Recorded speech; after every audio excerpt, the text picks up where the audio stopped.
Sam had worked at the Bennett's Corner Store in Crescent Springs, Oregon, since he was 12 years old. It made sense, considering that his grandpa had opened the place all those years ago.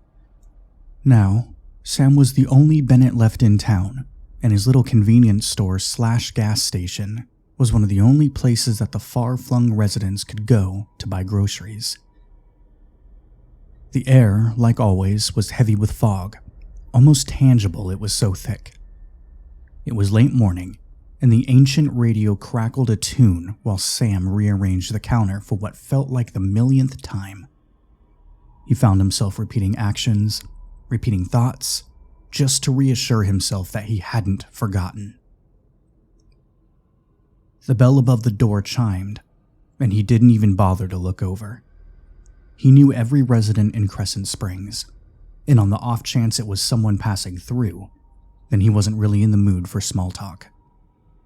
But he noticed her out of the corner of his eye, short, dressed in a heavy red and black flannel, hair pulled in a ponytail through the back of a weathered baseball cap. Her jeans were faded, and her muck boots came up nearly to her knees.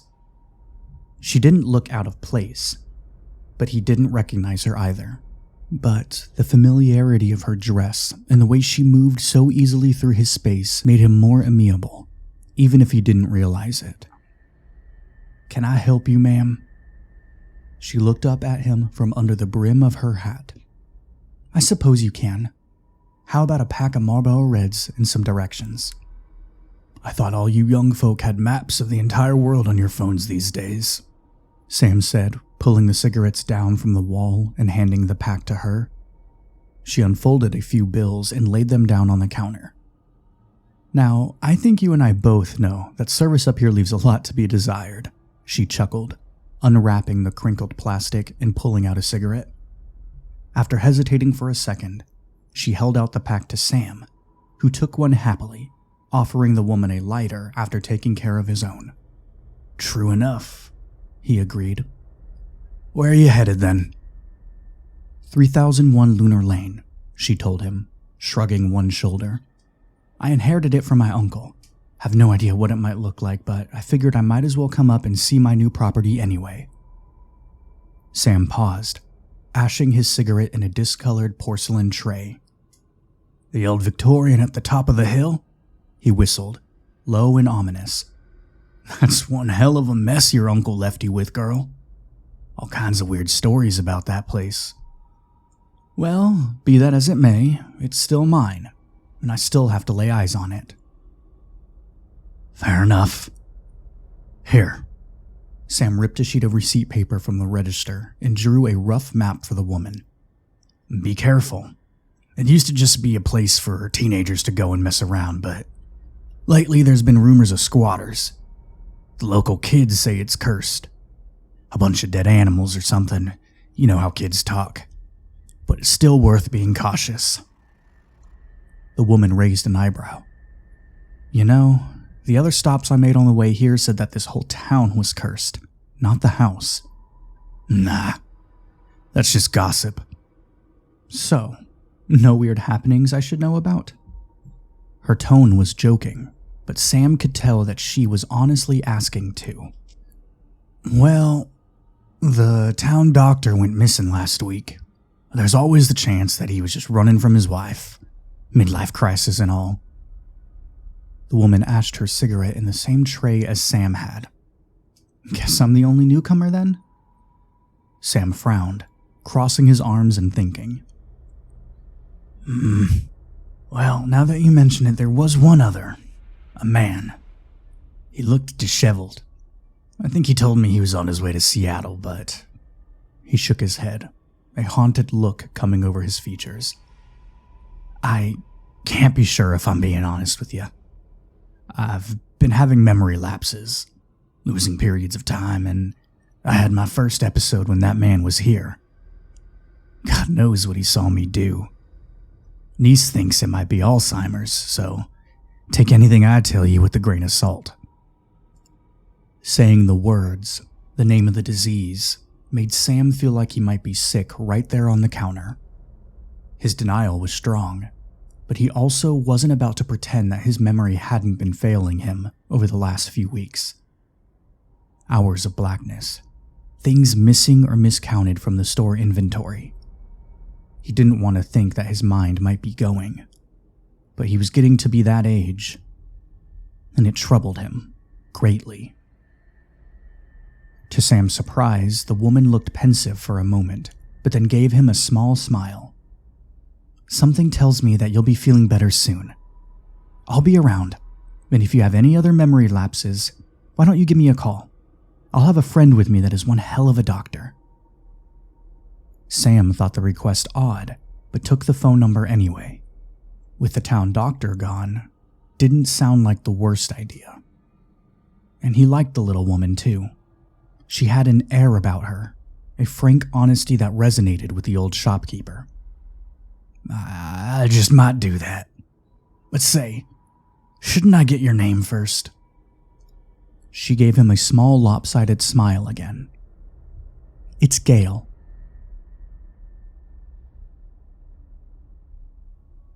Outside of the store, Tempest climbed into the old pickup truck and took the baseball cap off, scratching at her scalp while she started the vehicle.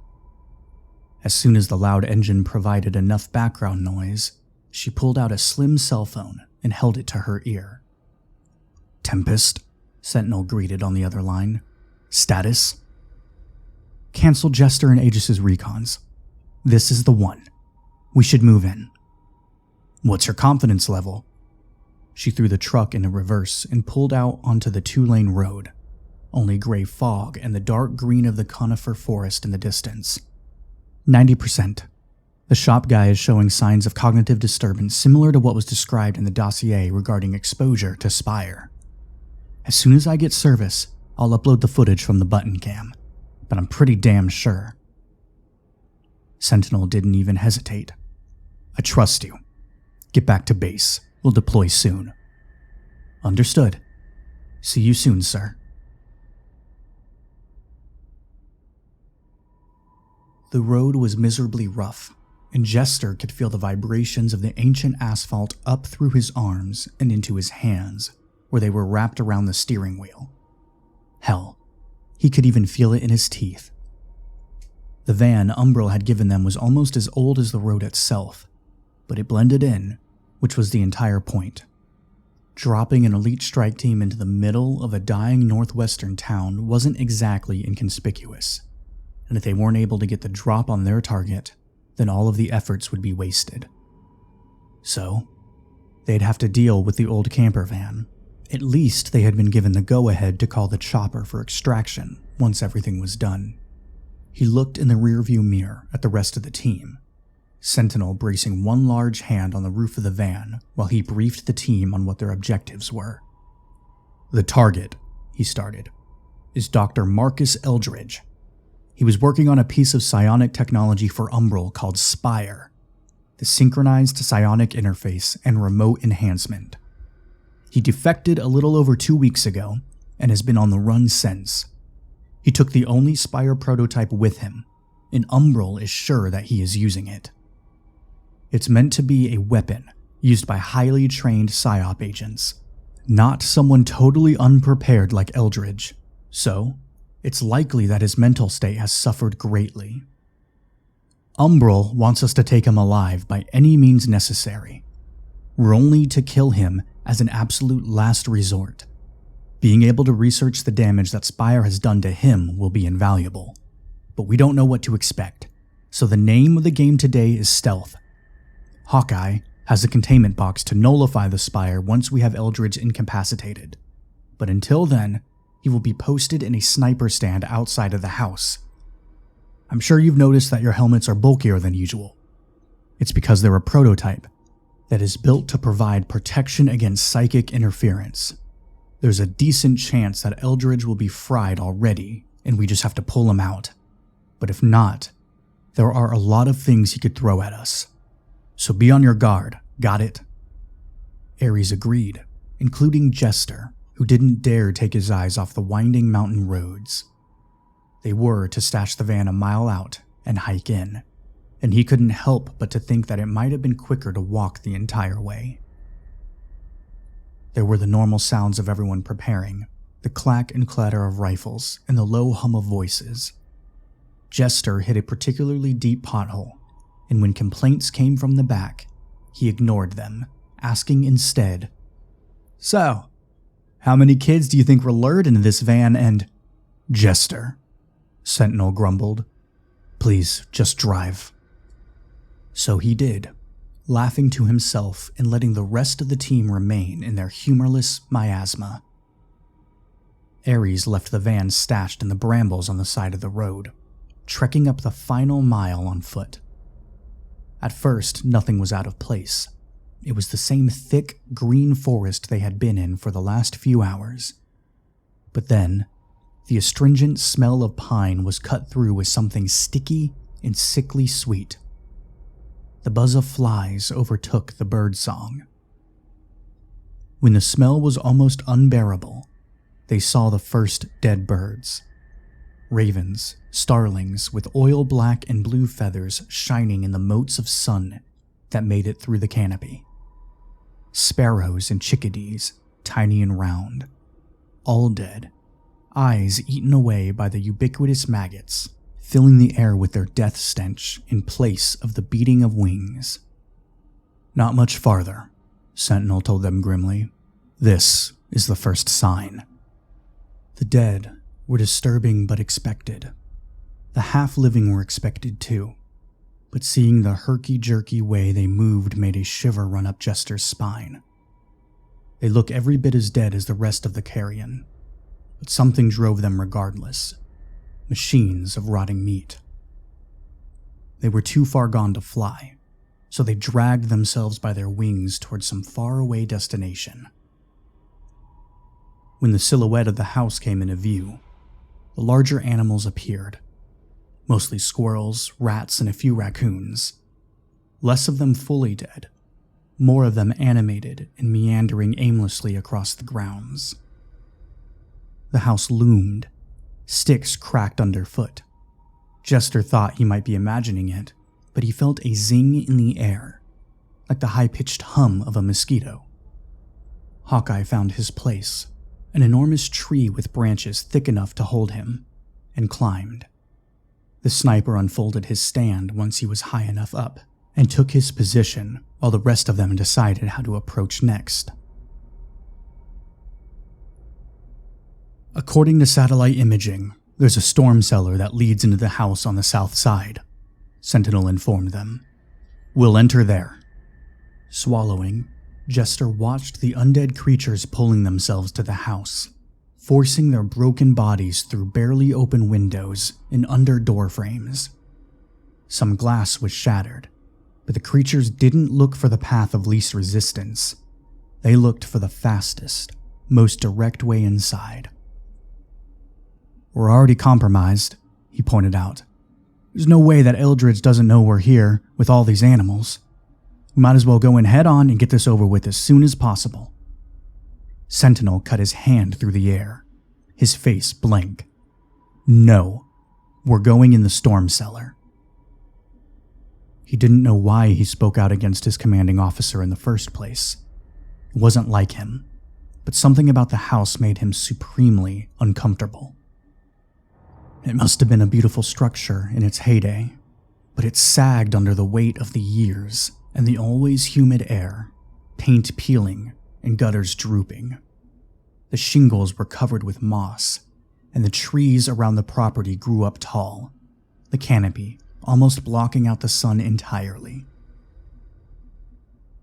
Aegis was the first to approach the storm cellar door, hauling it open. The smell of mildew and basement rolled out, and Jester had the eerie sensation that he was opening up a coffin. The cellar steps had no railing, and were steep and wooden. Dead moles and snakes crunched beneath their boots, ground dwellers driven to their death like everything else nearby, and the damp smell was so strong it was almost oppressive. At the bottom of the stairs, the concrete-walled storage room was surprisingly clean and relatively empty, aside from more of the small animals. Nothing animated here, and despite the strong musty smell, everything looked orderly Except for, of course, the motherfucking spiderwebs, Jester thought, feeling the bite of panic in his stomach. He had detonated bombs with milliseconds to go without breaking a sweat, burned through a steel door in an underwater habitat that might implode on him at any minute, and fought a gelatinous, mind-controlling alien. He loved it all, loved the thrill. But spiders? Fucking spiders? No, he didn't do spiders. He could see the damn things, their fat, hairy little bodies lurking in corners, dangling on threads like the world's biggest Christmas lights. A swarm of them sprang at Aegis, and Jester pulled his rifle up, about ready to shoot the damn things out of the air. But Aegis made a confused noise. "Jester, what?" Tempest snorted. "Were you about to shoot at spiders?" "Enough," Sentinel gritted out between his teeth. "Let's move." He motioned his team forward, and so they went up the concrete stairs to the inner basement door. It opened silently. The air in the house was dry and dusty, but smelled just as foul as everything else. It was clear that the house had once been elegant, with high ceilings and intricate woodwork, but the floor was covered in dirt, and the furniture had rotted or fallen apart. "Hawkeye, any updates?" Sentinel asked into the comms. "All clear. No movement in or around the house." "Understood." The group crept forward, and Jester felt the hair on the back of his neck stand up. In the filtered light of the first floor, he could see that they were all covered in cobwebs. The desire to clear them off was strong, but Aegis moved first. She pulled her helmet off, hand raised to wipe the webbing away, but didn't even complete the movement before her knees nearly buckled. Aegis dropped the helmet, which Jester snapped from the air before it could clatter to the floor, while the medic grasped her head with both hands in agony. "Shit!" Tempest hissed, kneeling by her teammate. "Helmet!" Aegis choked out. Jester held it up, and she nodded her thanks, jamming it back on her head. "Eldridge isn't on the first floor," Aegis told them, her voice weak. "I don't know how to explain, but he's on the second." "We're still clearing everything," Sentinel informed them. "Let's go." The entire fucking house was out to get them, he thought. Crazed writing covered the walls, the paper peeled off in huge strips to reveal the plaster. The wallpaper was torn and shredded. The ceiling was full of holes, and the furniture was in piles. Eldridge had written things that made no sense to him, formulas and equations, but most prevalent were the words forget, remember, and umbral. Sentinel motioned them forward again, and they moved from room to room. They were all chaotic, like someone had tried to tear the place down with nothing but their hands. In the kitchen, a large animal had been gutted. Its ribs were exposed, the viscera spread out on the counter and the floor. Flies buzzed angrily. "What the fuck did this?" Aegis whispered. "Not what," Tempest answered. "Eldridge. But why?" Sentinel's voice was flat. "We keep going, no detours." The closer they got to the center of the house, the more the animals started to notice them, and the better shape the creatures were in. As they circled in towards the stairs leading to the second floor, some of the things even looked like they were still alive, tilting their heads curiously at the team's approach. "First floor clear," Sentinel said into the comms. "Hawkeye?" "More of the same," the sniper grunted. "Roger. Moving to the second floor." The stairs creaked under their feet, and Jester couldn't help but notice the way that the animals followed them. The first floor had been lit by the sunlight filtering in through the broken windows, but the second floor was totally dark. The darkness was the only way he was able to see the faint red blink halfway up the second set of stairs, and this time it was Jester that held up his fist, signaling the team to stop. "It's a trap," he hissed. "An explosive." Sentinel looked at Jester, his demolitions expert, and Jester nodded once. Trust was implicit in their team, and no one had to be told to retreat back to the first floor so Jester could do his job. They just knew. "Light," he said, and they gave it, all of their headlamps flickering on to illuminate the stairwell. The bomb was a mess, to say the least.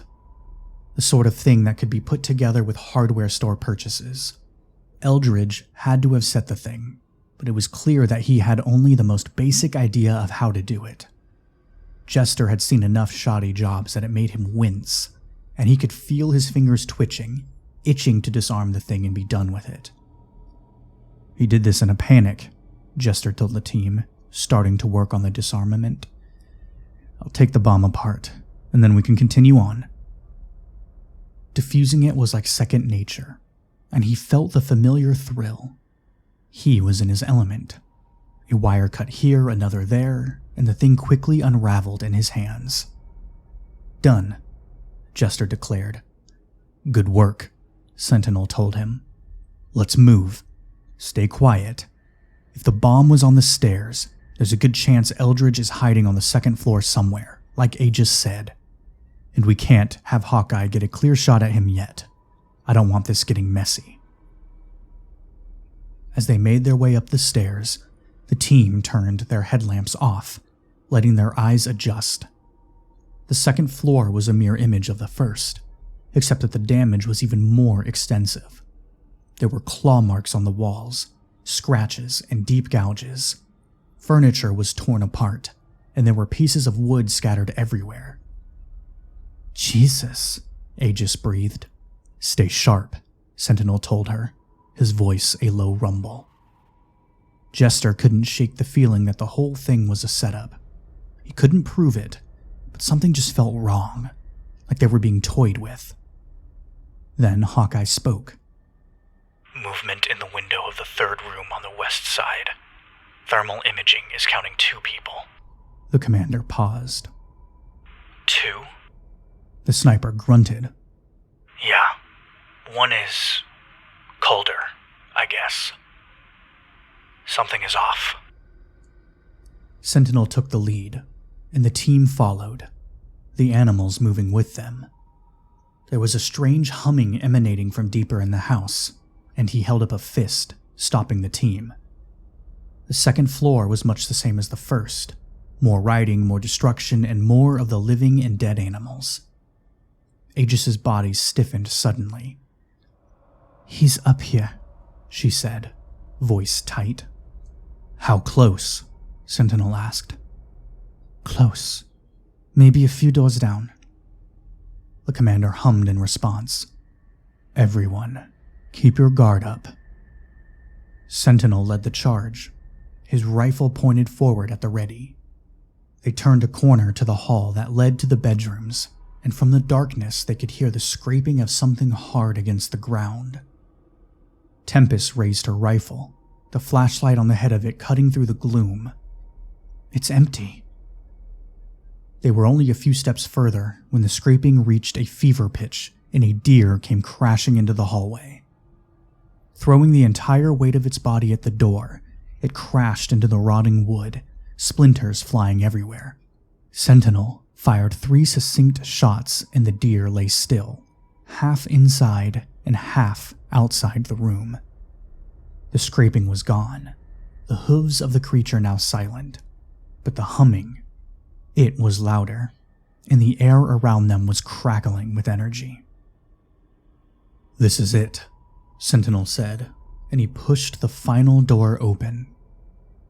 Inside, there was a man, his body bent forward, the Spire prototype in his hands, blood leaking from his ears and nose. The device was smaller than she had expected, almost the size of a laptop, solid black with silver wiring. When the door opened, Eldridge's head whipped towards them, and a wave of psionic energy rippled through the room. Walls rattled, and picture frames flew off their hooks, crashing into the floor or spinning through the air like a top. In the corner, another man was slouched, eyes open and awake, but eerily still. He wore a white lab coat and a stethoscope hanging off his neck. There were animals there too, of course, and there was no curiosity in these. It was just violence.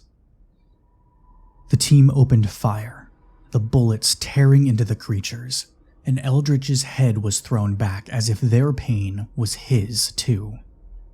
A scream came from him, and it wasn't human. It was high-pitched and grating, and it didn't sound like anything a person should be able to make. With that sound rolling out of his mouth, Aegis could feel her helmet getting hot, struggling to keep out whatever Eldridge was throwing off. All around them, the house seemed to be creaking and groaning under the effort of everything.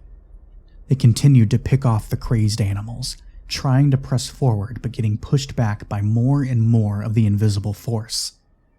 The team was crowding into the hallway, the smell of burned wiring filling Aegis's nostrils, the sides of the helmet getting so warm that it was almost unbearable. She had been part of Aries so long that she had a preternatural sense of where her team members were at all times, like extensions of her limbs. That didn't change as they were forced into the hallway, but when her vision blacked out, between one breath and the next, she lost them. Then everything was normal again, and she was sure it was just a one-off lapse in her attention, until it happened again. This time, the blackness was longer, and it sent her somewhere else. She could feel and hear and even see the first battlefield she had ever been on. Aegis watched for a split second as the medical tent burned and her patients screamed from within. Then, she was back in the hallway of the old Victorian, Aries on either side of her. Her head had never hurt so badly. She had just enough time to look around and see that everyone else looked just as shocked as she felt, Jester bracing himself with one hand on the wall. And then it happened for a third time. Aegis was on her knees, back in the damned seed vault, watching the life bleed out of Raptor, and then she was back with the team. Sentinel's hand closed on her shoulder, and she heard him mutter a quiet, "Steady." It might have helped if she hadn't been able to read the agony in his voice, the way it was rough like he had been screaming in some other world. She wondered what the hell the spire had forced him to relive. "Steady!" the commander called louder, this time for the whole team. "Hawkeye, take..." Aegis felt the hot gush of blood come out of her nose before she was lost for a fourth time. It was so real that she stumbled a few steps, her feet catching in the sand. Above her, the sun beat down and hot, dry air swept across her bare face. She fumbled with her visor, pulling it down so the brightness didn't burn her eyes, and looked around. She was in an endless desert, nothing but sand and dunes for miles all around her. The only thing breaking up the monotony were the 7 tall, black-clad figures of the rest of Aries. 7 of them. 7. Aegis couldn't see their faces because of the glare, but she knew their shapes like the back of her hand, the way they carried themselves, the way they moved. Sentinel and Raptor controlled and sure. Jester and Tempest were cocky, the latter layering a barely repressed rage into every muscle movement. Hawkeye, as still as death itself, only the rise and fall of his chest giving him away. And Cypher, careful and reserved. Her team, Aries, they were all there. She tried to yell for them, but the gusts of wind stole her words. So she tried to walk to them, weighed down by the full battle kit she was suddenly wearing, but Between one breath and the next, all around them, hands began to shoot from beneath the earth and out into the air. Mercenaries clawed their way out of the sand, 2, and then 10, and then 20, all of them armed and all of them closing in on Aries. Smoothly and effortlessly, the team moved into formation. They made a perfect circle, rifles raised as shots rang out around them. It was all so familiar. The reverberation of her firing gun down the bones of her arm, the instinctual way she'd lower her hand to pluck a new magazine from her belt and load it in. The place and the enemies were new. Everything else was as familiar as breathing. No one on the team spoke, but she heard them in her head anyway. Quiet calls of, "I'm out," and "On your left." Their enemies fell into dust, carried away on the same scorching wind as Aries took them out, one by one. There was no blood or gore or screams of agony. Aegis had no idea who they were, these faceless aggressors, and when she sank bullet after bullet into their heads and hearts, she didn't feel that sick feeling that she usually did when she took a human life. These weren't people. These were just her enemies, the ones standing between Aries and the next short period of peace before the next fight. Time ebbed and flowed, and she had no idea how many times she shot, how many bodies she piled up. Aegis felt no fatigue. Her focus never wavered. It was all so simple until Jester lowered his rifle and turned to her, his face twisted in fear. "You have to move." She barely paid him a glance. "I can't." "You have to move," he insisted, "or you're going to fall." Aegis paused. "What?" At her feet, the sand grabbed her boot-clad ankles, and with enough speed to suck the air from her lungs, she was pulled under. Her rifle was jerked from her hands, lost in the rush of it. The sand was in her mouth, her eyes. A hand closed on her outstretched wrist, and the spot of sunlight above her disappeared. When gravity reclaimed her and her weight fell hard against the hand, she was all of a sudden back in the green-gray darkness of the Victorian. Hanging freely through a hole in the rotted floor, with nothing but Jester's hand keeping her from falling to the floor below. Underneath her, a mass of undead creatures undulated, circling, waiting for her to drop. "Easy," Jester said, the strain in his voice evident.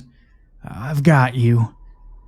I wasn't here," she tried to tell him, but adrenaline had her words coming out in pants. Sentinel joined Jester, and she lunged upward to grab his hand with her other one.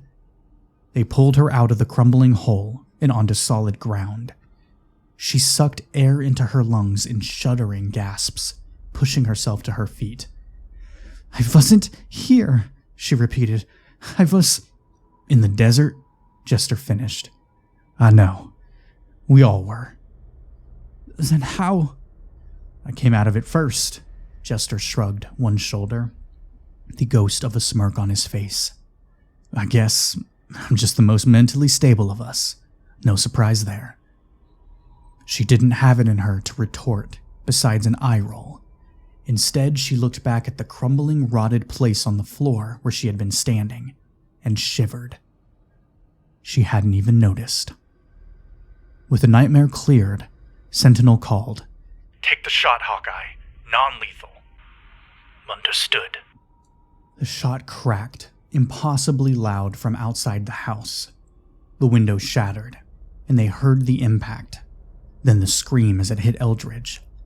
Everything that had been moving, all the pictures and objects, crashed to the ground. All at once, the pressure on their heads, the heat in the helmet, abated.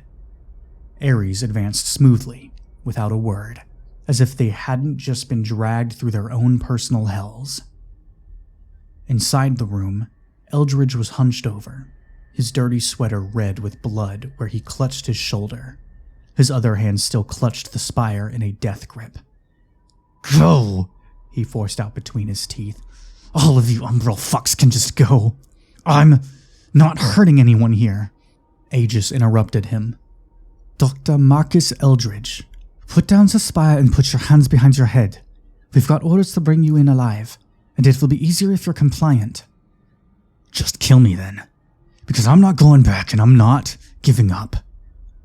As Eldridge spoke, Aegis could feel the thrumming from the spire start to kick up again.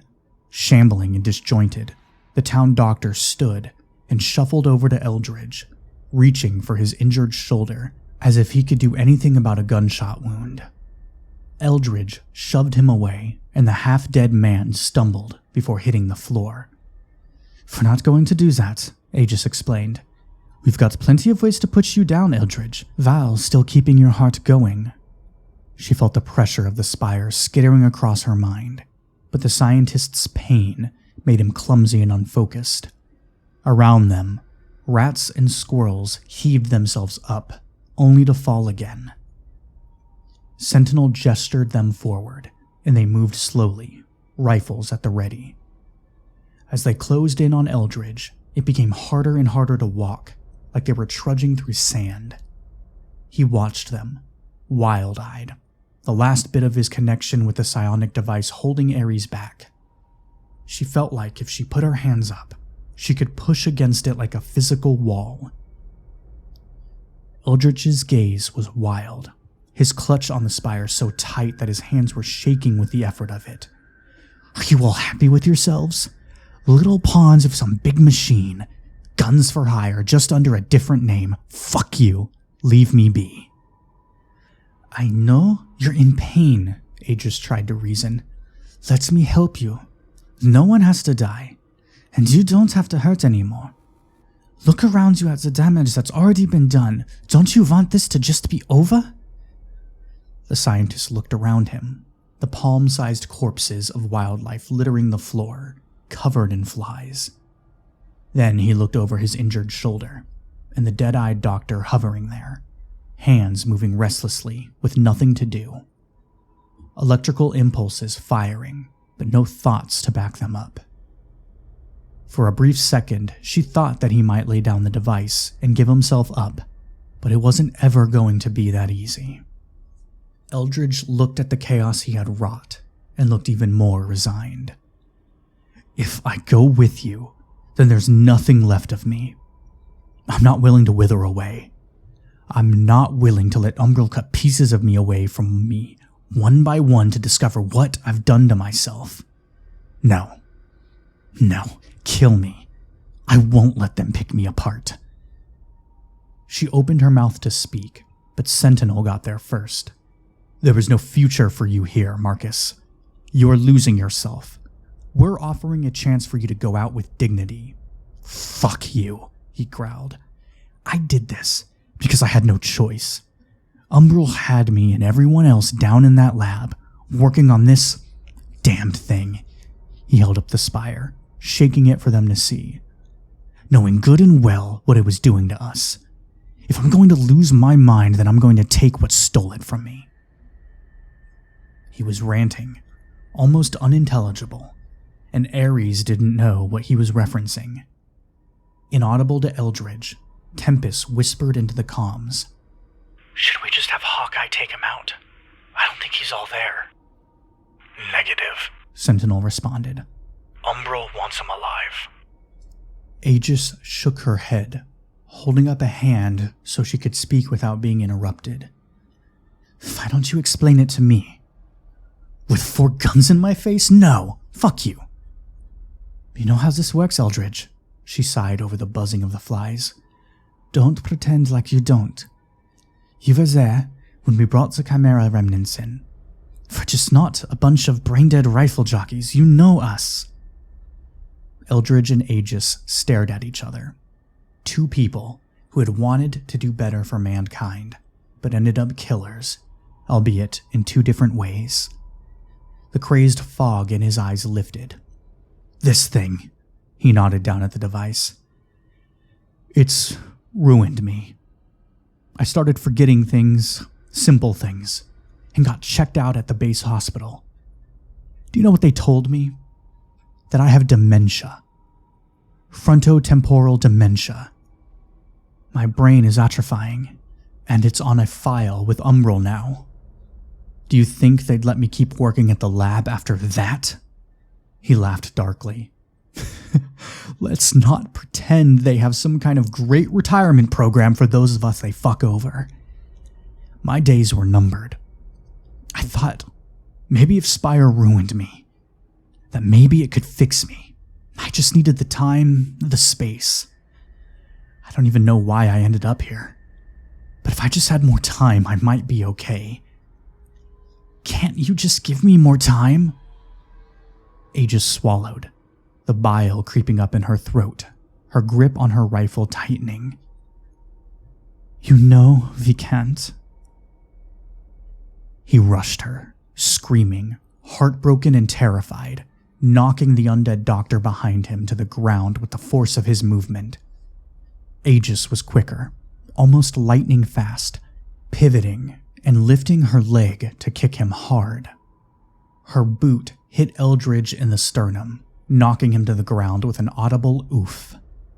Sentinel doesn't miss a beat. Nightingale maneuver. From the trees beyond, Hawkeye fires again, and the bare, flickering light bolt above them shattered and threw the room into a gray semi-darkness. Tempest and Aegis moved as one, Sentinel and Jester covering them. With Eldridge on his knees, Tempest came behind him, one arm barred across his neck and the other pulling the arm back. When he struggled, she wrapped her legs around him, bringing him to the ground and holding him tight until he was finally forced to drop the spire, clawing at the soldier's arms as she cut off the blood supply to his brain. Aegis came in, jet injector in her hand, grabbing the man's hair and yanking his head back so she could jam the nozzle against his throat and pull the trigger. It took long seconds for the medication to kick in and for him to lose consciousness. Being so close to the spire had blood coming from the women's noses. When Tempest released him and stood, Aegis could see that the whites of her left eye had gone red, the capillaries having burst. Jester helped them backwards to catch their breath, Aegis's head pounding so badly that she fought back tears.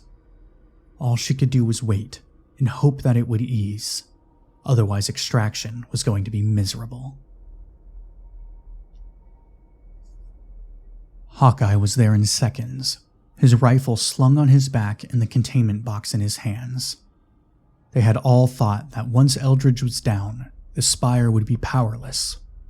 Instead, it was uncontrolled, power shooting out from it like tentacles, reaching and grabbing at whatever it could.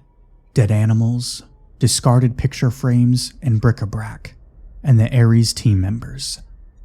Hawkeye set his teeth and moved in, putting his hands on the device to move it into containment.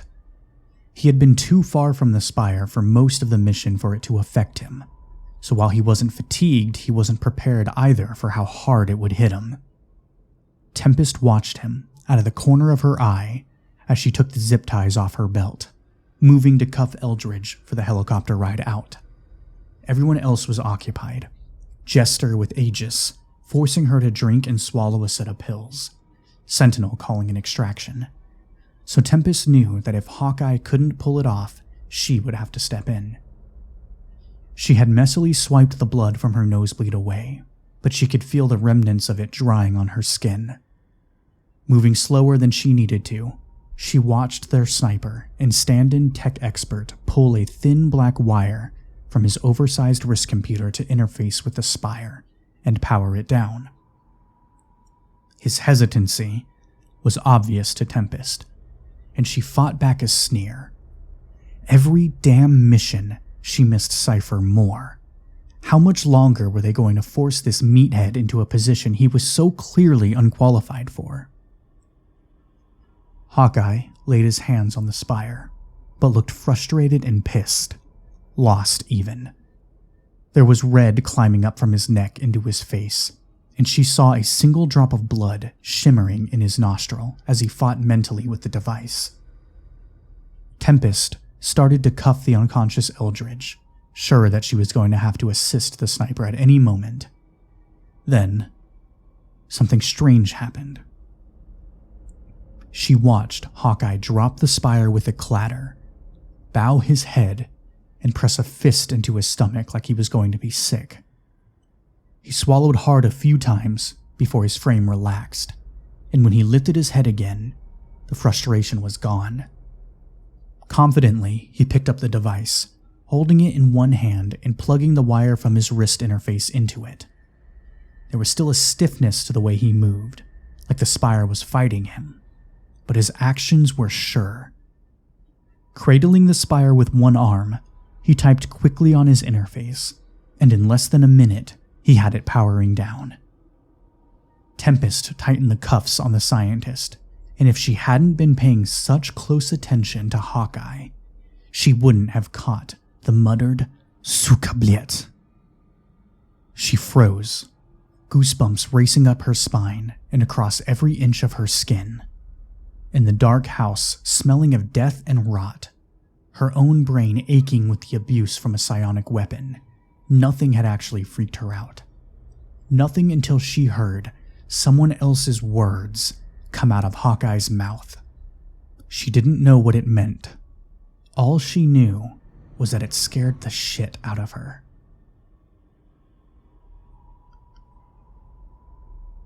The chopper landed right in the front yard of the Lunar Lane house, and they'd loaded Eldridge in, climbing in behind his limp form. Hawkeye clutched the spire box, all of their minds blessedly quiet now that it had been locked away. When they returned to base and handed the scientist over, Sentinel told the team to go and shower and meet to debrief once they were all ready. Tempest went to the armory with Aegis and stripped her weaponry off her body, hung up her armor and helmet, and scraped her fingernails across her aching scalp. They grabbed a change of clothes, black on black sweats that Umgrel provided. She followed the medic through the halls, both of them oddly quiet. She knew that Aegis was still reeling from how intensely the spire had clawed into her mind, and Tempest wasn't up for a conversation anyway. The men's and women's locker rooms were next to each other, and she saw Jester hanging back talking to Hawkeye. When the demolition expert finished and headed to the shower, Tempest waited. "I'll catch up with you, Aegis," she told the other woman, who just nodded once and disappeared into the locker room. Tempest didn't know where Sentinel was, and knew she might only have seconds before she was interrupted. So as soon as it was just her and the sniper in the hall, she stalked towards him. He didn't even notice her at first, but when she growled a brief, "Hawkeye," he looked down at her, unbothered. It wasn't until she closed the space between them, past the point of politeness and into the realm of threatening, that he gave her his attention. "What, Tempest?" Tempest was close enough to smell the foul scent of his sweat, and it made her clench her teeth. She had to tilt her head back to look him in the face, but her stature had never bothered her. It's worked in her favor to be underestimated so many times. "Hey, so, when exactly did you learn Russian, Hawkeye?" His face gave nothing away. "I didn't." "Bullshit." Tempest pressed a finger into his chest. "I know what I heard, and I know how to make you tell the truth." Hawkeye's body language changed, his shoulders stiffening. He loomed over her, dangerous and imposing. "Is that a threat?" She tilted her head, just slightly. "Of course not. We're a team, remember? I'm just looking for some honesty." He grabbed her wrist where she was still poking him, squeezing hard enough to make it hurt. "That's good.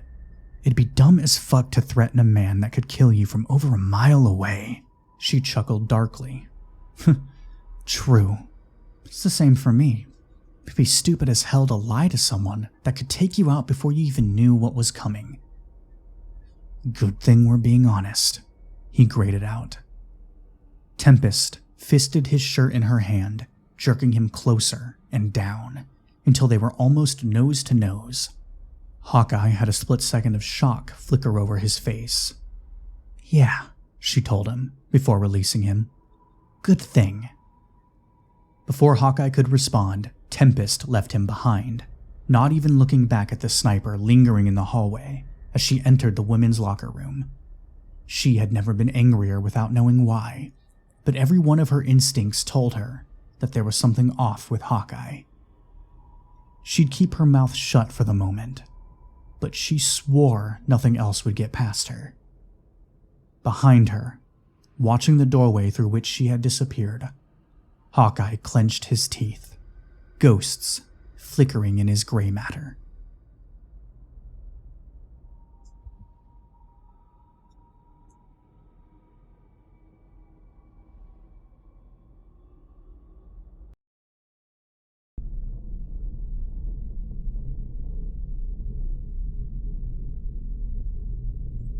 He wasn't afraid to die. The first time Raptor had looked down the barrel of a gun was when he was 7. There were only a handful of memories before that one, all covered with that hazy sunlight of childhood when his mother had still managed to protect him from what his world was really like. The memory of that night, when he was 7 though, was as clear as cellophane. There were only a few electric lights in the house he grew up in. Logically, he knew it was probably dark, but there might as well have been a spotlight on the memory as brightly as it burned. It was an old revolver. The gangs that his father messed around with didn't exactly have top-of-the-line gear. So when they raided his house to take his father away that night, they used a ramshackle collection of cheap modern rifles and old pieces that had found their way into Kenya throughout the past decades. He wished he knew exactly what sort of revolver it had been. He'd have liked to have one for himself, a sort of memento for the days when he had a painfully short childhood and another name. "What's your name, kid?" the gun wielder had asked. His younger twin brothers, only 3, huddled in the corner of the room, whimpering. It was too easy to cry, and the tears ran down his face like rain. "Roderick." "Well, Roderick, I have no plans on shooting a damn kid tonight. As long as everyone plays their parts, you'll get out of this just fine, okay?" He nodded, the top of his nose brushing the iron barrel and making him cry harder. Another man had stopped in the doorway, also armed, looked in on the scene, and nodded before yelling up the hallway. "We've got your kids. You know how this works. Let's go, and we leave them alone." They led his father out of the house with zip ties on his wrists. The man holding the gun on Roderick had lowered the revolver and patted him on the shoulder awkwardly. "Good luck, kid." And then they were gone. He never saw his father again, but he sure as hell saw a lot of guns. With 3 kids and no husband, his mom struggled to make ends meet. Their neighbors took pity on them for a time, and he was able to do odd jobs sweeping stoops and feeding animals, but eventually, that extra pocket change dried up. He couldn't stand to see his mom cry, or the hollow cheeks of his brothers.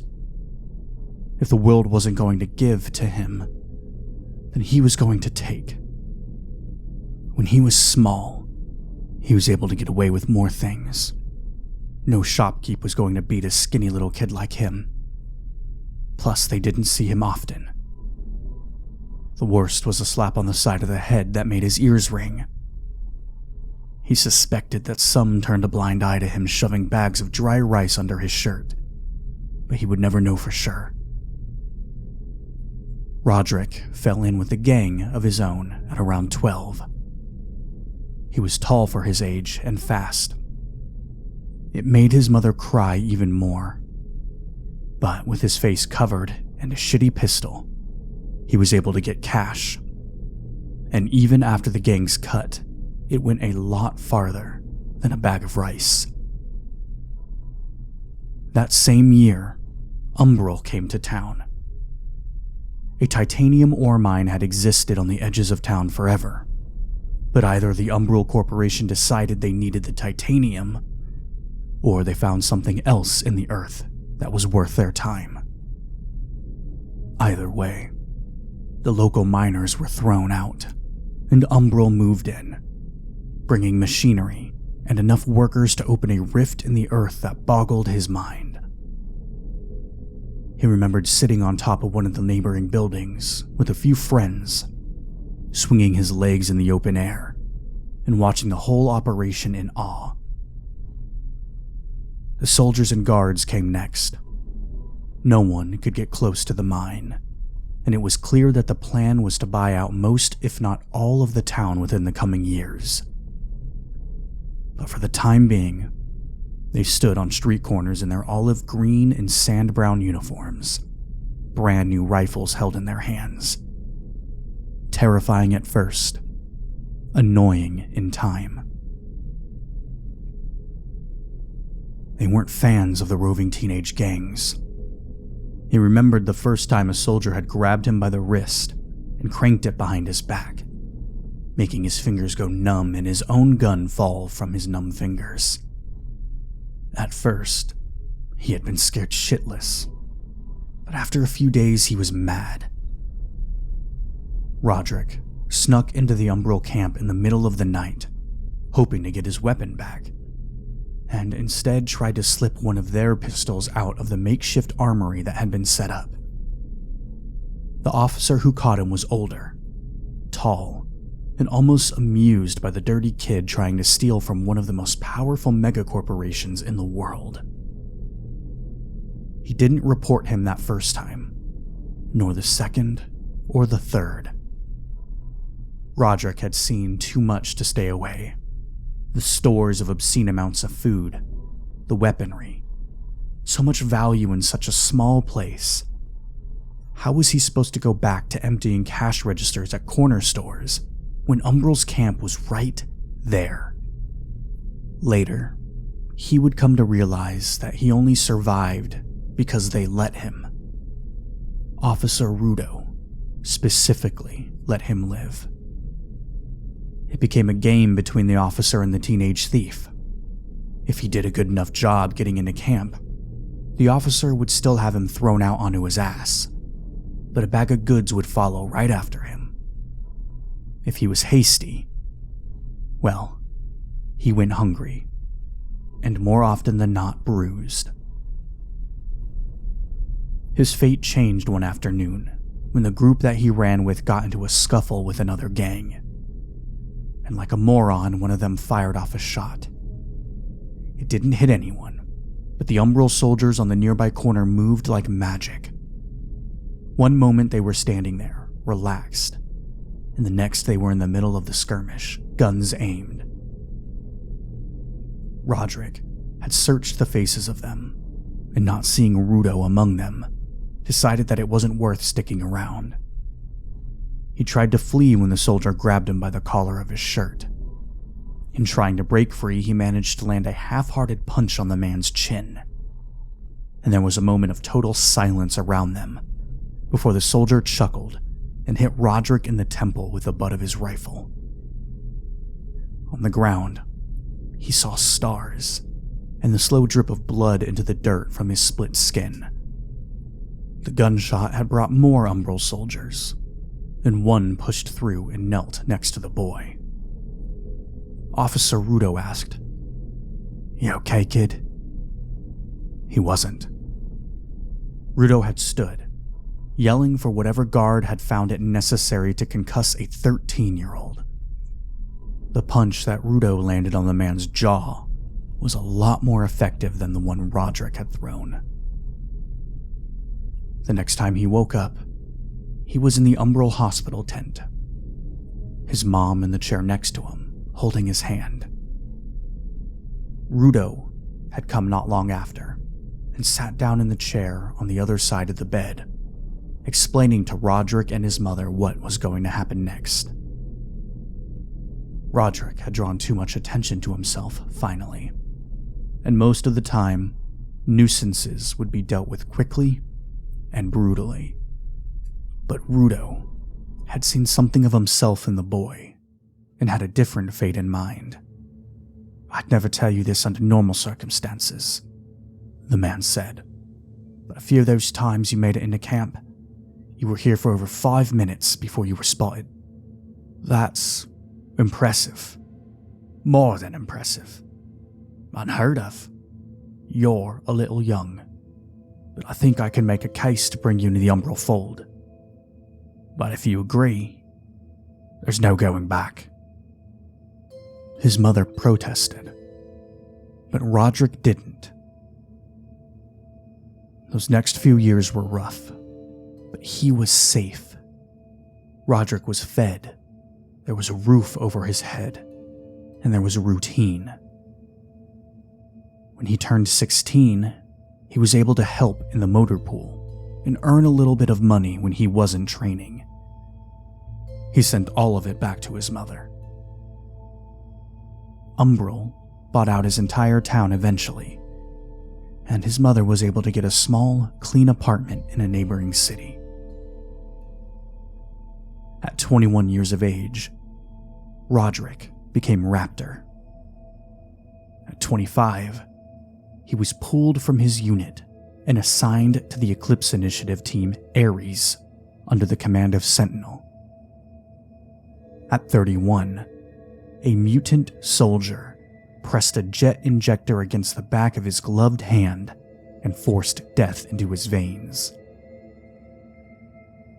He already felt his cells dying, splitting, and bursting as Aegis forced pills into his mouth. He remembered thinking he was melting from the inside out, his strength gone, his vision tunneling. The last thing he saw was the medic's pale face, her pupils blown wide in shock and her stubborn jaw set.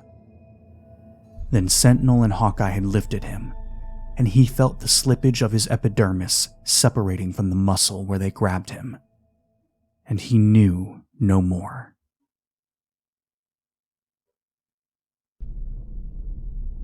It was over 2 weeks later when he first came back to consciousness in the underground quarantine portion of Umbral's hospital. Raptor only came to for seconds at a time at first. The agony was too razor-sharp and intense. The polonium had wrecked everything inside of him, but Umbral had some tricks up their sleeves to rebuild even the most intricate of organs and bones. It was the worst thing he had ever lived through. He felt like that 7-year-old kid again, tears streaming down his face in the minutes of awareness, terrified. He wasn't afraid to die, but damn did he want to. Raptor prayed in the quiet to every god he could think of for release, but it never came. He fell apart and was put back together time and time again until the minutes of consciousness became hours and then days. There were the bright overhead lights of surgery, the liquid fire of things fed into his vessels. It was when the pain was dulled to a tolerable level that he knew he had changed. It was impossible to quantify, but he knew that something was different. It was in the way his limbs moved, the brightness of the colors around him, the glassy feeling of his skin when he went to scratch and itch. When it was clear he was going to live, the nurse and doctor started to speak to him like a person for the first time since he had woken up. But they wouldn't tell him what had been done. They would tell him they weren't the ones to explain it, and that soon enough, someone would be in to give him answers. All of the days were the same, until finally they weren't. "You've got your team coming in to visit today," his nurse had told him. Joy flared brightly. His team. They were still his team. But first, We've got someone coming in to explain some of the procedures that were done to get you back to this point." He turned his head at the swish of the door opening, and a short man in a white lab coat entered. One side of his face, the pink of new scar tissue, and an eye patch covering an empty socket. He was familiar, but Raptor couldn't place him. The man smiled, his mouth only pulling upwards on the unscarred side. "Good morning, Sergeant. My name is Howard Brighton, and I work with biosynthetic research. We've met once before." He tilted his head as he looked Raptor over, and the smile grew. "It's time for us to have a very long conversation."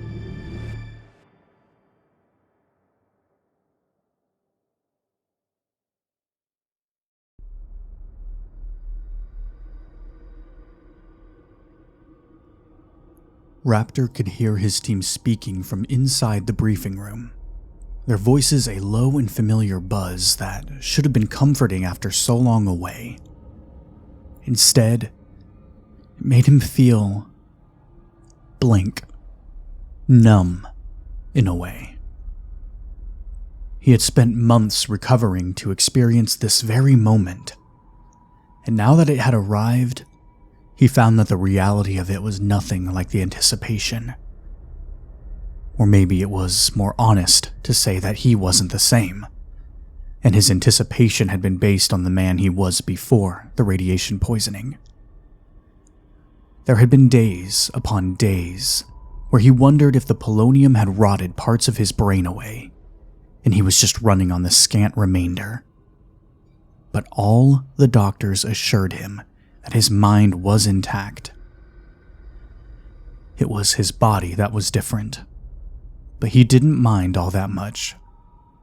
After being so violently confronted with the frailty of his physical self, Raptor was glad to be changed, stronger, more resilient. The next time, he wouldn't fail. He wouldn't fall. He just wished that brought him some sort of joy to know. Joy had disappeared with weakness, though. Maybe the fragility of life was why those little glimmers of pleasure meant as much as they did. He set his jaw and inhaled deeply through his nose. They had saved him to be a machine, a warrior. Maybe if he had realized that before the seed vault, he wouldn't have found himself in the position that he was. When he was dying, he was blindly, furiously glad that he had sacrificed himself for Aegis. She was a life giver, and he was just a killer, wasn't he? But as he healed, that pride in saving his teammate had bled away, leaving questions in his mind that he hated. Was she really worth more than him? Or should he have preserved his own life first? None of the Umbral doctors ever told him that outright, but they made it clear that now he was worth more than anyone else in the Eclipse Initiative, and there were to be no more damn heroics on his end. They were vague, their answers shadowy, except for Howard. He gave Raptor a little more than the others, possibly owing to his existing relationship with the team, or his disillusionment with Umbral. "You are the golden child right now," Howard told him at nearly a whisper, carefully inserting a hyper-sharp needle in Raptor's enhanced skin to take blood. "They'd nuke the entire team just to save you. Keep that in mind while you're out there. You are no longer expendable to them, even though they will never tell you that." "So, what exactly are you telling me?" Howard looked up at him with his single eye. "Because you and I have more in common than you might think. And no, I won't elaborate." The exobiologist annoyed the hell out of Raptor, but he appreciated the seeds of truth that he offered. But that time was over. Recovery was over. It was time to take his place back with Aries and figure out if he still fit, or if the changes he had endured had altered him too much. He experienced things differently now. Raptor saw the micro scratches on the metal door and heard the clicking of the mechanisms inside the doorknob as he turned it to enter the briefing room. For a portion of a second, he could feel all of his teammates' heartbeats thrumming through the air and hear the rushing of their blood in the veins before his brain tuned it all out into background noise. The moment was so quick that it was over before any of them even turned to look at him. Sentinel was the first on his feet, striding over and shaking Raptor's hand without a moment of hesitation, pulling him in and slapping him on the shoulder emphatically. "Welcome back, soldier." It threw him off for a moment. How long had it been since anyone had touched him besides to experiment on him? But he knew how he would have reacted before the poisoning, before the change. And he was able to easily put on the act, returning the half embrace with a false smile plastered on his face. "Glad to be back, sir." Then the rest of the team was there. Jester with a full-on hug, Tempest and Hawkeye with stilted handshakes. And then there was Aegis. He allowed, for a moment, the hyper-awareness to come back to him as he looked at her. Raptor had wondered how exactly he would feel seeing the medic again, and had expected to experience something big. She was objectively pretty, the hard edges of her cheekbones softened by the fall of blonde hair that she hadn't braided to hide beneath her helmet just yet. He could hear the sharp intake of her breath as she was able to really look at him again, and the way her pupils were wide and black with adrenaline. This is the woman he had traded his old life, his old body for, without a second of hesitation. But when he faced Aegis again, without the barrier of the quarantine room walls, he felt nothing. She was just another soldier. Why in the hell had he gone through all of that death and rebirth, for her? It wouldn't happen again. Umbral had saved him. Aegis had doomed him, but he didn't hate her either. It was just nothing. Nothing. "Raptor?" Aegis said simply, her tone controlled and even, like she had been practicing for this moment. "We're all so glad you're back." "Yeah, thanks." He turned to look at Sentinel, ignoring how the entire team was still and brittle, waiting to see how things had changed with him. "Have I missed the briefing?" "No," the commander said. "Take a seat. I was just getting into it." He picked up the paper-thin tablet he had been holding before, pressing a few things on the screen until a projection of a low, wide building filled the space in the air above them. "We're heading to Russia for this one. The objective is to retrieve a new technology that Volga has created called Project Genesis. Umbral wants it, so we provide it. This is the base we'll be infiltrating, and we have reason to believe the super soldiers we faced in Svalbard may have also originated here, and may be guarding the place, so pay close attention." Raptor settled in his seat, crossed his arms, and leaned back to listen. He ignored the way every other team member looked over at him multiple times, their gazes heavy.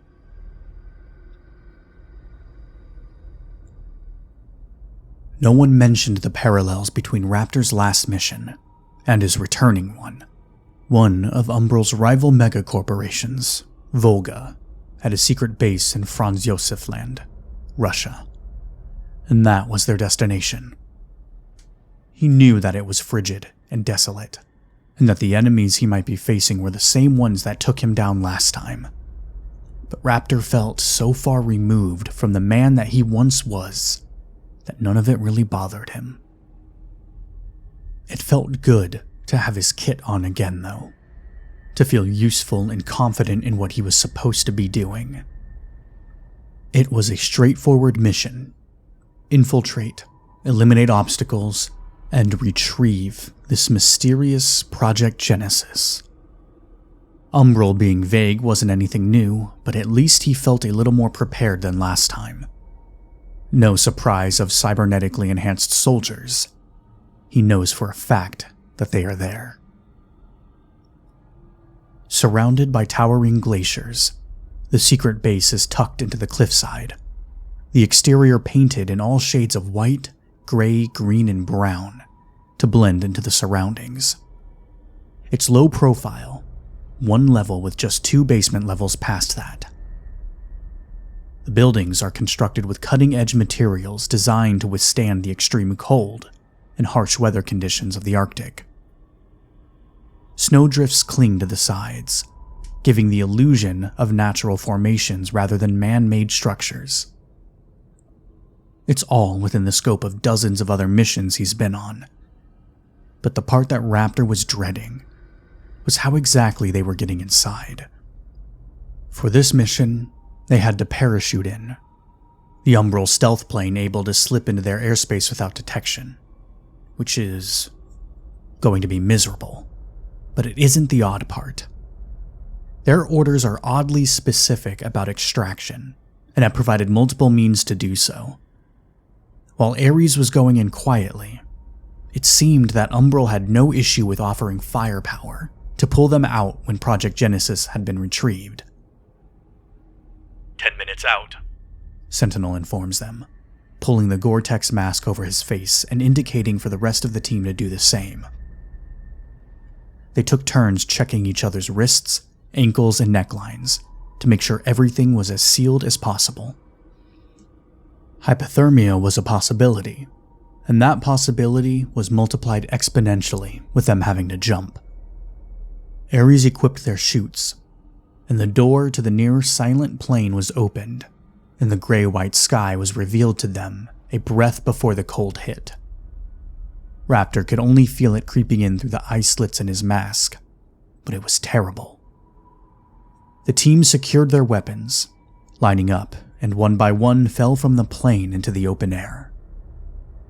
Raptor went second, following Sentinel, gritting his teeth against the dump of adrenaline into his system, and the way freefall made his stomach feel like it was flipping inside out. Wind pulled at him everywhere, his gear, his extended arms, and legs, trying to rip everything from him. He was always shocked about how loud the otherwise quiet air was, the roaring of gravity pulling him back to the earth. He hated it, but he had to admit it was the first time that he had really felt alive in months. The gray of Sentinel's parachute opened below him, and Raptor counted down in his head, his hand finding the ripcord of his own chute and pulling it hard when his count reached 0. It jerked him hard, making his shoulders ache with the force of it. But finally the fall became a float, and he descended at an even pace the rest of the way down. Not long after, he dug his heels into the ground, taking the blow of the ground easily and unhooking his chute once he was steady once more. Tempest, Aegis, Hawkeye, and Jester followed next, only Tempest looking a little green in the gills. The landscape was rocky, covered in green-yellow lichen, the glacial cliffside close enough to see from their landing point. Time was of the essence if they were going to take the Volga scientists and soldiers off guard. The less time they had to trek across the barren landscape, the better. It was midday, but the winter sun washed everything out. Sentinel motioned them all forward when he was sure that they made it down in one piece, and they began the short hike to the Volga base. It was easy, instinctual even, to rest his hands on his rifle and follow behind his commander. He listened to the quiet chatter between the rest of Aries over the comms, but didn't insert himself. Raptor just didn't have anything to say.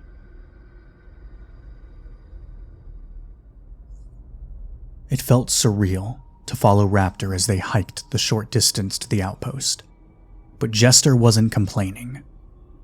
Everything had been weird as fuck without him around, and no amount of now dead deepwater specialists or bitchy biologists could fill his shoes. Of course, they were still missing one team member who was never coming back, but it had been months, and Cypher's death was a numb place in Jester's brain at that point. Grief had no place in a job like this. He had just hoped that having Sentinel Jr. back would help mellow out some of the larger tempers in the group. There was a garage door near the south portion of the building. It's still hooked up to security systems, but it shouldn't be nearly as tight as the security at the front entrance. We'll have Hawkeye try to break into the system, but if that doesn't work, Jester will get us in. The commander's voice crackled over the comms. He had to give it to Volga. The hidden base was the best he had ever seen, camouflage-wise. Jester knew what he was looking for, and even then it took a considerable amount of visual searching to determine where the terrain ended and the base began. He knew there would be two types of people within: scientists and cyber soldiers. Thus, the entirety of Aries was armed to the teeth, and beneath their dusty-colored winter kits, all of them were covered in lightweight, fibrous body armor that was supposed to be able to take the beating of a century without letting anything through. It made him sweat, but he wasn't complaining, considering that Umbral had sent them to yet another fucking North Pole mission. Snow was blowing through the air, sparse amounts, but with wind forceful enough that it obscured their approach well enough. Their kits and gear were all constructed to avoid surveillance, both electronic and visual. But there were still 6 of them, so they weren't exactly invisible. So Aries had to work fast. They looped around the Volga base at a wide angle, moving against the wall of the glacial cliffside until Sentinel held up his fist into the air to get them to stop. Jester couldn't tell how this wall was different from any of the others. There weren't even any tire tracks, but Sentinel knew what he was doing. Once they were within touching distance of the base, he could finally see the hairline fissure that must be the garage door. The snow would stick in the crack, and the heat from inside the building would melt it. Such a minuscule error in an otherwise perfect facade. The commander pointed to Hawkeye, and the sniper-turned-electronics specialist moved forward. Jester couldn't see where in the hell Hawkeye was even supposed to start, and discreetly began readying his own gear to get the job done. Better a little loud than not at all. Sentinel's patience was legendary, but no one else's was. Jester watched Raptor, wanting to gauge his reaction to Hawkeye's new specialty. The sniper was serviceable, but they had all been spoiled with savant cipher, and it made for some long, awkward moments. 3 minutes would be nothing for most code crackers, but Aries had higher expectations. This time, though, it wasn't Hawkeye's fault, at least from what Jester could see. The wall was featureless besides the fissure. Jester froze when Hawkeye knelt, pressing 2 of his fingers against an area on his gauntlet above his oversized wrist interface, and a small compartment popped open. He felt a chill run up his spine when what looked like a handful of bugs crawled out of the compartment, hitting the rocky ground silently and working themselves into the fissure in the wall. What? Nanobots. Aegis whispered. I'm assuming you didn't attend the optional tech seminar last week? I'm gonna go ahead and assume you already know the answer to that. Jester huffed. But neat.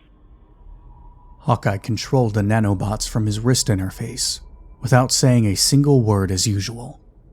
And soon enough they heard the muted click of the garage door mechanisms beginning to work. Security alarms down too?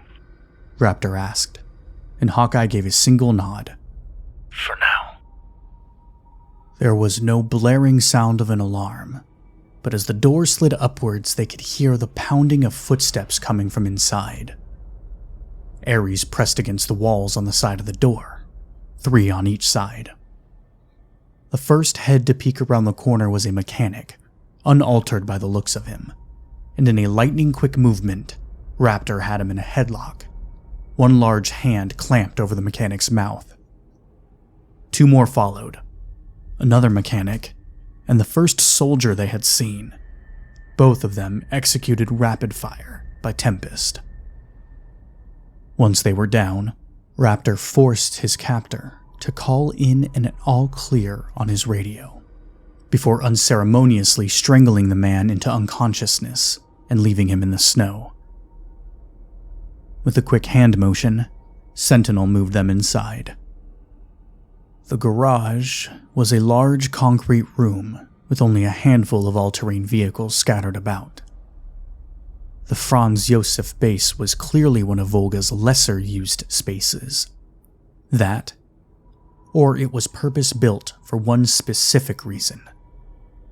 Jester was banking on the latter. They spread out in a half-moon formation and encountered no resistance as they cleared the garage. It felt like the place was running on a skeleton crew, but the truth was more sinister. The upper level was more than likely a smokescreen for whatever was going on beneath the ground.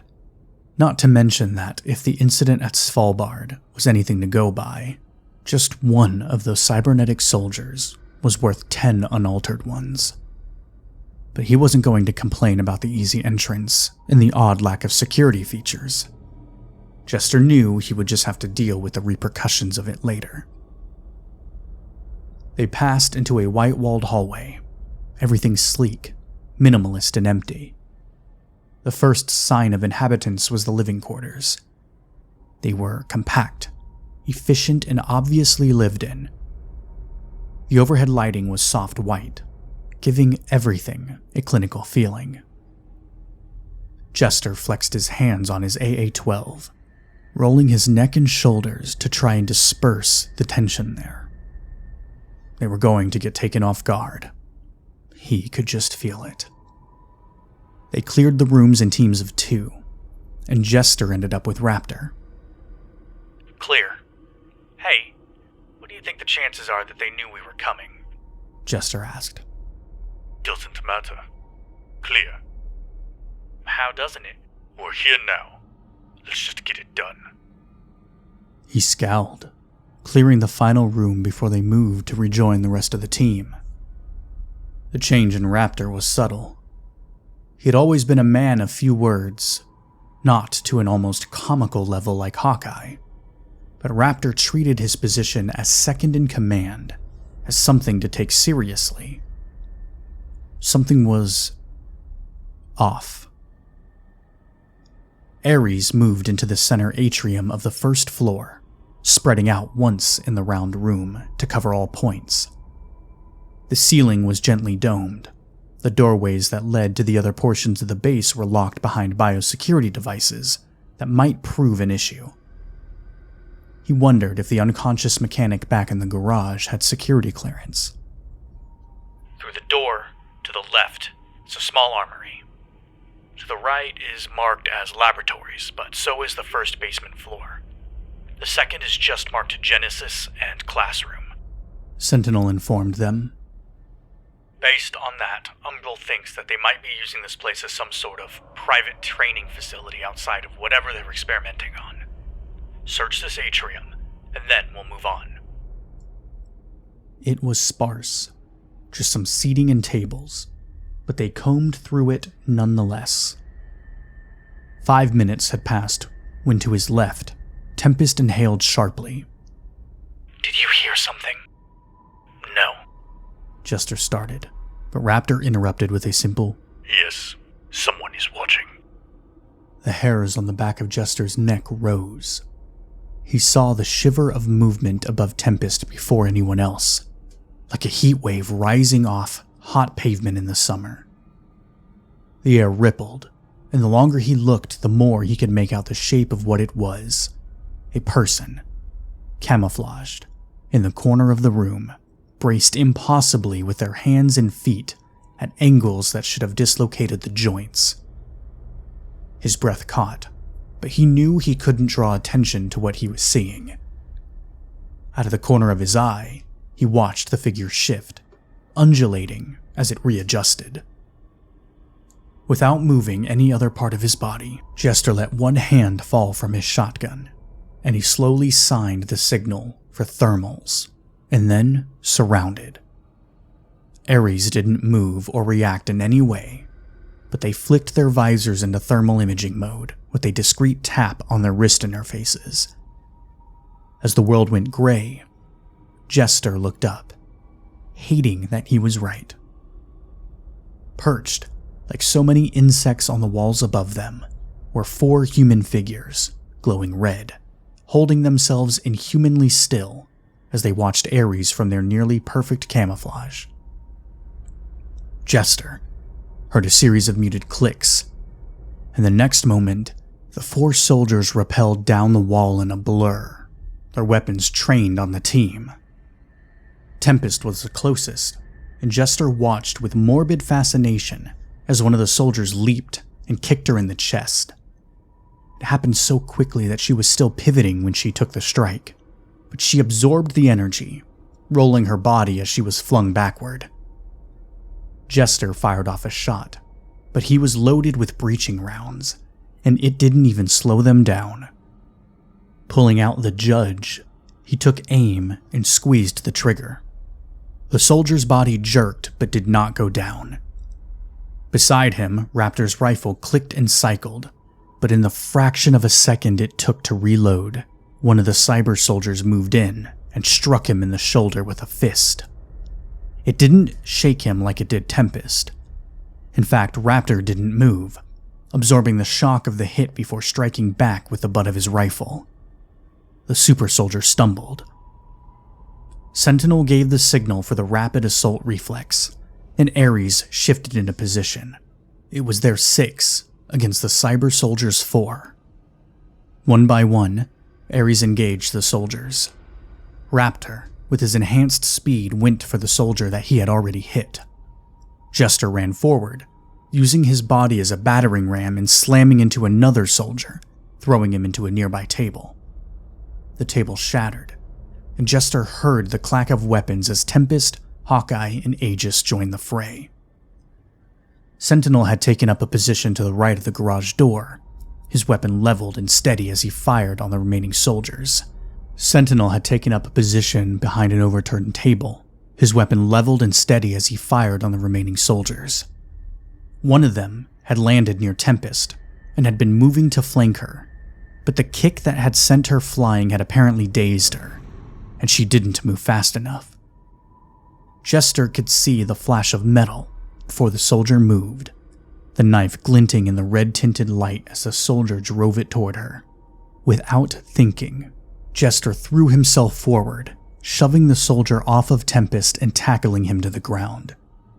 The two of them rolled across the floor, and the soldier punched Jester in the side of the helmet hard enough to leave a bruise, his knife falling from his hand.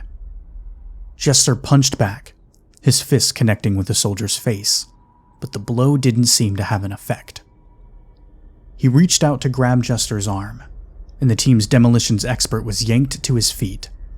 His helmet was pulled from his head, and he felt the back of the soldier's hand strike him hard. Jester's head snapped back, but before the soldier could strike him again, Raptor was there, his rifle clicking as he fired at point-blank range. The cyber soldier's fractal skin cracked, and it took 3 more shots for one to penetrate. The soldier's body jerked, and he fell.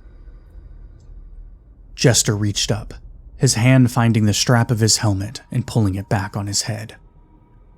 They rallied, coming together in the center of the atrium in a tight ring with just enough space left for each team member to drop into the center if they needed to reload before rejoining. Aries had the upper hand, but the cyber soldiers didn't give an inch.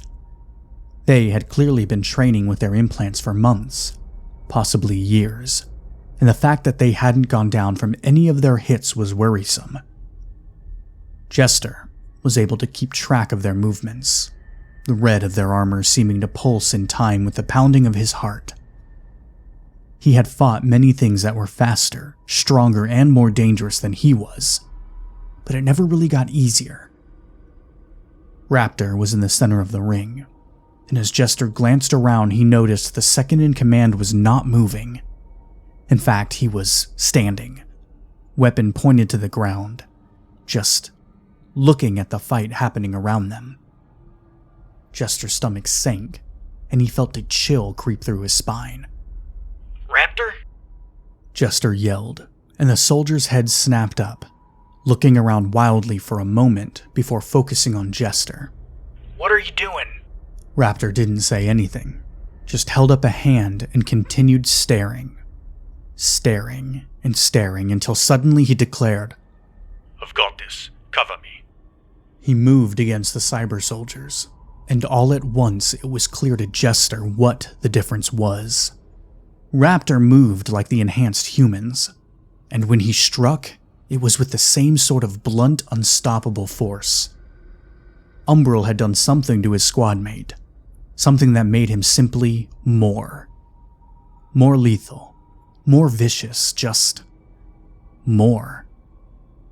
They covered Raptor, as he had requested, but it was a little disorienting as he watched Raptor and the cyber soldiers move around each other like predators.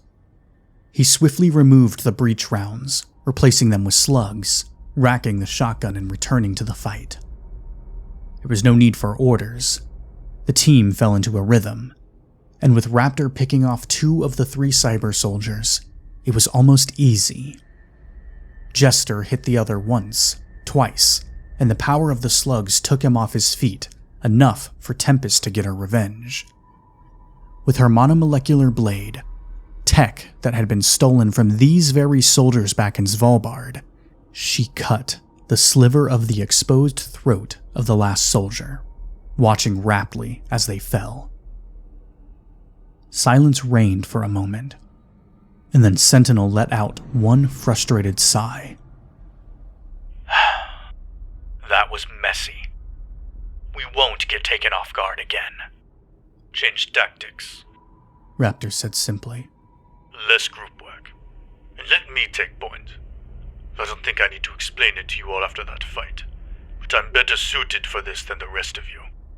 Sentinel drew himself up to his full height, a rare bolt of anger going through him. We're a team. That's not how this works. If I send you forward, go, but we aren't going to change the way we do things in the middle of a job. Raptor looked like he wanted to argue, but stopped himself. Yes, sir. Reloading and straightening his gear, Jester could hear the unsaid things passing between all of them. No one else was talking, but there in the silence, a million things were being spoken. Sentinel didn't buy into things that weren't tangible and rooted in reality, but he felt some sort of dark energy thrumming not just between his group, but from somewhere in this building. Taking out 4 of the cyber soldiers that had been such a struggle for them on the previous mission should have been triumphant, and in a way it was. They had intel from the first fight as well as the extra information provided to them by Umbral after they autopsied the first batch of cyber soldiers. With that, Aries knew how to fight them, knew that it was going to take more brute force than grace to get the job done. And yeah, he knew logically that Raptor didn't just heal from a lethal dose of radiation. Umbral had to have done something wild to pull him out of that death tailspin. But seeing his old squad mate in action, facing the proof that he was so much different, shook even Sentinel some. Then there was the insubordination. But he'd chalk that one up to Raptor having been gone from the Eclipse Initiative for so long. They tried to use one of the downed soldiers to gain access to the laboratory wing, but when it didn't work, Jester had to breach the door. He went thermal again, instead of explosive. The white-hot breaching torch silent and less combustible than explosive charges. But it certainly took longer. Long enough for him to think, and for an uneasiness to settle in. There were a few lab workers huddling against the walls, their heads covered by their hands, once they got inside the lab. There were a few lab workers huddling against the walls, their heads covered by their hands once they got inside the lab. He motioned Aegis forward and let her hit all but one of them with tranq rounds, after they ascertained that none of them were armed. Like before, they put restraints on the remaining scientists and had him wait while they got to work investigating the area. It was everything he would have expected from another megacorp lab. The walls were lined with machinery and computer terminals, and the main portion of the lab had multiple stations with clear partitions separating each one. When they dug a little deeper, he was surprised to find that they had been working on the camouflage transmitters that the cyber soldiers had been wearing out in the atrium. They were different and more efficient than the energy field variety that Aries had encountered before, but it wasn't anything that they hadn't delivered to Umbral previously. Still, Sentinel would have assumed this was classified stuff, but here it was on the ground floor lab. Either it was amateur hour here at the Volga base, or whatever they were really trying to hide was a big deal. In the labs, the temperature had risen a few dozen degrees, enough for a few of the members to remove their masks to make it more bearable. "Is this really it?" Jester asked, holding one of the half-finished camo transmitters up to look at it. "Can't be." Sentinel took a breath to go over the options before nodding to Tempest. "Get what information you can." Tempest was still wearing her mask, and although he couldn't see her face, something about the way she tilted her head made him think she was smiling. "Gladly." Tempest jerked the bound scientist from the floor and pivoted to put him in one of the rolling chairs. She had a shorter blade in her hand this time, her regular tactical knife, and spun it idly in her gloved hand as she paced a circle around him. The scientist looked like he might wet himself. "No theatrics," Sentinel snapped. "Make it quick." "Yes, sir," Tempest sighed, coming back around to the front of her prisoner and putting two of her fingers under his chin, tilting his head up so he was looking into the only uncovered part of her eyes. "You heard the boss. Let's hear it, and I'll have my friend over there put you oh so gently to sleep. Otherwise, I'm gonna take what I need, and it won't be nearly so gentle."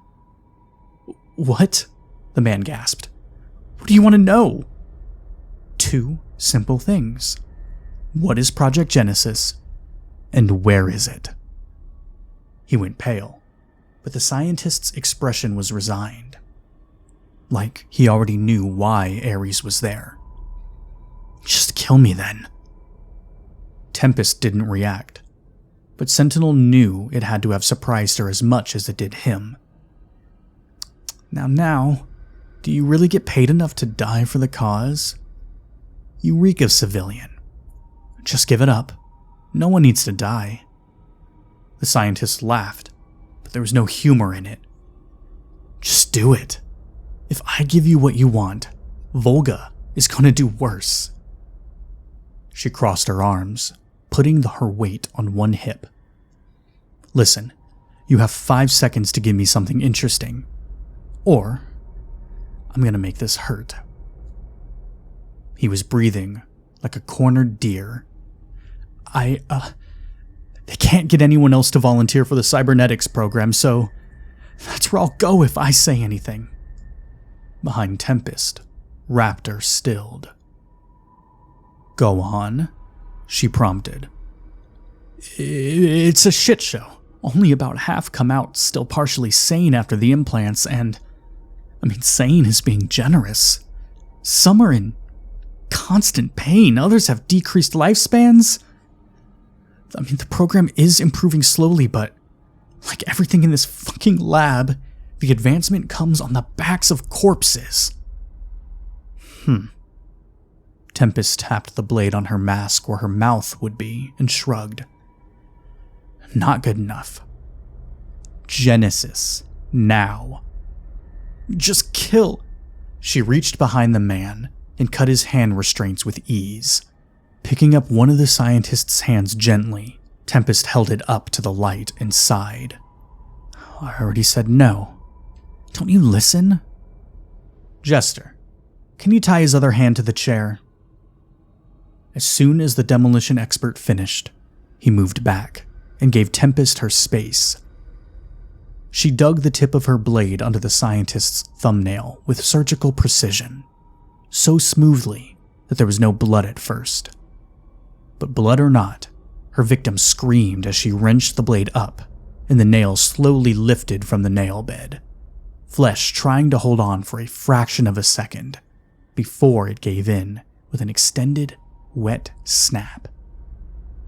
He struggled, but Tempest dug her knee into his gut, putting the weight of her body on the man while she used the fingers of her free hand to pull the thumbnail the rest of the way off. She tossed it away, and it landed at Sentinel's feet. Tempest had just started to wiggle the tip of her knife under the nail of the second finger when the scientist gave in with a teary, snotty cry of, Fine, just stop." With a flourish, she sheathed the knife and stood back on her own 2 feet, crossing her arms. Blood leaked slowly from the abused digit, dripping on the floor as he let the arm hang loose. Tempest waved, indicating for the scientist to talk, and with a shuddering breath he did. "I don't have the clearance to get to the basement labs, or to even know what Genesis is, but it's definitely down there." He jerked his head towards the line of unconscious scientists. "The woman with the gray hair? She's the lab manager. She has the highest clearance of all of us here in the surface lab." "So you don't know anything about it?" Tempest asked. "I want every little detail, even rumors."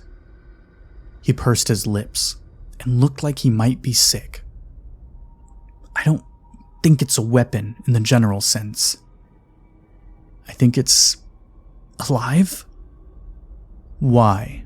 she insisted. "And hurry the fuck up." "Oh God, Sentinel watched the scientist swallow hard. "Fine. Fuck. Once a month, they bring a truck here hauling something huge behind it. It's a machine and it runs all night and is gone by the next morning. It blows this black smoke. Oh God, I'm gonna be sick." Tempest raised her hand to slap him, but Aegis pushed her way in and held her canteen out with a quiet command of, "Here, drink." "You're soft," Tempest hissed. "You think we'll get quicker answers if he pukes his guts out?" Tempest snorted, but waited until the medic had finished pouring water into the scientist's mouth before demanding he continue. Okay. There is this black smoke that comes from it overnight, and no one questions it. But look, I grew up in this small town in Cleveland, and our apartment was cheap because next door was this funeral home, and the same black smoke came from it twice a week. Greasy, foul, and meaty smelling. Oh hell, Aegis breathed, and silently Sentinel agreed. "I'd bet my life that it's a mobile crematorium," the scientist finished. "Whatever they're working on down there is producing a large amount of biological waste. So I think they're creating living things and disposing of the failures." Tempest didn't look bothered, but he was her commander, and he was familiar with the way she clenched and unclenched her fists to disperse the nervous energy inside of her. "Is there anything else?" she gritted out. And when the scientist shook his head miserably, Tempest stepped back and let Aegis through once more. The medic put the man out with a quick syringe to the neck, and they drug his unconscious body to join the rest of his co-workers. With some effort, the pried-open eye of the lab manager got the first door to the basement level open, revealing an elevator and a set of stairs to the right of it. Aries took the stairs, rifles primed and in hand, because none of them had any illusions that they weren't going to run into more guards. Sentinel sent the rest of the team ahead on the stairs beside Raptor and flipped his comms off, turning to his second-in-command. "Before we get into another scrum, do you want to tell me what they've done to you? I need to know the capabilities of my team if I'm going to be efficient. You know that." Raptor paused, but shook his head. I haven't lost my mind, like the scientist said, if that's what you're thinking. "Are you the same as the cyber soldiers?" He shook his head again. Similar, but not the same. Umbral went in a different direction with its human enhancement program. He looked around to see if any of the other team was in earshot. I can tell you what I know later, but now isn't the time, Sentinel. Don't you think the time would have been before we deployed together for the first time? I'm not supposed to tell you a fucking thing, so why don't you let me decide when the right time to put my neck on the line is? Raptor's voice was a low growl, full of frustration. Sentinel wished he could see the other man's face. "You're different, whether you think so or not." I know I am, but I'm mentally intact. "Understood. Don't move out of formation again. Got it?" Raptor's "yes, sir" wasn't as convincing as he'd like it to have been, but when they rejoined the rest of Aries, any personal issues fell away, and they all slipped into their identities as cogs in a single machine. With a flow as smooth as water, they moved into the first floor. It was another lab, but this time with an obvious medical tilt to it. He hadn't had time to really consider what sort of biological monstrosity that Volga could be messing around with. Umbral would never let even a cellular sample of Chimera slip through the cracks, and from what he understood, they had torched the entire rainforest surrounding Viridian Labs to the ground after what Aries had discovered last time they were there. As they moved farther in, they could see the lab was dimly lit by a series of low-hanging, cold-toned LED lights, casting elongated shadows on the sterile white tiles. Along one wall, a row of cryogenic storage units hummed softly, labeled as housing genetic samples, tissue cultures, and specialized equipment. Overhead, a network of suspended power nodes and cables fed energy to the various machines and devices. Aries spread out slowly, Hawkeye settling at one of the terminals and connecting to the system. After a few moments, his stilted voice came over the comms. "The surface of the back wall is a holographic illusion. I'm about to drop it. Be on guard." The rest of the team spread out in a line, all of them facing the seemingly plain wall with their rifles raised. Hawkeye dropped the hologram, and as it shimmered out of view, they were faced with 3 isolation chambers, outfitted like prison cells, with beds, sinks, and toilets. Sentinel gave the hand signal for thermals. The cybernetic soldiers were as still as statues, 3 of them in each cell, their own rifles pointed towards Aries. In the center cell were 5 figures huddled on the ground, invisible past the camouflage field of the soldiers. Between one breath and the next, the fight was on. The Volga soldiers didn't even bother with opening the doors, just firing through the glass and into the main portion of the laboratory. It shattered into a million glittering pieces as Aries took cover behind the laboratory stations before returning fire. "Try and find the optical camo transmitter," Sentinel called. "We're at a disadvantage having to use these thermals."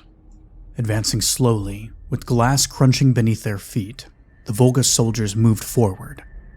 Hawkeye was the first to take out a transmitter, a 2-inch box at the base of each of their spines, when one of Jester's slugs made a cyber soldier stumble enough to turn around. "Providing cover," Aegis called. She lifted her rifle to the ceiling, firing at the lines leading to the cryo storage in tight bursts of 3. Liquid nitrogen hissed from the lines and fogged the air around them. In the brief cover, Hawkeye moved around one side of the lab, while Raptor took the other, picking off the camo transmitters as quickly as possible. "Done," Raptor announced, and they all flipped their thermals off. Sentinel mentally ran through the best options. Raptor could go toe-to-toe with Volga cyborgs, and they were killed much easier in close quarters. Tempest could hold her own for a brief time in hand-to-hand, and with her hyper-sharp blade, she had a good chance of a kill. Jester had a small flamethrower, but the shotgun seemed to get better results. Hawkeye was a crack shot and could take out their joints like they had learned at Svalbard. Now, how to put those pieces together. There are 9 Volga cyborgs, and 6 of them.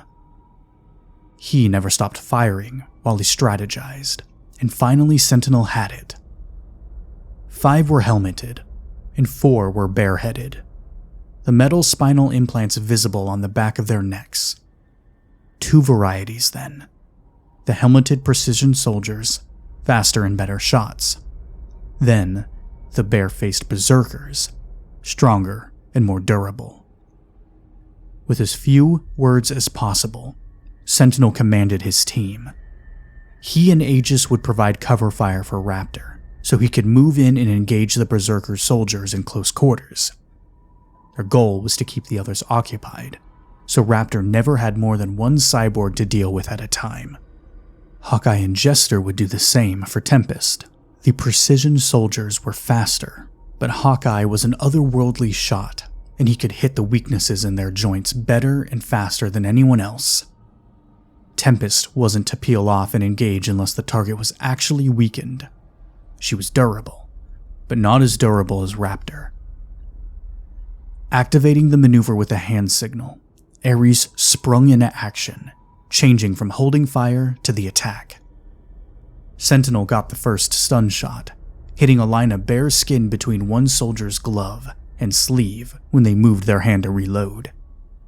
It didn't penetrate, but he was sure it had cracked the fractal skin from the way the cyborg winced.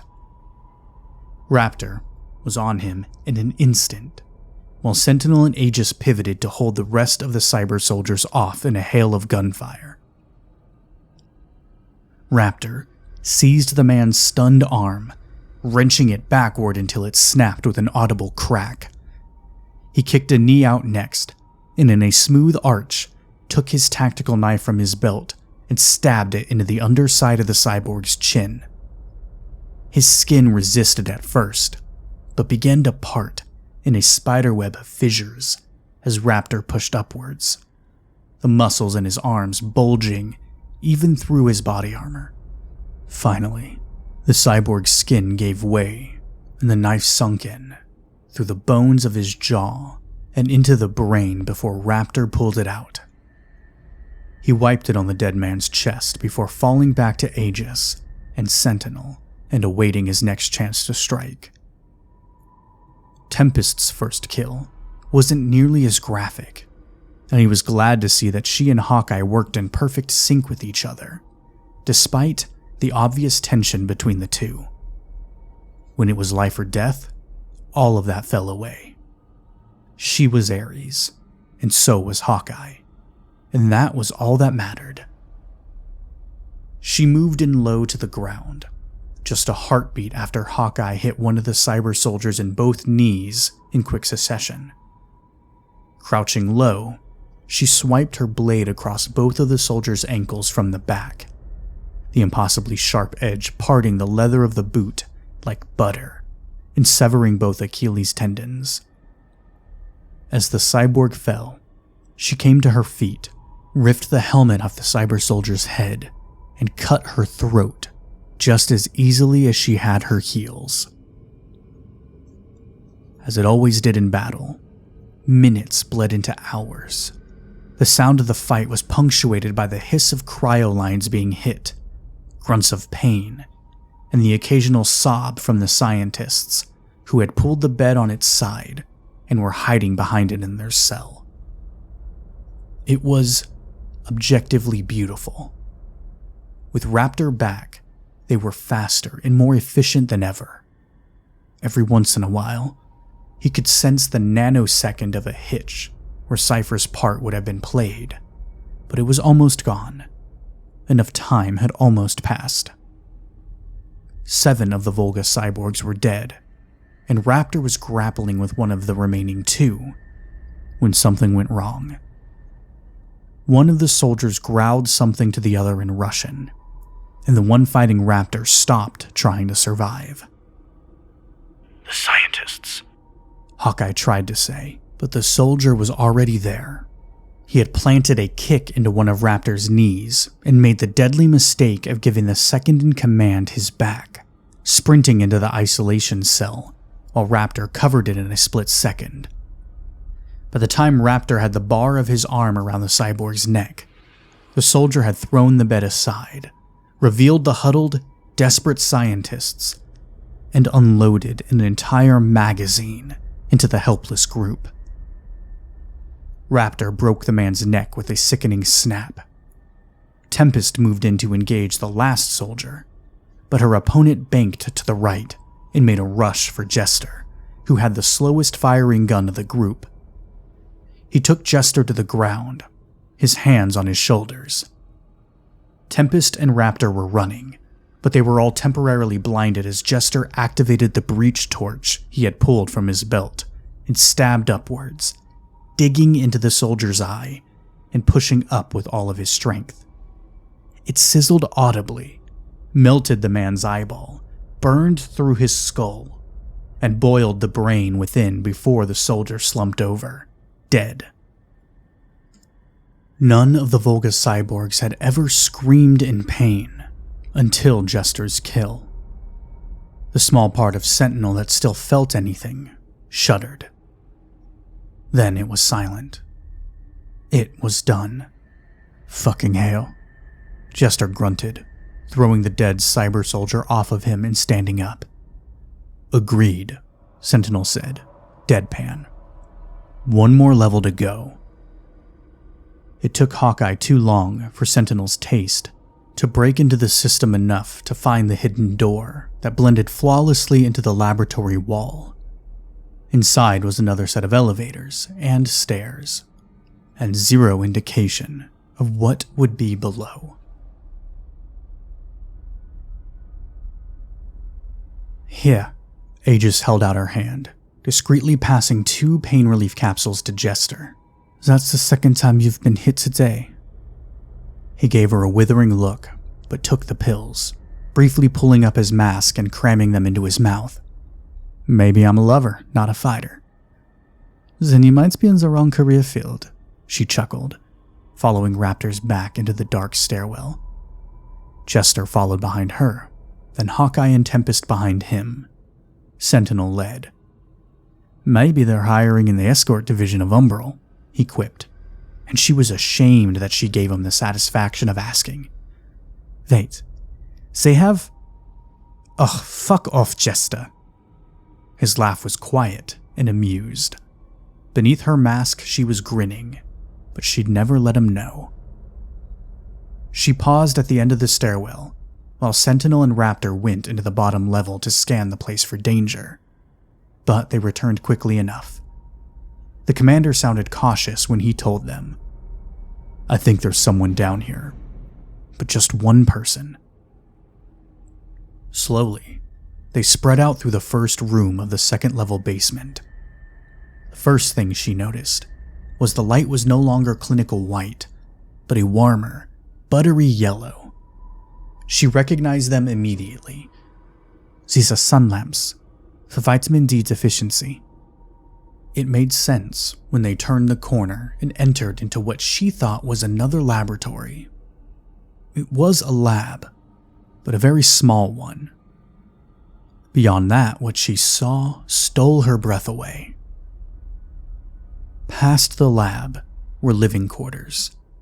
The walls painted a muted shade of blue. The ambient lighting cast gentle shadows over a strangely small workplace adorned with holographic displays and educational consoles. There was a small kitchen tucked into one corner and a bookshelf in the other. Then, there were the 3 modular sleeping pods, cocoons that could be closed off to minimize stimuli when needed. The center one was open, soft music playing from overhead speakers meant to comfort the occupant. In the center of the sleeping pod was the child. Somewhere between 5 and 7, the child's head was shaved, and they were focused in on a small tablet clutched in their hands. Dressed in a white jumpsuit, the kid only looked up once the entire team was finally inside the entryway of the living quarters, a stunned silence hanging over all of them. No one said anything, but Aegis slowly clipped her rifle to her back and pulled her mask off her face. The kid watched her with huge, wide blue eyes. Their eyebrows were so pale they might as well have been non-existent, but their skin was a smooth olive brown. There was no fear in them, just bored curiosity. "Permission to approach?" Aegis asked quietly. "Granted," Sentinel responded. Aegis moved slowly, holding her empty hands up the entire time to appear as non-threatening as possible. The child watched her, but didn't move. When she was 8 or so feet away, the child spoke. "There's blood on you." "Yes," she confirmed. "There is. But I'm not hurt." "Are you hurt?" The child shook their head. "No, but all my teachers are dead." The scientists upstairs that the cyborgs had assassinated. "How do you know that?" They shrugged one thin shoulder. "I just know things sometimes. I could feel them die, but it didn't hurt me or scare me. I don't get scared." She forced a small smile. "That's good. What's your name?" The child regarded Aegis for a long moment before responding. "Jen, but my long name is Genesis, female, designation 28. Aegis mulled that over. 28, huh? Is there more of you, Jen?" Jen shook her head. "No. My brother and sister were Gen 27 and 29, but they aren't here anymore. It's just me. The teachers burned them when they started to get sick." Aegis's stomach churned, bile climbing up her throat. The horrible truth that Volga had euthanized and cremated 28 other of these Genesis children made her want to vomit. But she pushed it away, feeling the eyes of the rest of Aries on her. "Why are you here, Jen?" "Because of this." Jen held her hands up, and the tablet she was holding floated through the air to Aegis, who took it into her grasp, hiding her awe. She heard Tempest inhale sharply behind her. "And this?" Jen's eyes went unfocused, and Aegis felt the lightest brush of something against her mind. Alicia Alvarez, medic, 29 years old. "Stop!" Aegis shook her head hard, and Jen blinked, her eyes clearing. That's enough. Thank you for showing me." Jen held her hands up again, and Aegis felt the tablet in her hands pull away, floating back to the child, who went back to whatever she was doing before Aries arrived. Shaken to her core, Aegis turned and walked back to the rest of the team, making a beeline for Sentinel. "She's Project Genesis," Sentinel confirmed. "Go ahead and trank her, Aegis, and we'll call for extraction." Whatever she had been about to say died in her throat, and she looked up at her commander in cold, visceral distress. "Sentinel, they can't take her back to Umbral." Something flashed in his eyes. Sympathy? "Those are our orders." "She's a child," Aegis hissed, hands balling into fists. "There is no world where Umbral doesn't dissect her piece by piece so they can make their own. You saved those kids in Haven." "Those normal, unremarkable children? We both know that's different." Raptor cursed under his breath and pushed past the two of them. "We don't have time for this. If the two of you are going to bicker like an old married couple, I guess I'll be the one to do my fucking job." She felt panic hit her like a bolt of electricity. This was not the same man she tried so hard to save. The truth of it was there, and the vitriol of his words to her. "Raptor, wait!" She ignored Sentinel calling her back and chased him, reaching her hand out for Raptor's shoulder, when she heard the unmistakable sound of Hawkeye clicking the safety off his sidearm. She and Raptor both froze, turning to see the sniper aiming his Glock at Aegis, looking so casual about it she almost laughed. He said nothing and gave no explanation, but she could feel the red dot of his sights so clearly above her heart that it was almost tangible. Even Raptor seemed shocked, but he recovered in an instant, telling her without looking at her, "We have our orders." "Hawkeye, stand down," Sentinel barked. "Commander," the sniper started. "Stand down, or I'll put you down." Then he added, "Same for you, Raptor. Get back here. Now." Hawkeye looked between Aegis and Sentinel, and without another word holstered the gun. Throughout it all, Jen watched everything with her owlish eyes. "If anyone steps a single toe out of line again, there will be hell to pay," the commander said once they all settled. "We're going to call for extraction, and it will be here in 30 minutes. We are finishing this mission, and what just occurred will never be spoken of outside of this team. Do you understand?" Everyone agreed, except Aegis, who kept her mouth shut in a thin line. Sentinel turned to her. "Do you understand, Aegis?" Her jaw worked, but she couldn't stay silent. "They can't do this." "What you mean," the commander told her, low and dangerous, "is that you can't do it." "I won't do it." Her mind raced with ways out of this, ways that she wouldn't have to hand the little girl behind her over to the team of butchers back at base. I still have contacts from Radiant Mercy. Let me take her, Sentinel.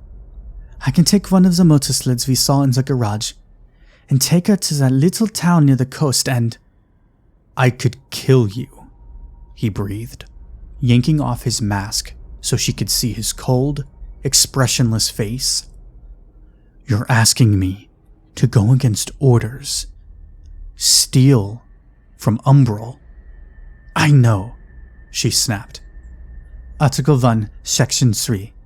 In case of insubordination, disobedience, or failure to comply with orders, the offending team member is subject to disciplinary action at the leader's discretion, including immediate execution. We all signed the same contract." She tilted her head to the side.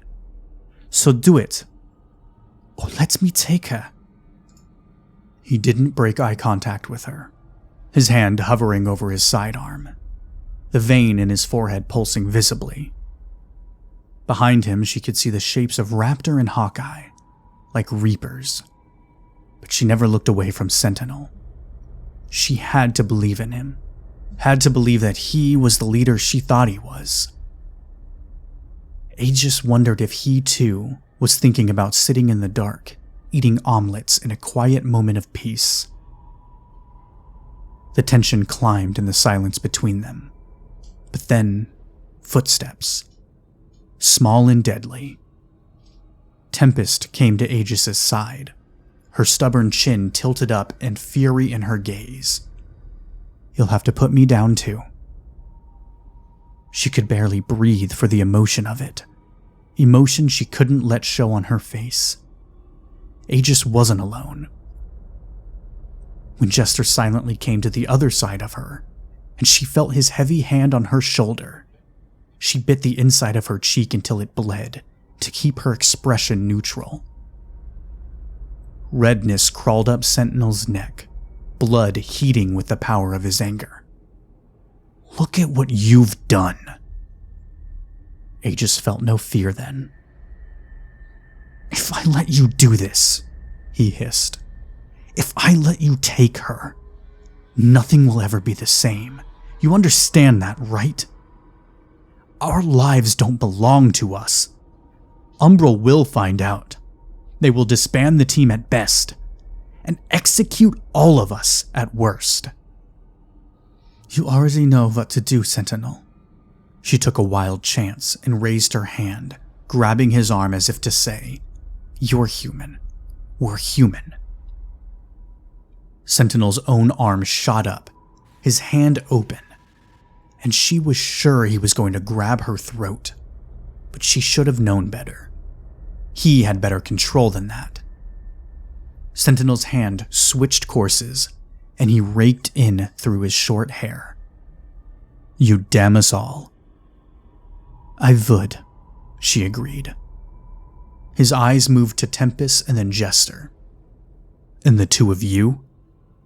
"Yes," Tempest said. Jester hesitated longer, but nodded. Once. Raptor knew what was about to happen before Aegis did.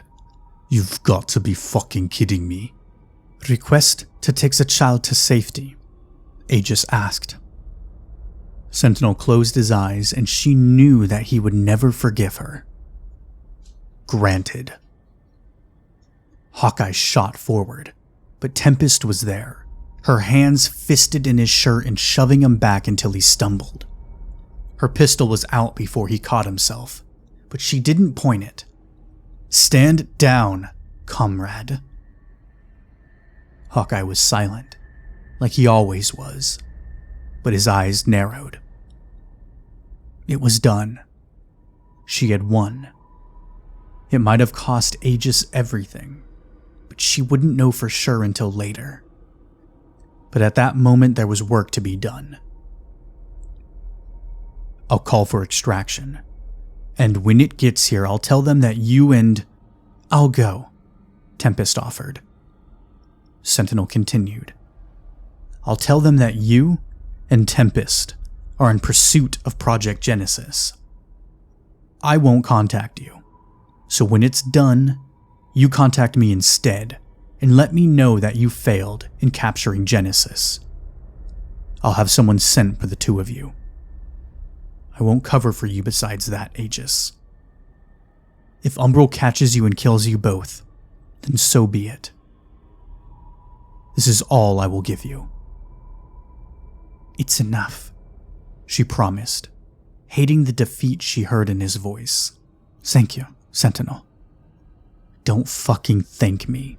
He had to force the words through his teeth. "You can tell me when you're done, but otherwise, I don't want to hear a word from you, Aegis. Not when you forced this on me." He swept past her, Raptor and Hawkeye following. It was the most hollow victory of her life. Aegis pulled her mask back on, and Tempest moved with her like a shadow. Jester lingered long enough to tell her, in a quiet voice, "You better be fucking right about this, Aegis." There was no humor in his voice. He was just resigned. Am I allowed to thank you? Yeah. For every day of the rest of our lives. You know, you act like you were torn, but I knew the entire time that you were with me, even before you moved. Jester watched her, but said nothing as she continued. You are a better man than you think you are. Jester jerked his head towards the retreating commander. And him? She closed her eyes and exhaled slowly. Yeah. Jester clapped her on the shoulder one more time and left her, following the other 3 men back up the first floor.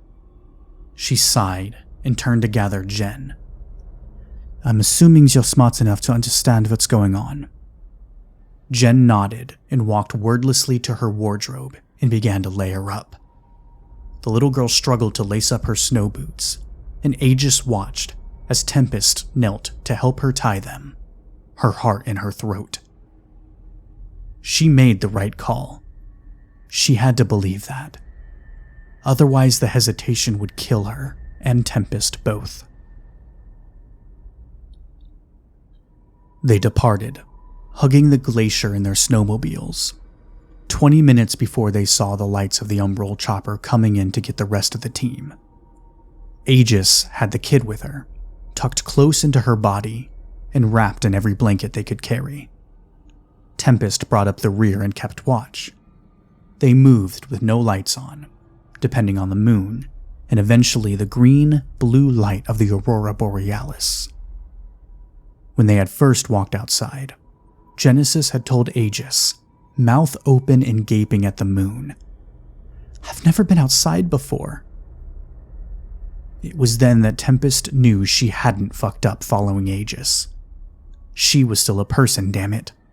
It didn't make her weak for wanting to save a kid. It made her human. The 2 women and their little girl flew through the night for 3 hours before they finally had to stop, heating canteen water for Genesis to sip to warm her from the inside out. While the girl drank, Tempest leaned on the snowmobile beside Aegis and blew out a slow breath. It curled lazily into the dark sky above them. I have to make a confession, she said. I definitely came with you to save the kid, but I had an ulterior motive too. Aegis, blowing into her gloved hands for warmth, just waited for her to continue. I don't know who else to trust, but when you stood up to Sentinel, I knew you were someone I could. They were alone, but Tempest lowered her voice anyway. Alicia, this is going to sound insane, but I have to talk to you about Hawkeye.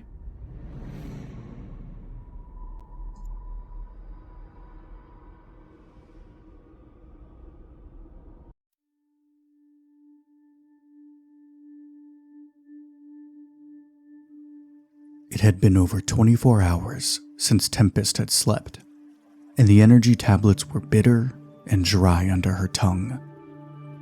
She and Aegis abandoned the stolen snowmobiles under an icy overhang, walking the rest of the way to the tiny fishing village on the coast.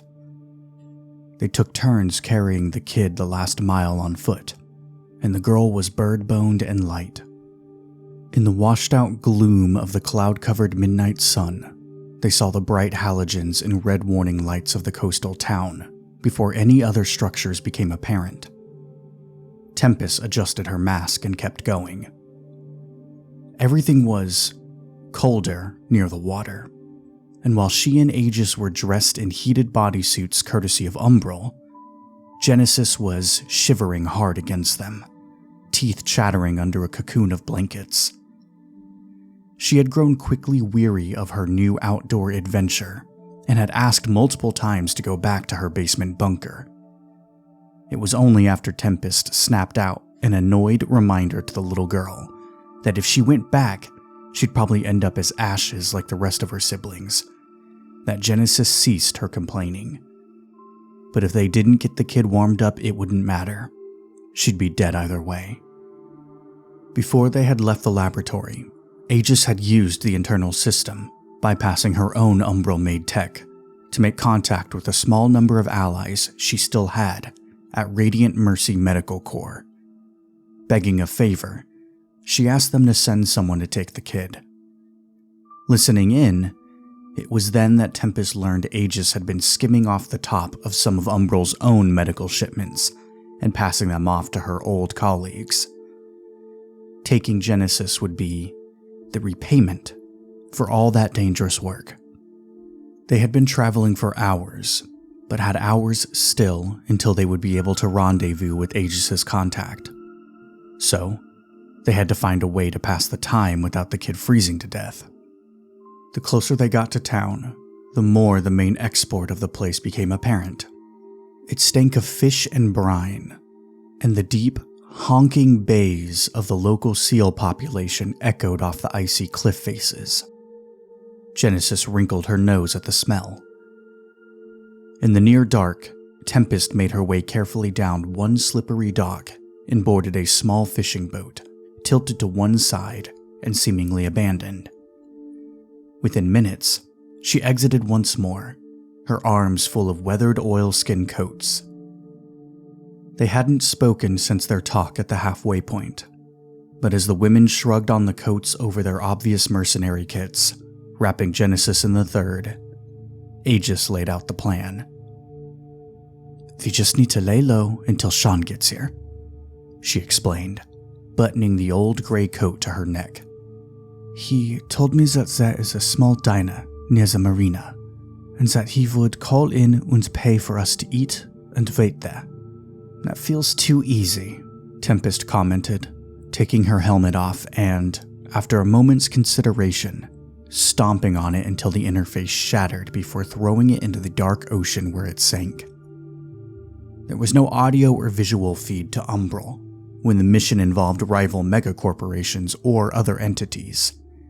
They feared someone might be able to hack into the wireless connection, and from there, the Umbral system as a whole. But even disconnected from their home base, the helmets looked futuristic and otherworldly, not something she would have been able to pass off as normal. How is he going to explain two women and a bald kid walking off the glacier and into a town with, 50 people total in it? We aren't exactly inconspicuous. What other choice do we have? This was your idea, remember? I'm trusting you, Aegis. Then that's what I'm asking you to do. Trust me. Look, let's go before this kid goes hypothermic, and all of this was for nothing. They both made the tentative decision to uncover their hair and faces fully, agreeing that going in masked would rouse more suspicion than not. The air was painful on her skin, immediately making it feel dry and chapped, but they didn't have much further to go.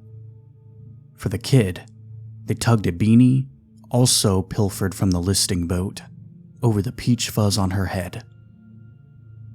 It was early, and while there were a few fishermen tottering around the docks, the place was mostly empty.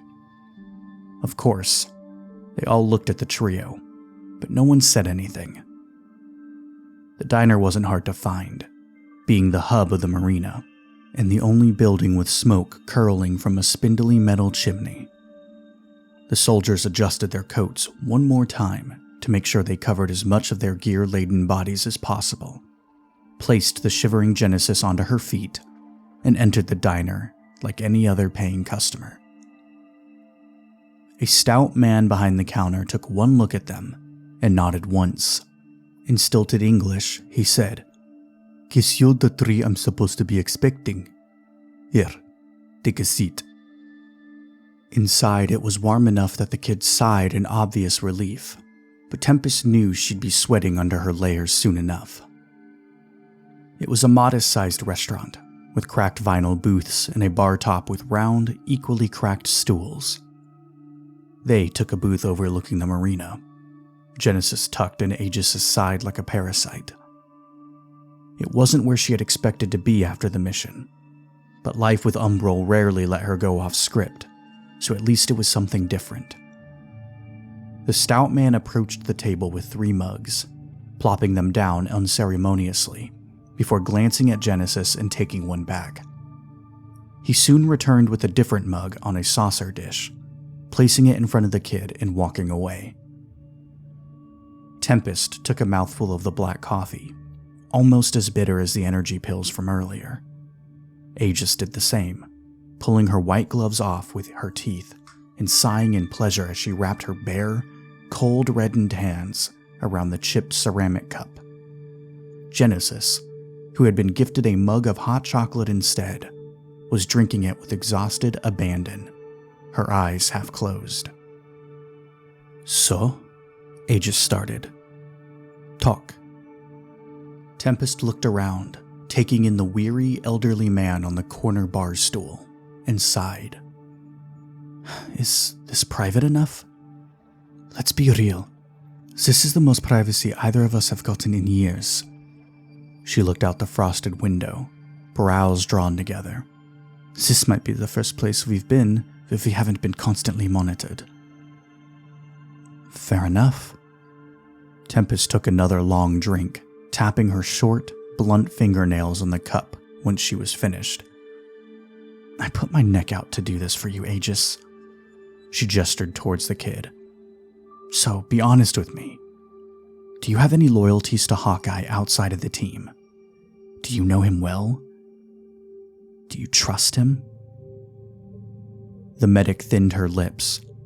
Next to her, the napkin holder began to shiver on its own before Aegis slapped a hand on top of it, pulling a few out and handing them to Genesis with a hissed, "Don't do that here," before giving her attention back to Tempest. "Loyalty? Just a loyalty to the team, nothing more. He's, well, not very personable, but I've never had an issue with him. I'd fight alongside him like I would any of you, and I guess I would trust him if on a mission I had to rely on him. But outside of the Eclipse Initiative," she shook her head, "I have no feeling one way or the other. Except after today, right?" Tempest finished for her. "When he pointed his gun at you, it was unexpected," the medic agreed. "Everyone was pissed, I know, but his reaction was so extreme that it caught me off guard. Do you think he would have taken the shot?" Tempest clinked her nails against the cup again, burning off nervous energy. "If he was anyone else on the team, I'd say no." It was understood between the members of Aries, as well as all of the other Eclipse Initiative teams, that their commander was the stand-in for Umbral. Answering to Umbral meant answering to Sentinel in the field, without question, without hesitation. So the idea that one of them might act of their own accord was hard to fathom. But then again, Tempest thought, Aegis taking the kid was no different than Hawkeye pointing the sidearm. She might have gotten an affirmative from Sentinel first, but she had forced the commander's hand. Still, it was hard for her to not look at it with at least a little bit of emotion, instead of taking it completely literally. Both Hawkeye and Aegis defied Sentinel, but one for death, and the other for life. "Explain," Aegis prompted. Tempest blew out a slow breath. "I get the feeling that Sentinel is the commander of Aries, but maybe not the commander of Hawkeye, you know? What if he reports to someone else? We know they messed with his brain after Cypher died. That computer-to-brain interface or whatever, but why? We're the only team operating a member short right now. Everyone else has a tech guy and a sniper. You know they've got some brainiacs down in the lower divisions itching to be promoted." "You're saying a lot," Aegis pointed out, "but not making any points." "I'm getting around to it," Tempest snapped. "Look, we've run into some weird shit. I wouldn't believe that anything," she waved her fingers in the air, "spooky was going on if we hadn't all seen it with our own two eyes. Hell, the kid is proof enough that we don't understand everything. And what's more, that Umbral doesn't tell us shit." The kid in question had finished her hot chocolate and was snoozing, warm and full, against the medic. Aegis, though, was giving her full attention to the other soldier, waiting for her to continue. Okay, so what I'm trying to get at is, I think Hawkeye is a plant, or at least getting commands from above Sentinel's head. And that's why they didn't want to replace Cypher with someone else, because maybe Cypher was too close to figuring out Hawkeye's secret, and Umbral didn't want to risk it. Aegis went pale, leaning forward and lowering her voice. Are you insinuating that Cypher's death never sat right with me? Yeah. Tempest swallowed hard and looked out the window, trying to collect her thoughts into something understandable. Hawkeye was with him when he died. Hawkeye replaced him. Hawkeye was the first guinea pig for the brain interface that Cypher had been working on. His mark is on everything that Cypher left behind. Cypher might have been taken out like Hawkeye said, but even then he's the least likely person on the team to have taken over for him. If it was anyone, I would have picked Jester. Umbral picked Hawkeye for a reason.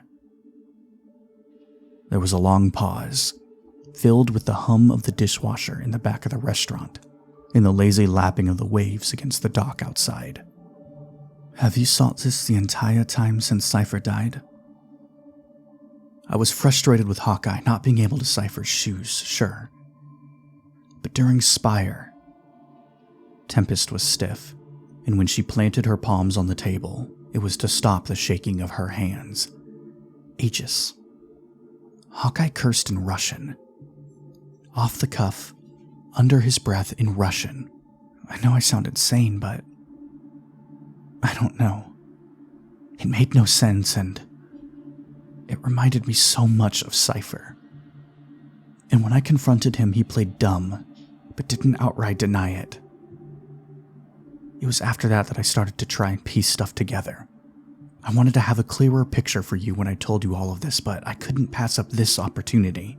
Even without the Russian thing, I think Hawkeye is a threat to us, and we don't even know it.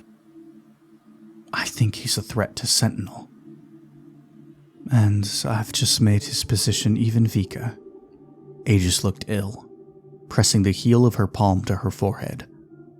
I defied Sentinel in front of the whole team, and potentially in front of Umbral's mole. So you believe me? Tempest sounded like she didn't quite believe it would be so easy. If he hadn't drawn on me today, I wouldn't, but he did. So I'm open to the idea that there is more to his objectives than meets the eye. Unfortunately for you, I am no longer in anyone's good graces, so I don't think that Sentinel would listen to me if I brought this to him. I don't need you to do that anyway. I just wanted to have another pair of eyes on the situation. If I'm being completely honest, Raptor would have been my first choice, but we both saw how he's different. Aegis finished for Tempest, a halo of sadness falling over her.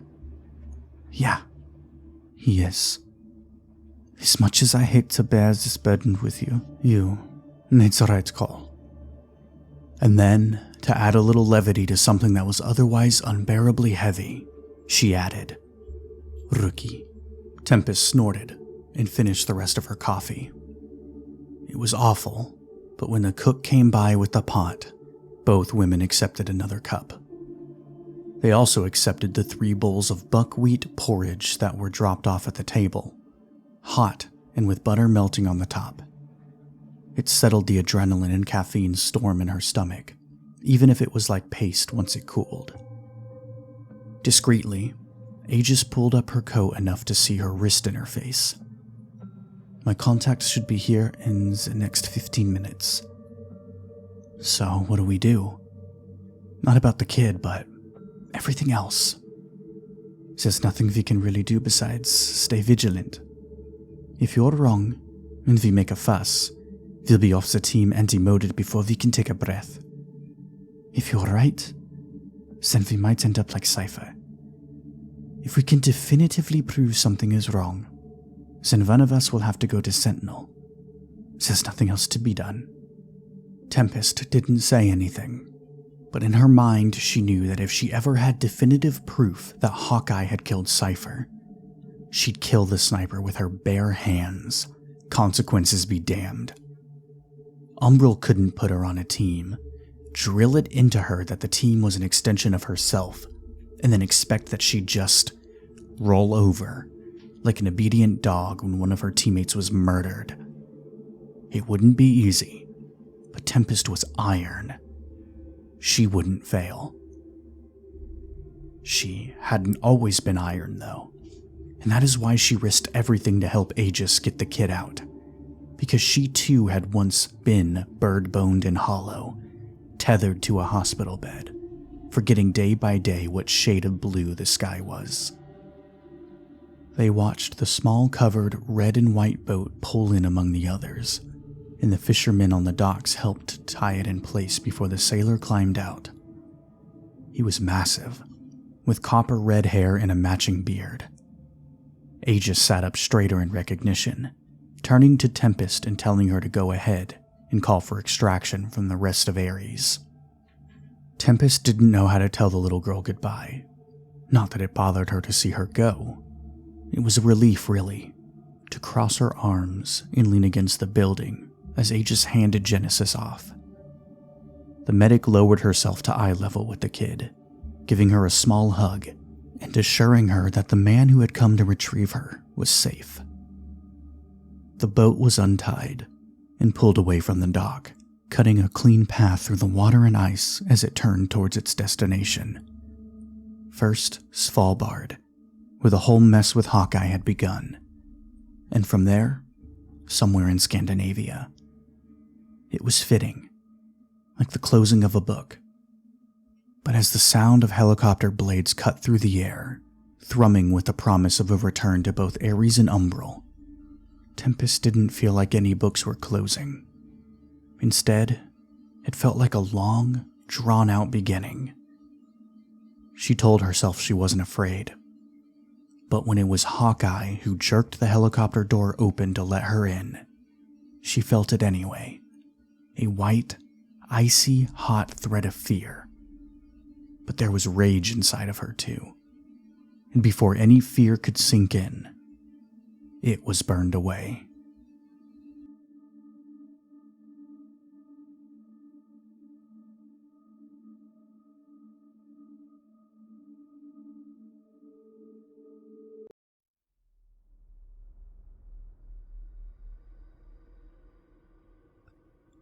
The chopper landed with a flurry of fine sand that seemed to cover everything, swirling up around the rotors and obscuring the world around them. For Aries, it didn't matter. All 6 of them had their masks on, the advanced visuals in their visors cutting through the cloudy interference like a knife. They said nothing as they disembarked, faceless and terrifyingly efficient. The golden children of the Eclipse Initiative. Or they had been, but no amount of perfectly crafted excuse could keep Umbral off of them after the failure of Project Genesis. It hadn't been a total loss. Umbral was able to recover all of the research that had been done at the lab, as well as biological samples from the previous Genesis iterations. But now, the eye of Umbral was upon them, and they had to be at their best if they wanted to get rid of the suspicion. Luckily, they were the best team operating under the Eclipse Initiative. It gave them more leeway than most, but Sentinel would be a fool if he thought for a second that they didn't suspect something was going on. He watched Aegis disembark, faceless like the rest of them, but he knew his team members' body language to a fault. Sentinel looked at her, and knew that at least in some ways he was a fool. She might have doomed them all, but he didn't even have the luxury of being furious with her anywhere but deep inside. Umbral was watching, and if they saw him treat his medic poorly, he was sure they would know something was up. So he treated her, Aegis the traitor, like he did all the rest of them. He wouldn't lie to himself and say that it didn't burn him up inside, like he had swallowed a flame. There were more consequences besides the extra attention, too, and that chafed him more than anything else.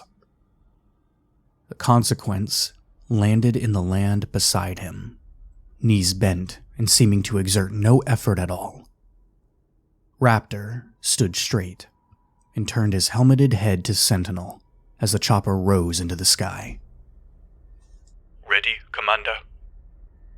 The words tasted bitter in his mouth. "Yes, Commander." Probation. At his age. It was a public shaming by the higher-ups. If Sentinel was a more emotional man, he'd have lost it already about the thinly disguised demotion. Umbral used the excuse that losing Cipher and then the half-failure of Genesis was reason enough to add Raptor on as the co-commander. But he knew that wasn't all. They had changed his former second-in-command, and now he was just their superhuman dog, listening to every order in command and obeying without thought or hesitation. Raptor reminded him, chillingly, of Hawkeye in that regard. This explained why the sniper was always close to Raptor. They were each other's trusted confidants. He had been in command positions long enough to see it. So while he wasn't technically demoted, he now had to share command with Raptor. Just as a precaution, they said. Well, Sentinel wasn't stupid. He knew it was so Raptor could keep an eye on him, and through him, Aegis. Part of him wished he was ruthless enough just to turn her in and have her gone from the team forever. The rest of him knew they'd execute her without a second thought. Or at least, warp her into something like Raptor. He wouldn't do it unless the entire team was in danger of going down for her stupid plans. If that happened, well, he didn't want to think about it. Not when it was time to work, at least. Arizona was a welcome change from the bitter cold and stifling rainforests that they had been sent to so much lately. The objectives had seemed simple enough, if violent. But violence was good, easy, free of any issues that might tear his team to pieces. The team was fully kitted out. There was no need for stealth or restraint today. They had been dropped in the Superstition Mountains, and it was 7:15 a.m. Less than a mile away, clearly visible, was the abandoned settlement of Flatiron City. Even empty, it felt out of place in the earth-toned desert, against the jewel-toned sky. 10 years ago, an enormous vein of gold was found, said to be the Lost Dutchman's mine, and Flatiron City exploded into existence around it. The buildings were prefabricated and rushed in, megacorporations like Umbral squabbling for what little of the government still claimed natural wonders, such as the superstitions off limits. That didn't last, of course. Umbral didn't get the contract. It ended up being a smaller company called Synth Tech Holdings that had gone defunct after the utter failure of the mining operation. Within a year, the rapidly built city was a ghost town. The mine blocked off by a wall of hastily poured concrete. Aries didn't know why, but Umbral more than likely did, and just felt that it wasn't relevant to the team's mission. Sentinel had debriefed the team on what he knew. Synthtech had been too eager, expanding the Flatiron mine quickly and messily. In the process, they made an accidental connection with another mine in the area. An abandoned and sealed off one that had been taken off maps decades ago, called Orphan Uranium Mine. There were obvious issues with exposure to the Synthtech miners, but that should have been able to be mitigated with the right protocols. Instead, entire teams were being lost, disappearing without a trace. And deep inside, they heard a rumbling, a skittering of legs across the stone. Mining teams were being lost daily, but SynthTech was desperate to close off the connection to Orphan Mine. They had sunk everything into the operation and the town that had to be built to support it. It was pointless.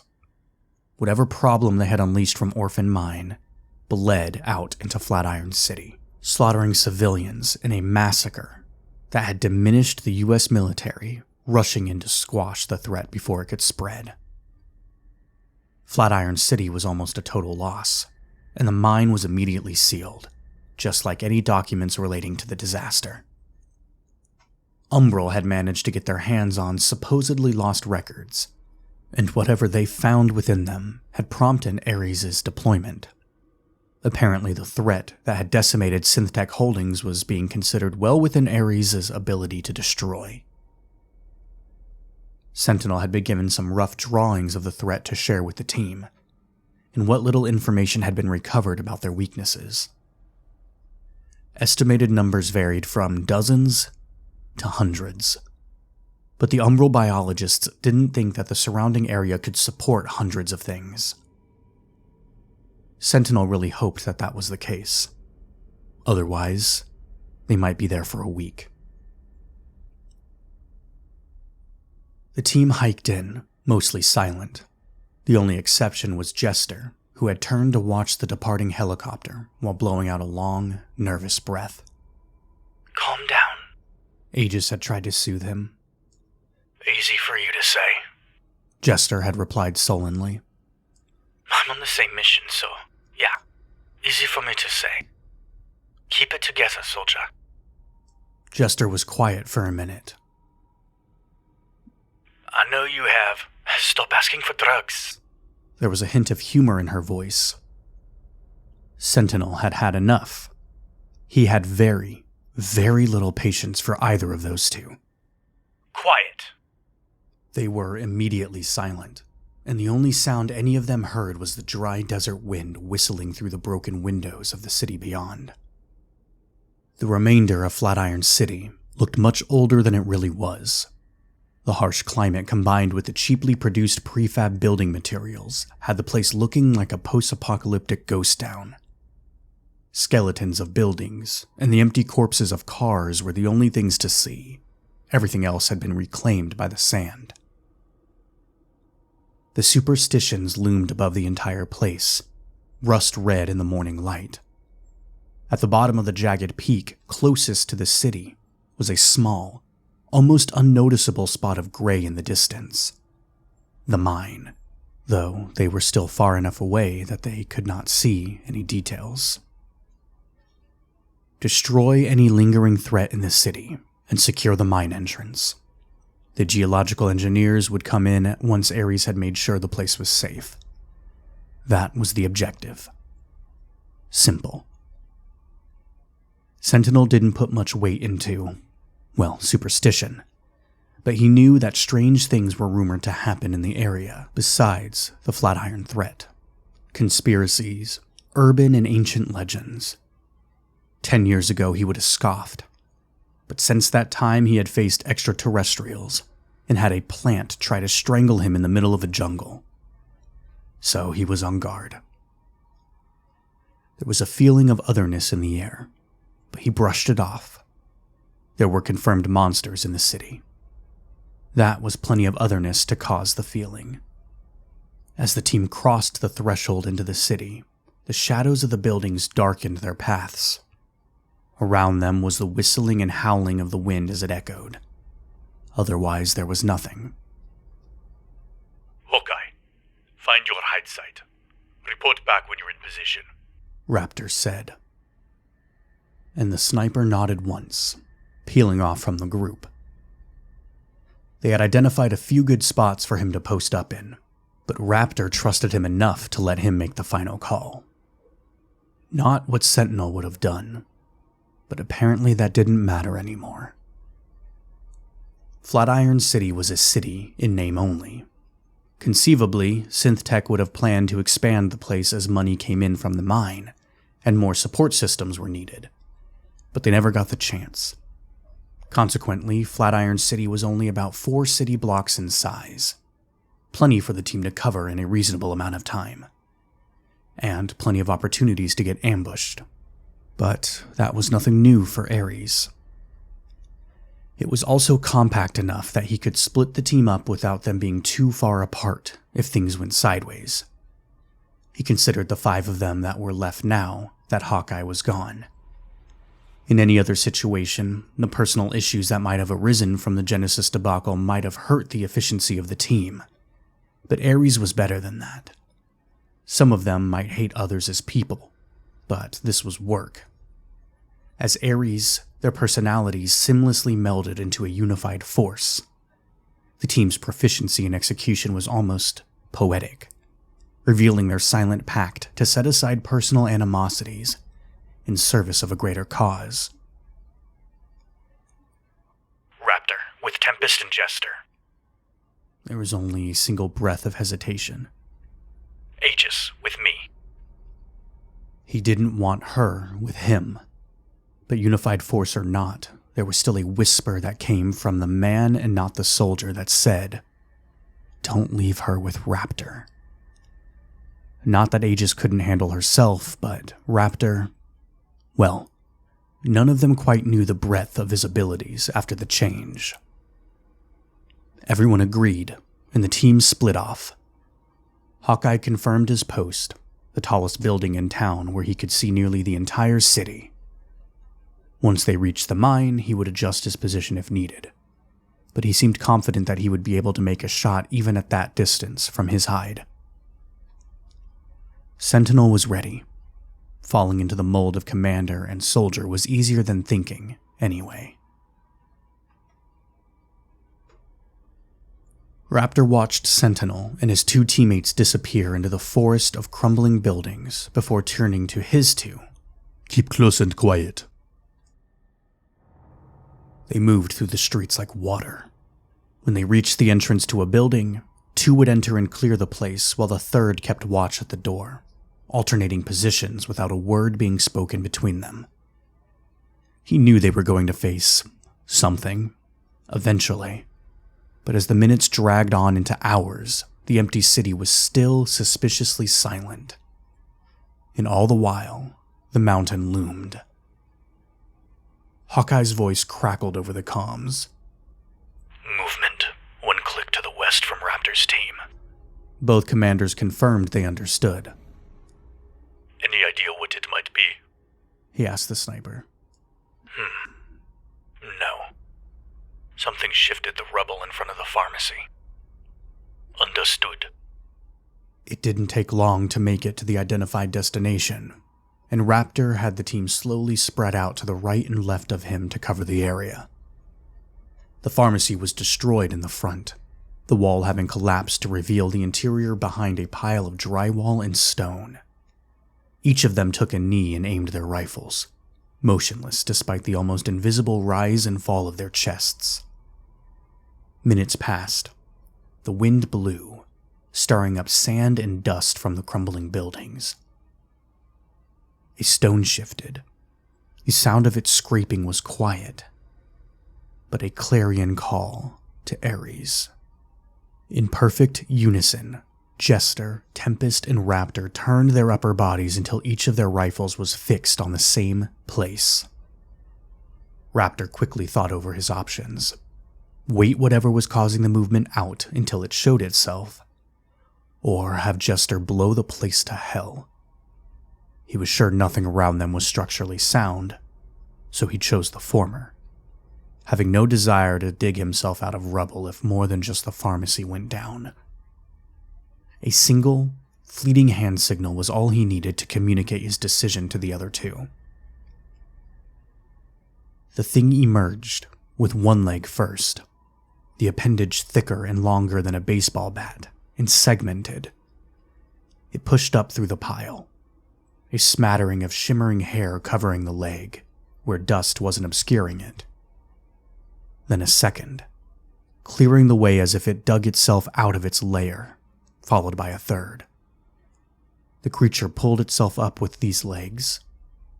5 more of the appendages appeared, followed by 2 enormous, hulking body segments, pedipalps tasting the air in twitching, searching movements. It was the size of an Irish wolfhound, but much wider. Raptor had that immediate sharpening of his senses that always came when he was in the presence of an obvious threat. But besides that, it was an interesting thing to look at. In the shadows of the broken building, it appeared black or dark brown. Then it slowly stepped into the sun with chilling, arachnid locomotion. Hydrostatic pressure filled each limb with blood, making it flex with alien smoothness. When its carapace caught the light, it sparkled and reflected like a cut jewel, ocean blue and emerald green.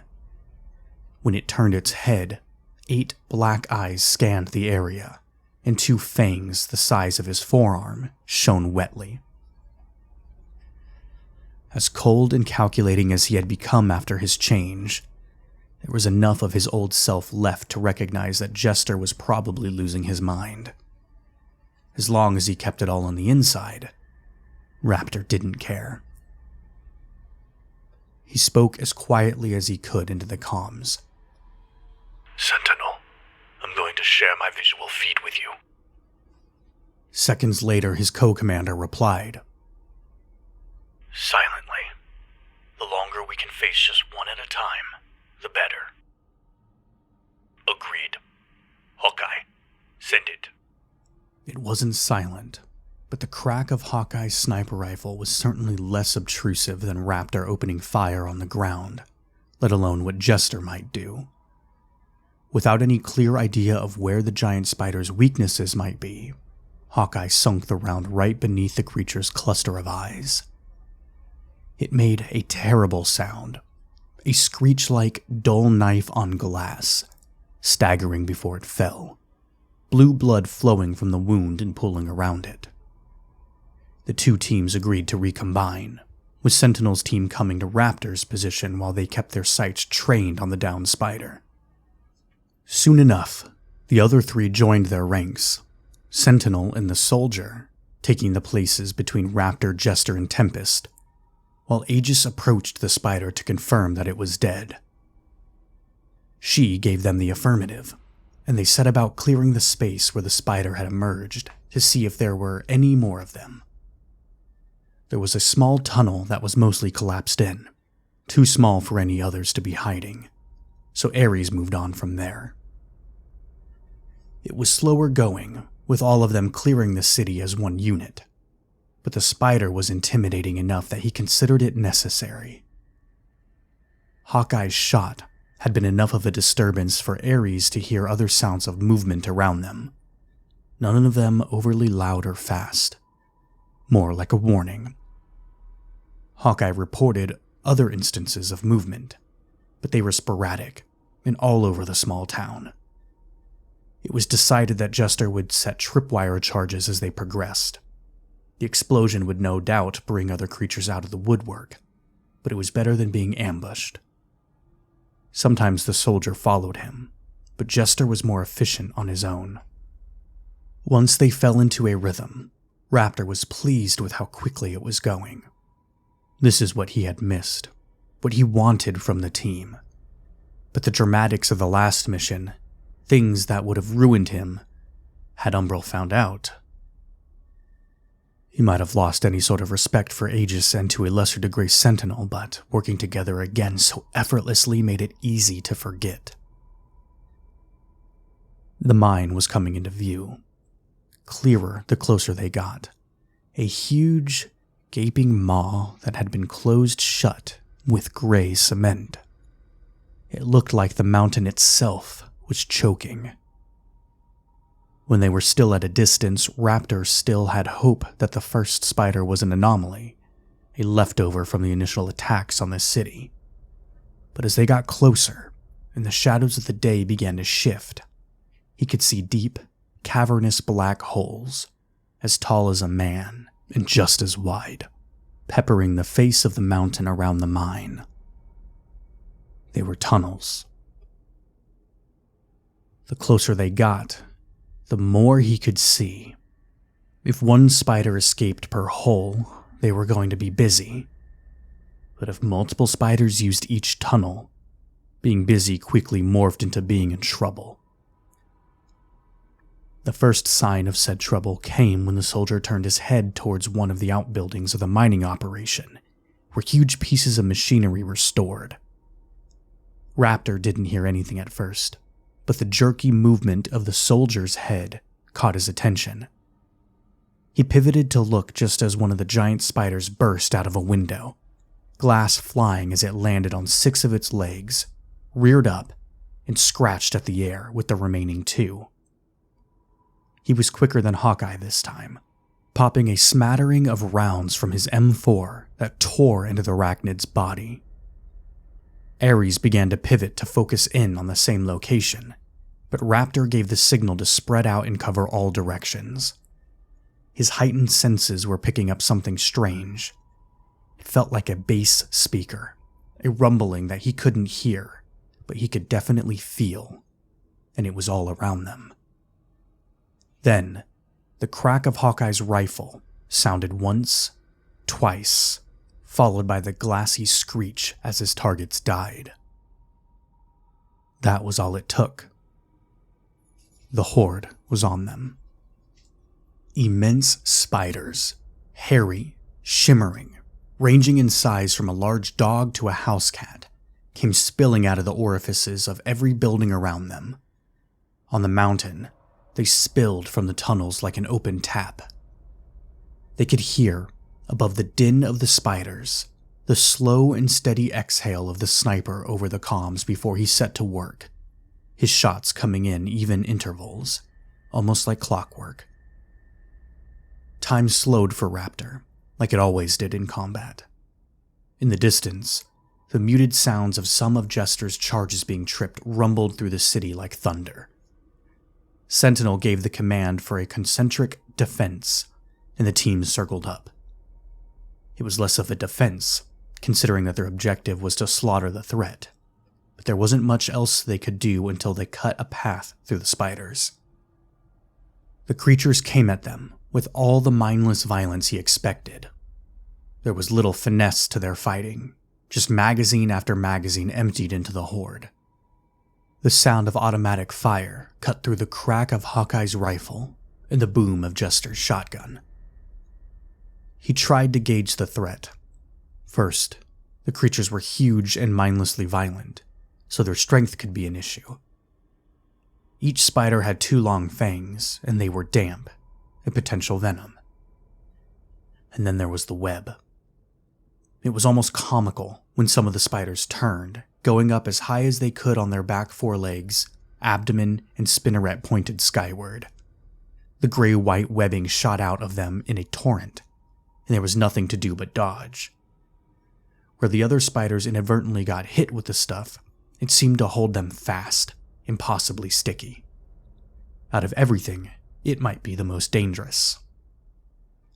He relayed this information, but it was difficult to determine which ones were getting ready to attack with the web.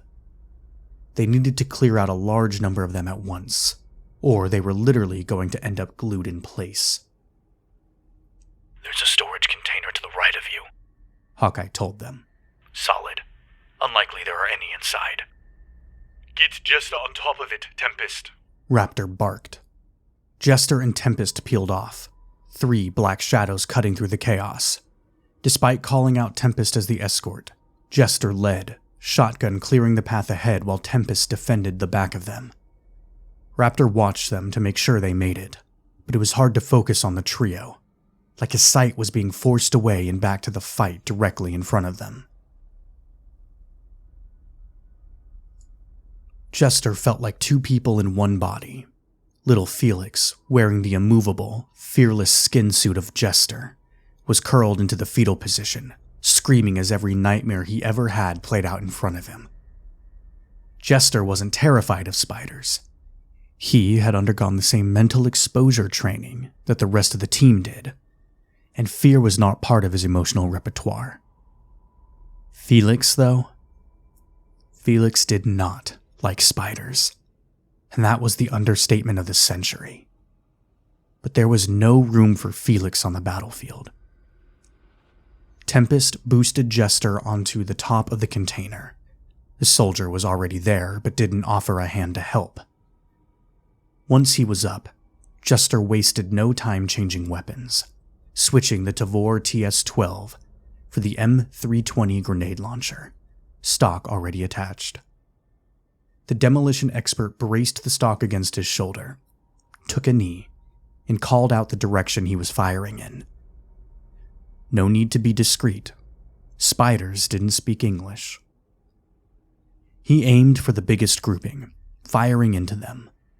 The grenade left the barrel with a hollow pop, and when it hit the group, the explosion sent powder blue guts and fuzzy spider segments flying. Disgusting, but kind of awesome. Jester turned to the soldier to share his sentiments, but changed his mind at the last second. Turning his head didn't seem like the right thing to do. Plus, when he did, he got the slightest hint of rot drifting into his nostrils. Slowly but surely, he cleared a path so the rest of the team could start to spread out. Every few minutes, he would hear one of his charges going off in the distance, and it made him grin. Aries was holding their own, including Tempest, who was still below him. Now that he had a better view of the place, he could see that the number of spiders wasn't as overwhelming as they might have first assumed. He could also see that a few of the spiders, maybe 10 of them, were paler than the others, a sickly bile green. They were at the back of the horde, but making their way steadily to the front. Jester was quickly coming to the conclusion that the spiders were even more problematic now, that their numbers were lessened, and they had room to move. The damned things could jump, landing dangerously close to the other 4 Aries members even as they claimed and cleared more space. It was just him and Tempest by the container, and he had 5 grenades left. Making a split-second decision, he aimed away from the spiders, and instead at the walls around the mouth of the mine. When the first one hit and exploded, he whooped in triumph as the spider tunnels collapsed in on themselves. After closing almost all of the tunnels with the rest of his grenades, he looked down at Tempest, who was breathing hard and wiping gore from her visor. It made his chest clench. Damn, he didn't think they were getting that close to her. The soldier was already back with the rest of the group, and had offered no help to her either. I'm out, he told his commanders. Return then, Raptor responded. Shotgun in hand once more, they pushed through. One spider leaped from on top of an old truck, and Tempest had her knife in hand in a flash, ready to cut it down before the falling creature jerked to the side and hit the ground, dead. Hawkeye was providing coverage for the duo. After almost losing a boot to a puddle of webbing, Jester and Tempest made it back to their positions, just in time to see one of the bile green spiders raise its pedipalps and shoot a stream of acid in a deadly arc through the air. Shit! Tempest gasped, jumping back as the acid passed through the soldier and landed at her feet. A few drops hit her boots, and Aegis was yelling. Wash it off, now! It was already eating through the leather, but Tempest was calm as she poured the water from her canteen over her feet, washing the acid away and leaving just the small holes that it had managed to tunnel. All of the acid spiders seemed to hit the front lines at the same time, and Aries was forced to take cover behind several buildings and construction equipment, while the spiders made it rain corrosive liquid. They were tougher than the darker spiders, their carapaces thicker to resist the acid they held inside themselves. Raptor was crouched behind a bulldozer with Sentinel and Aegis. Tempest and Jester were behind a storage container again. The soldier was nowhere to be seen. Hawkeye was their saving grace, taking out the acid spiders one by one. At first, the shots seemed to do nothing, but the sniper regrouped and aimed for the eyes. It took longer to bring them down, but it did the job.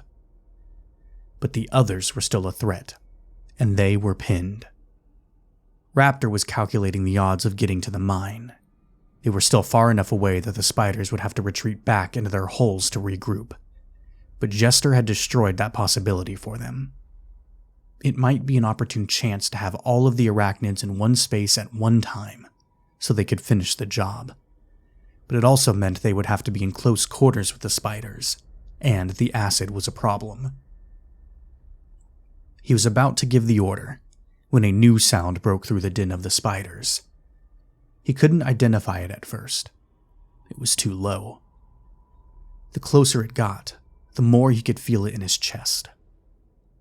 The vibration of it shook the ground. The spiders stopped, turning in the direction of the sound. Aries took the opportunity to mow them down, but the spiders didn't seem to notice. They were waiting for whatever was making the sound. Raptor felt his stomach drop.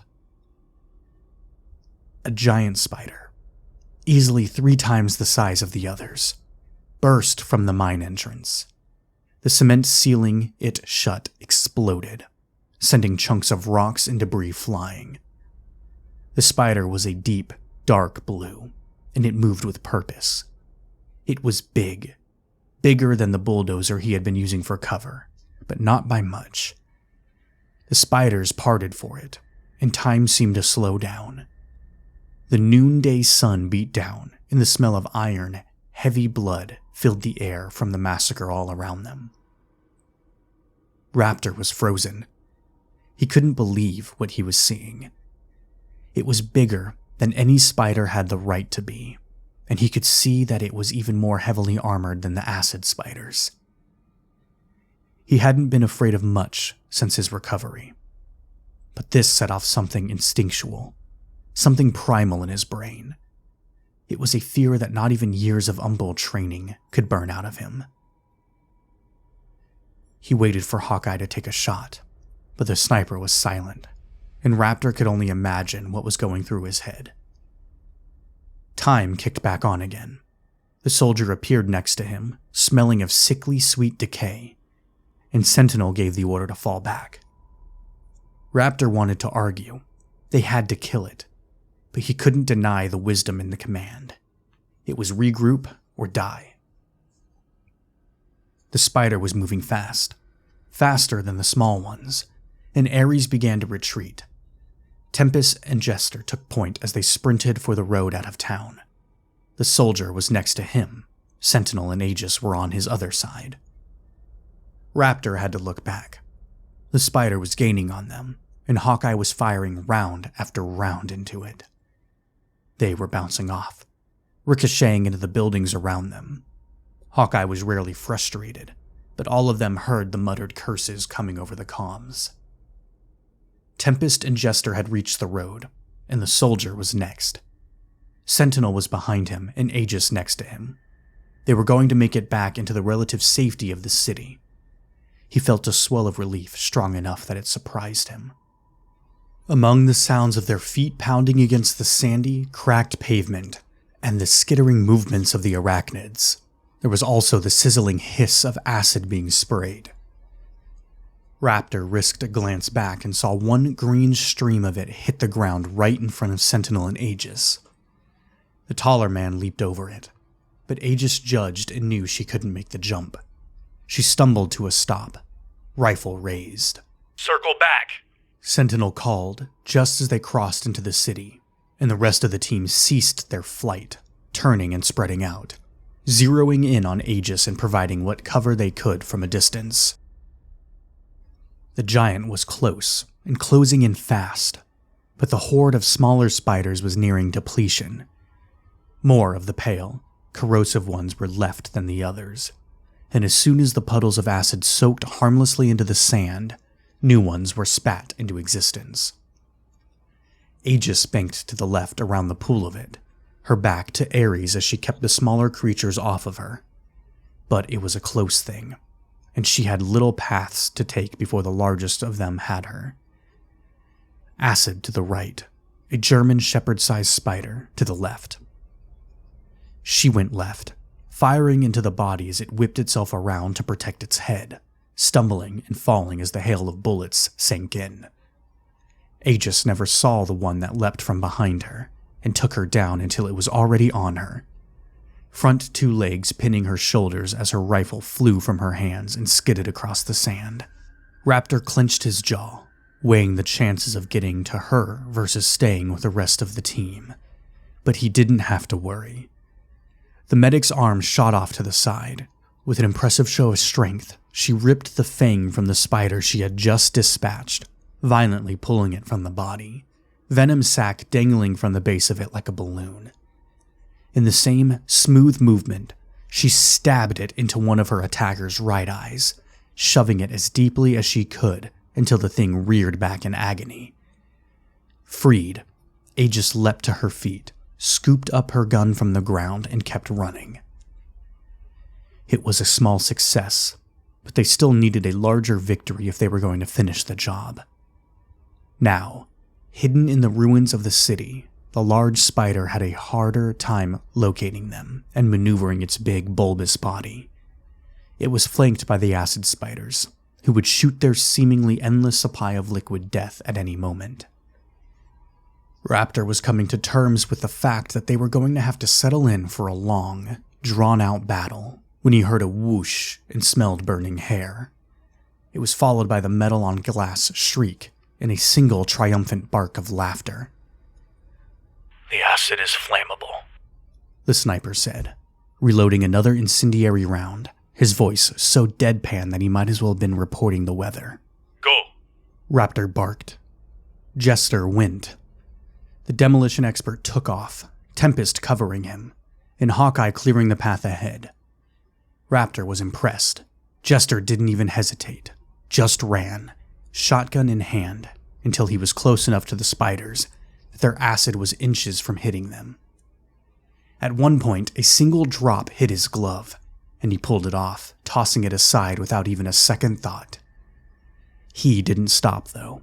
He just kept running.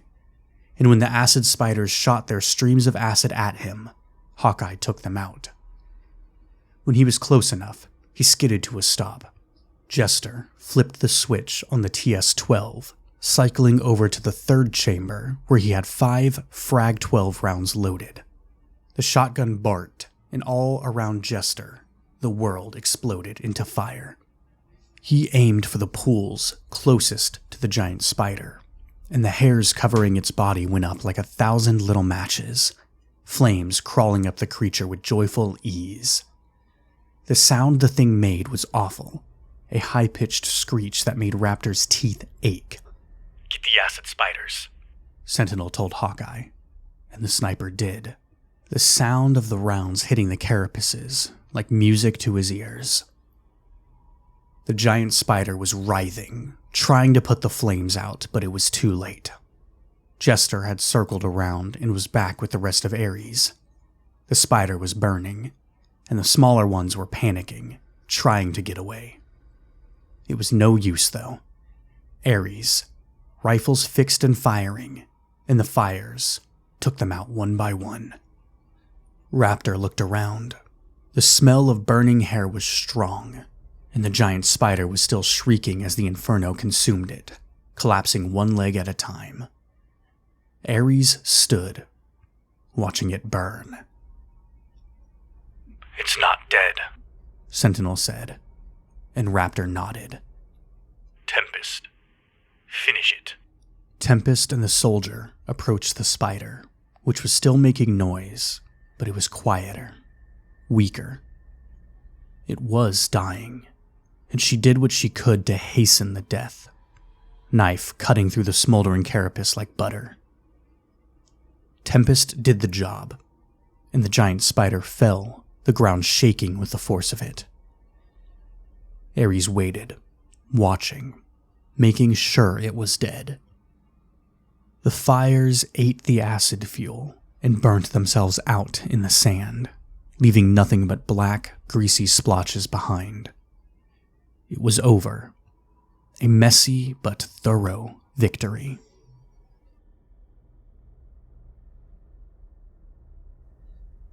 Something was making Tempest feel sick, her stomach churning, but she kept her mouth shut.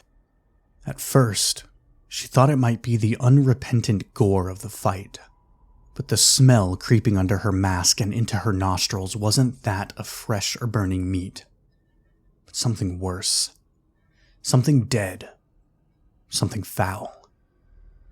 It was the stench of hundreds of dead soldiers on a weeks forgotten battlefield or a mass grave in the hot summer sun. It was making her skin crawl, but they were almost ready for extraction. She wasn't going to have to deal with it much longer.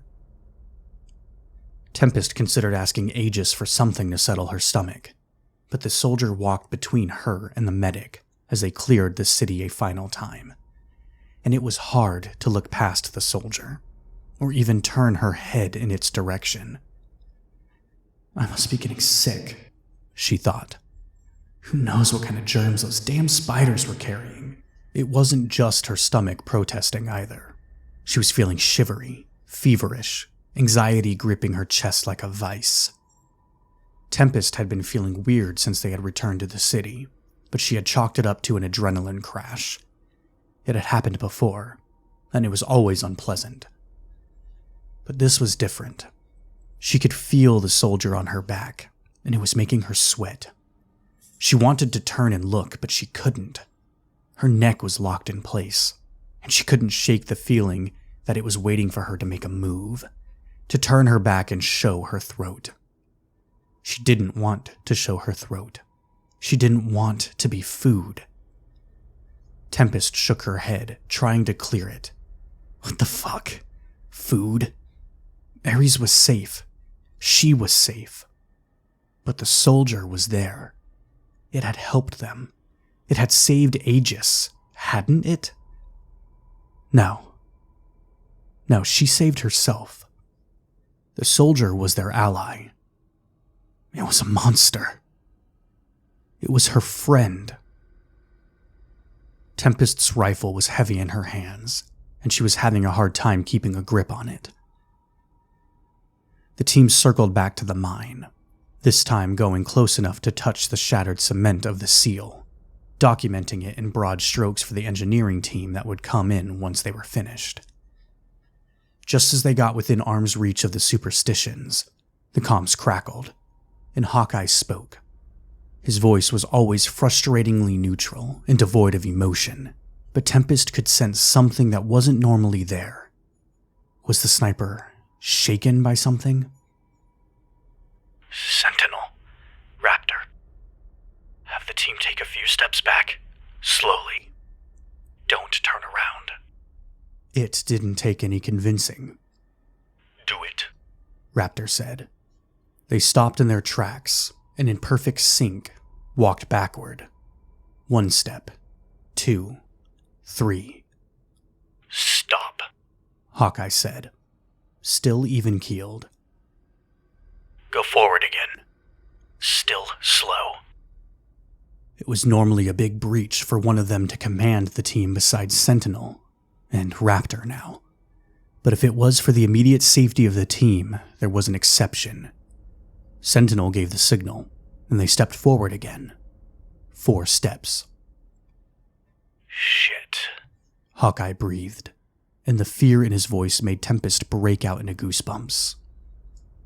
There was the click of him either shutting off his comms or switching channels, and 3 people down from her, Sentinel went stiff, his head turning to look at the rest of them.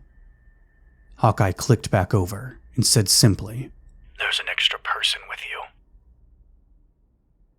Fear was like ice running down her spine.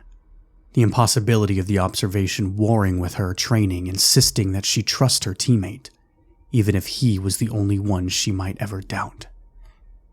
She couldn't help herself. Tempest looked at the rest of her team one by one. Sentinel, Jester, Aegis, the soldier, and Raptor. Everything looked right to her, but her trust and her training were pushed to the absolute limit when Sentinel raised his rifle, pointing at all of them.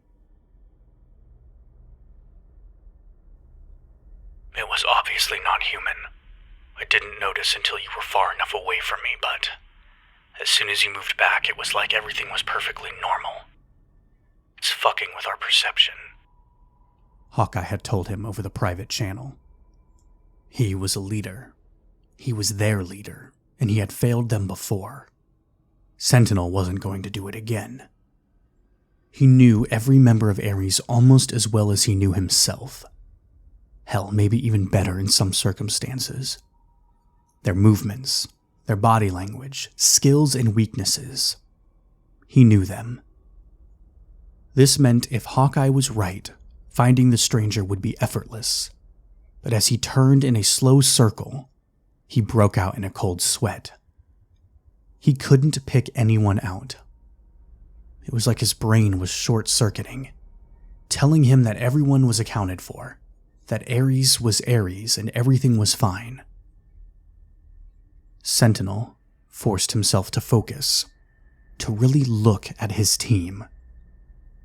Tempest was nervous. Jester was exhausted. Aegis was calm, and Raptor was alert. He went around again and then again, and he was about to order them to take their masks off when he saw it. The smallest shiver in reality.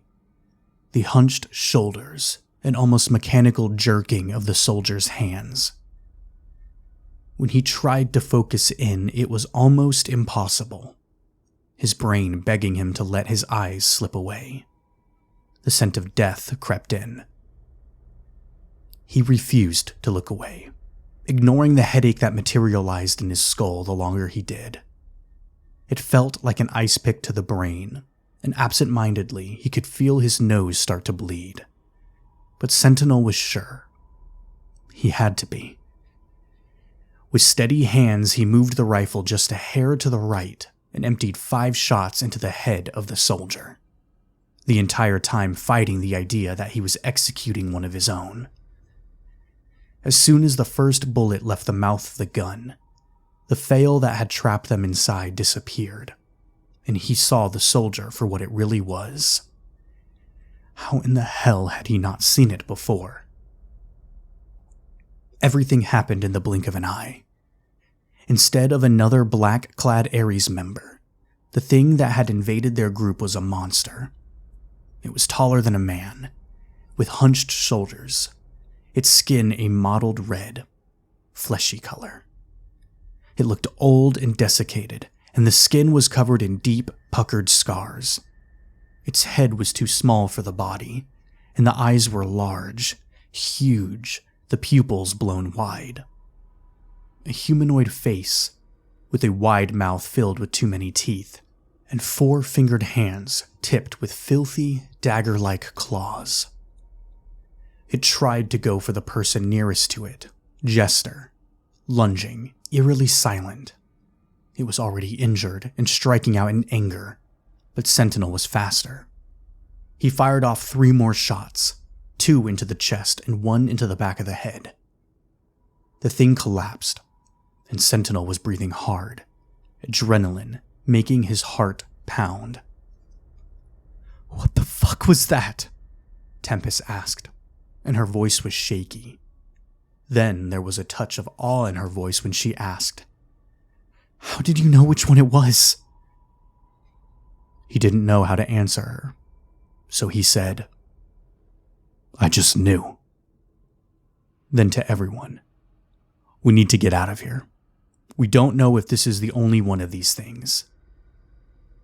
And if there are more, we aren't equipped for any sort of psionic interference." Hawkeye, call for extraction, and have them lend out further. The last thing we need is the pilot's brain getting scrambled. Raptor added. Gingerly, he prodded the creature with his boot. It waited for us to clear out the big threat, he observed.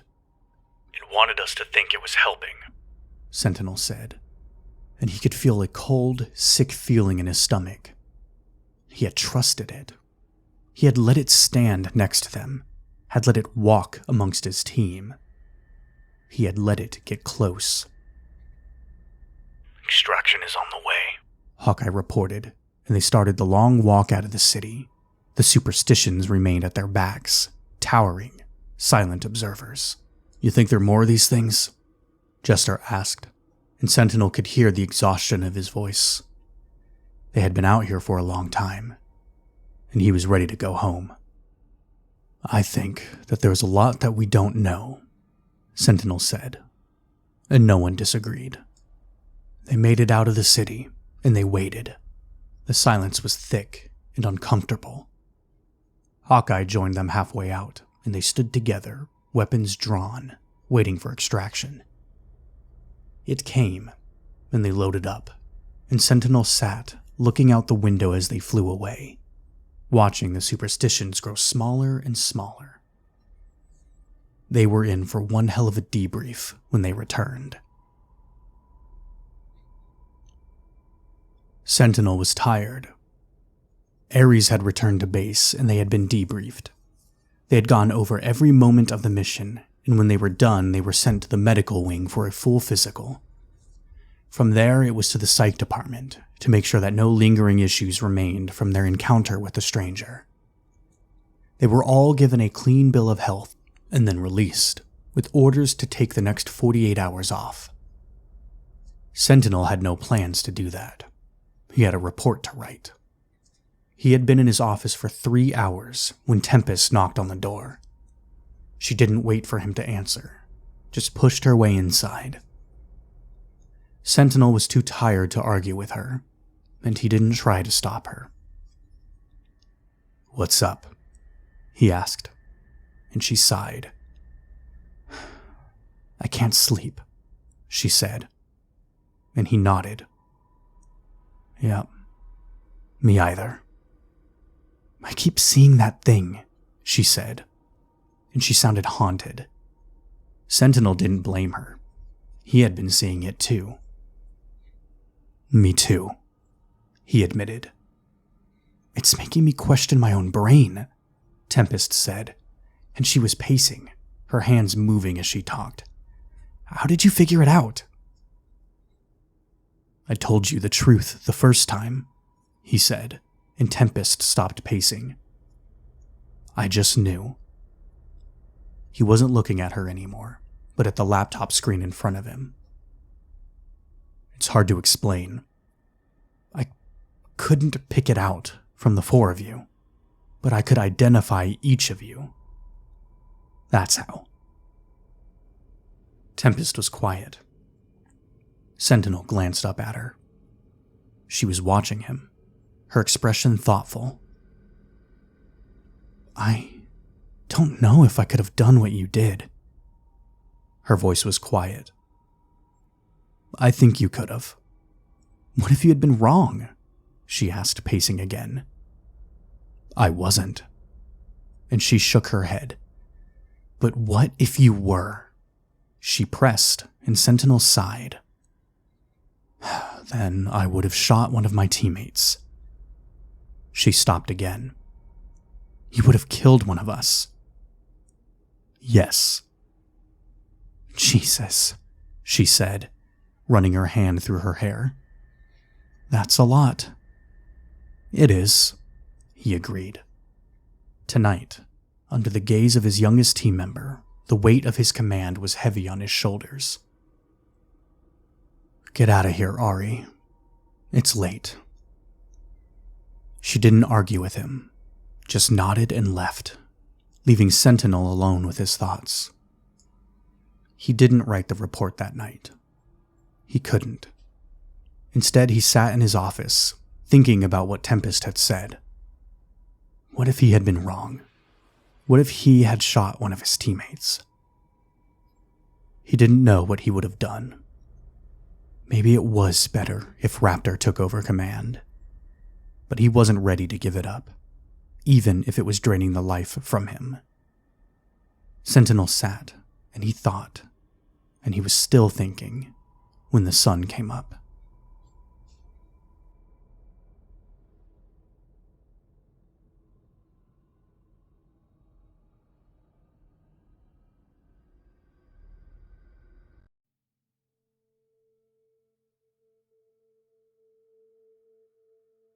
The hallway was dark when Tempest left Sentinel's office. Only a few constantly burning lights guided her as she walked back to her apartment, hands shoved into the pockets of her sweatshirt, and thoughts spinning like a cyclone. There was no reason for her to even concern herself with what he had said. If she had been compromised, he'd have shot her. He was the team leader, she should feel relief that he would act outside of his emotions for the good of the team. Maybe it was the turmoil surrounding Aries that was making her feel so disgustingly sensitive. Or maybe it was the fact that she couldn't guarantee that she would do the same. Would she have fired on someone she believed was part of Aries? What if it was a team member that had gone rogue? Yeah, she wasn't sure about the first one. The second she thought she could do. The clear and present danger was the difference. Eliminating a threat was easy. Wasn't it? It wasn't easy for Sentinel. He looked years older than he did at the start of the mission, but she was sure that medical had something for that. After all, the medical team's umbrals assigned to the initiative could cure anything. It was why she was even there, walking down the long halls to the residential wing and the little apartment she had been assigned. Her parents had sold her to save her. She and her sister. Tempest wasn't often still angry at them, but she was young. Maybe it would sting more when she was older. The wound might not have been fresh, but it still ached. Every once in a while, if she bent the wrong way or moved too fast, it bled too. Before she was Tempest, she was Ari Pack, 10 years old, confined to a hospital bed in Seoul National University Hospital. In the bed next to her, her twin sister, Jia, spent most of her time sleeping. She didn't blame her. Jia had a stroke just months before, and the right side of her body was paralyzed. It wasn't as bad for Ari. The disease had just caused her to have seizures when she was a baby. But whatever recent scans had been forced on her after Jia was hospitalized showed the doctors something that had them insisting her parents have her admitted to. They never told Ari what it was exactly, but her mother often looked at her with haunted eyes. Her father hardly looked at her at all. Like they were trying to distance themselves from the little girl. From both of them, really. But Jia was more insistent about the attention she so desperately needed. She was understandably terrified. Ari, on the other hand, was bitter. She knew she was probably going to be paralyzed too. Eventually. So, why couldn't they at least let her do it outside of that horrible place, running barefoot through the fields while both of her legs still functioned? It made her turn her head away from her distant parents, pretending like she didn't need them. Instead, she spent her time watching the flocks of birds outside her hospital window and talking to Jia when they were alone. It was hard to understand her twin sister since only half of her mouth worked. But Ari had always understood her twin, even before they really knew how to talk. Her parents would say that it was just a twin thing. After all, genetically they were basically the same person. Ari and Jia were 3 when they were first diagnosed with moya disease, an ailment that narrowed, or in their place, blocked the important carotid artery to their brains. It caused their bodies to try and grow other pathways for the blood to no avail. It wouldn't have been obvious if Jia hadn't been clutching her head and sobbing on and off for days even as a baby. But after a barrage of tests and scans, it was discovered that not one, but both girls were suffering from the disease. They were too young to understand, and she couldn't even remember what her life had been like before they started to handle her like she was made of glass. Ari wanted to be wild. She wanted to be a feral, dirty thing, splashing in streams and turning over rocks to revel in worms and other creepy crawlies she found underneath. She wanted it so bad that she could almost taste it. So when they found Jia in bed one morning, unable to move half her body, Ari had been scared, of course. But she also mourned the childhood that they would never ever let her have afterward. Moya moya meant puff of smoke in Japanese, she had learned. Ari often felt like that, just a puff of smoke, barely noticed, easily blown away. Maybe that's why she latched onto her codename so strongly. She didn't want to just be a puff, but a storm, a tempest. Yeah, she could do that. But she hadn't felt like a storm at all, locked in that hospital room. Her parents and doctors discussed treatment options, risky surgeries and experimental therapies, but her parents were on the razor's edge of being poor. So they kept the girls in the room, Ari tethered to her bed even when Jia would be taken away for physical therapy, and waited for the right choice to make itself obvious. It made her feel so weak, so breakable. The bruises on her skin, the scrapes that she didn't even remember receiving, made her feel hollow inside. A puff of smoke, bird-boned, drifting on the breeze. Because of the way the days bled together into an amalgamation of time all the same, she didn't register the Umbral agent, flanked by 2 Umbral physicians, who came into her and Jia's room one dull morning. She was watching the murmurations of birds outside, wishing it was her, undulating in the chill air, one among thousands. It wasn't until she heard Jia mumble out a word, "Ari," from the bed beside her, that Ari focused in. She was a perceptive child, and the difference in the 3 newcomers was obvious once she really took the time to look them over. The Seoul National University Hospital was a top-of-the-line facility, but the Umbral trio didn't just look expensive. They looked futuristic, sharp and shining. It made her sit up straighter in her bed, the restraints tugging at her wrists and ankles, barely noticed for once. The agent was dressed in a perfectly tailored suit, black on black. The Umbral doctors wore white coats just like her normal doctors, but they were buttoned close to the throat, the buttons latching closer to their left shoulders instead of down the center. The bottom of their lab coats were edged with 2 black stripes. Each one of them wore a small collage of patches over their hearts, slightly different from each other, the meaning of which Ari didn't know. Rankings, maybe. One of the new doctors had Jia's chart in their hand, standing at the foot of her bed and flipping through the pages. Their usual doctor was hovering at the doorway, looking both awestruck and nervous. "It's the other one," their usual doctor told the newcomers. The other one. Her. The second Umbral doctor approached her bed and plucked the chart from the foot of it, raising one dark eyebrow as a smile slowly spread across his face. He looked up at Ari from behind rimless glasses. "Oh, you're a special one, aren't you?" Ari didn't say anything, but her heart rate kicked up when he circled around the bed and undid her restraints one by one.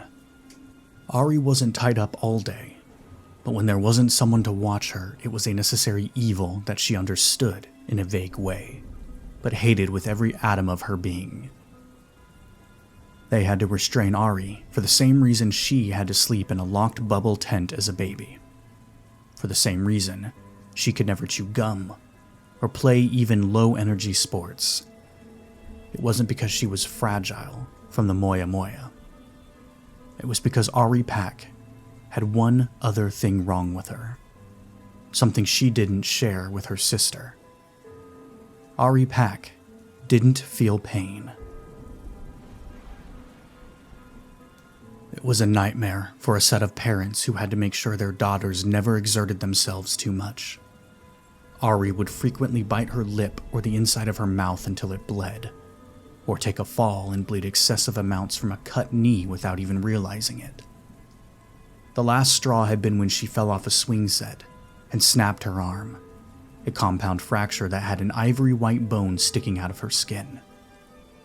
She cried from the shock of seeing it, but not from the pain. This was why she was picking at the bone with her free hand when her mother found her, a screaming Jia pulling her by the hand to see. Her mother all but fainted. The ambulance had to treat them both. The agent turned to the unoccupied doctor. Her parents understand the deal. They often only really comprehend the portion where we treat the kids for free, and not what comes after. The soul doctor nodded once. Yes, they're afraid that even if she's cured of the Moya Moya disease, she'll end up getting herself killed because of the congenital insensitivity to pain. There have been some close calls already. As long as she will be raised comfortably, the children we take into the program grow up in a sort of boarding school with their peers, at least until they're adults. She'll enjoy it. He looked over at Ari, rubbing her numb wrists. It has to be better than being tied up like an animal. We have to have her, the doctor reading her choice said loud enough for the rest of the room to hear.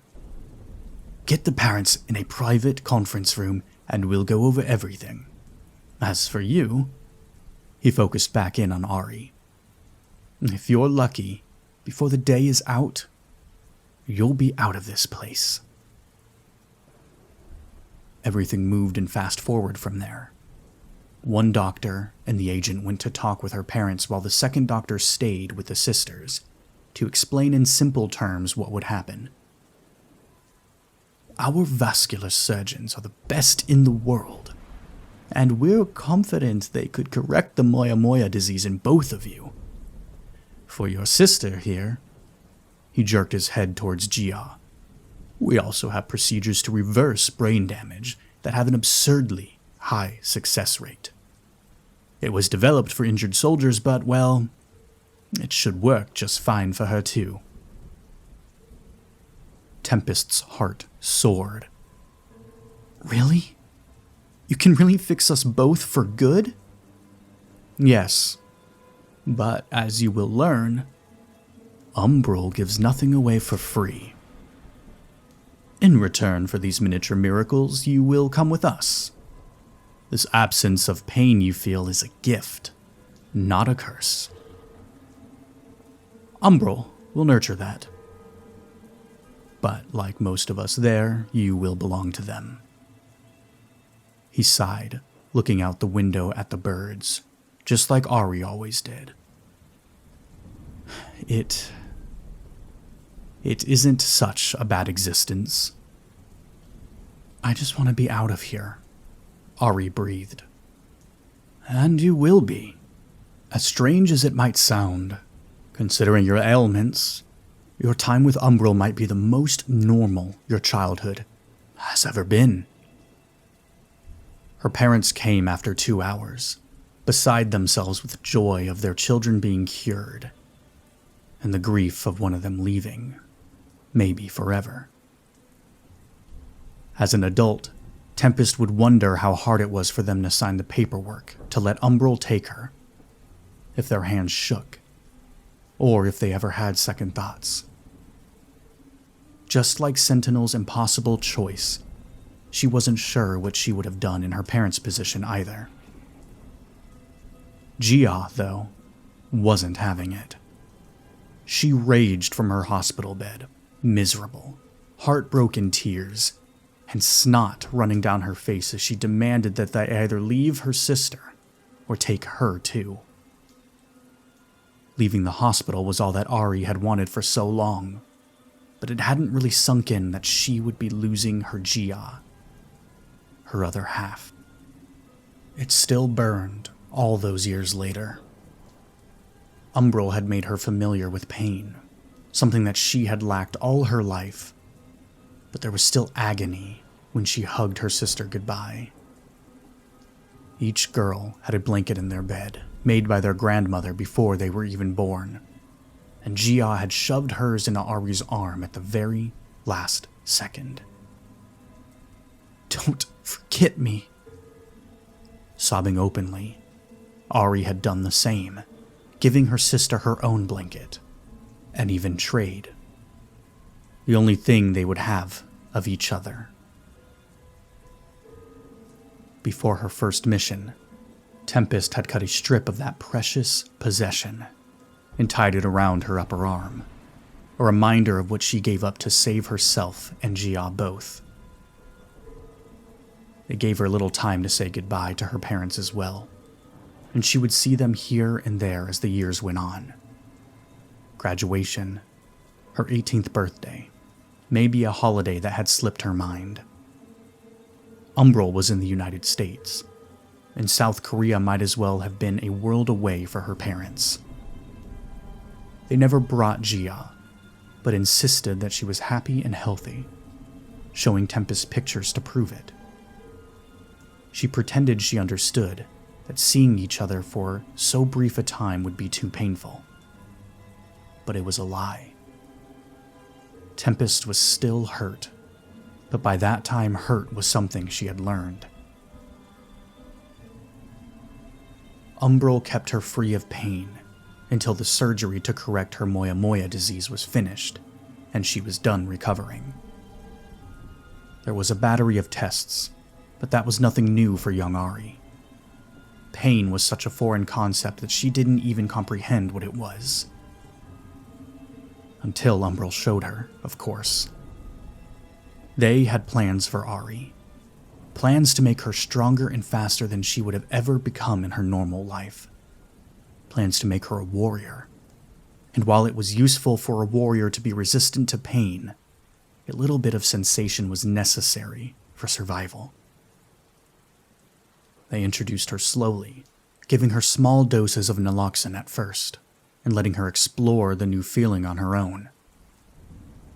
Ari was sat on a bed in an observation room and given unpleasant but ultimately harmless things. A thumbtack, cigarette lighter, one of those handheld buttons that dished out tiny shocks as a prank. It was the last one that she tested out first, curious, and had her entire worldview flipped upside down. Ari thought she must be dying, the electricity zooming up her nerves and into a previously unused portion of her brain, giving her the worst, most horrible, blindingly painful experience she had ever known. The girl screamed, throwing the deadly weapon away from her, clasping her injured hand against her chest. Ari howled and sobbed what she thought would be her untimely end to the ceiling. The doctors observing her had laughed behind the two-way mirror, feeling small pangs of guilt for the poor girl. To be 10 years old and be hurt for the first time was unimaginable. Now Tempest could look back on that moment and laugh too. They had eased her up to be able to tolerate the same amount of pain that a normal person could, before dialing it back to a minuscule level, enough for her to avoid biting her own tongue off on accident and recognize if she was sick or injured. But that was all. Nothing, not even the first time she had been actually shot, had ever hurt like that first tiny shock to her palm. Tempest unlocked her apartment and went inside, opening her hand and looking at it in the overhead light. It was calloused and scarred, nails blunt and short. She wondered what Gia's hands looked like, hoping they were smooth and unmarked, maybe with manicured nails. It made her smile, just a little, to consider. Her sister always craved to be beautiful. Tempest, on the other hand, had never gotten to be the wild thing she yearned to be. But she came close. Umbral made her strong, swift, and when she was old enough, deadly. They saved her sister and made her into a weapon.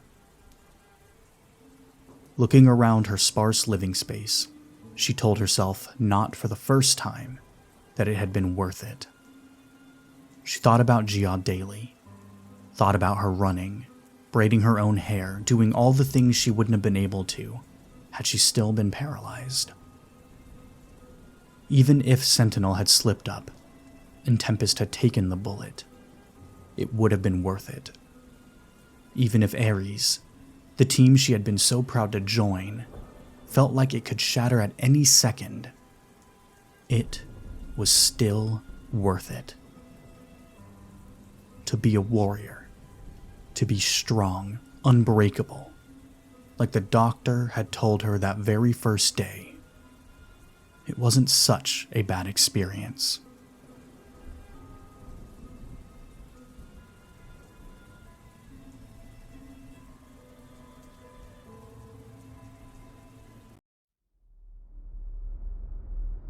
The wind was hot and dry, creeping through the minuscule seams in Hawkeye's uniform and brushing across his bare face. Underneath him, the rust-colored earth was warm, and his rifle was the temperature of his body, where he had been holding it for so long. It was peaceful. Time crawled, his breathing slowed, and there was that certain stillness that he craved even more these days, when he felt like he wasn't alone in his own head. It was the part of his job that he excelled at. Hawkeye didn't feel happy often, but in moments like these, when he was so in his element, he thought he got close. Until Tempest forced him to remember that she was there. She sat up from where she had been prone next to him, pulling her helmet off and dumping half her canteen over her head before pouring some in her mouth. He repressed the annoyed sigh as much as possible, but Tempest heard it anyway. "Shut up," she told him, settling herself back into position and picking the spotting scope back up. "I feel like I'm suffocating out here." He didn't say anything. He rarely did. But he imagined throwing his spotter off the cliff they were posted on. Not for just her loud mouth, but for a myriad of other reasons. Tempest had it in her head that she knew the truth about the sniper, and even if he was skeptical, Hawkeye knew she was too close for comfort. Assigning her as his spotter was probably Sentinel's idea, to help smooth out whatever tension was obvious between them. But the commander had no idea of the depth of things. Regardless, they were professionals. They would get through this assignment. Hawkeye focused on the horizon, watching for anything out of place while Tempest looked at the sky. "There," Tempest said quietly. "See that? Looks like a dust storm." He just grunted. They were back at the Superstition Mountains, outside of Flatiron City, one of 3 sets of snipers posted to provide security for the excavation team at the mine. Before deployment, Sentinel had told him that another of the spider creatures had crawled out of the cliffside a few days after excavation began and mauled an Umbral engineer to death before it was dispatched.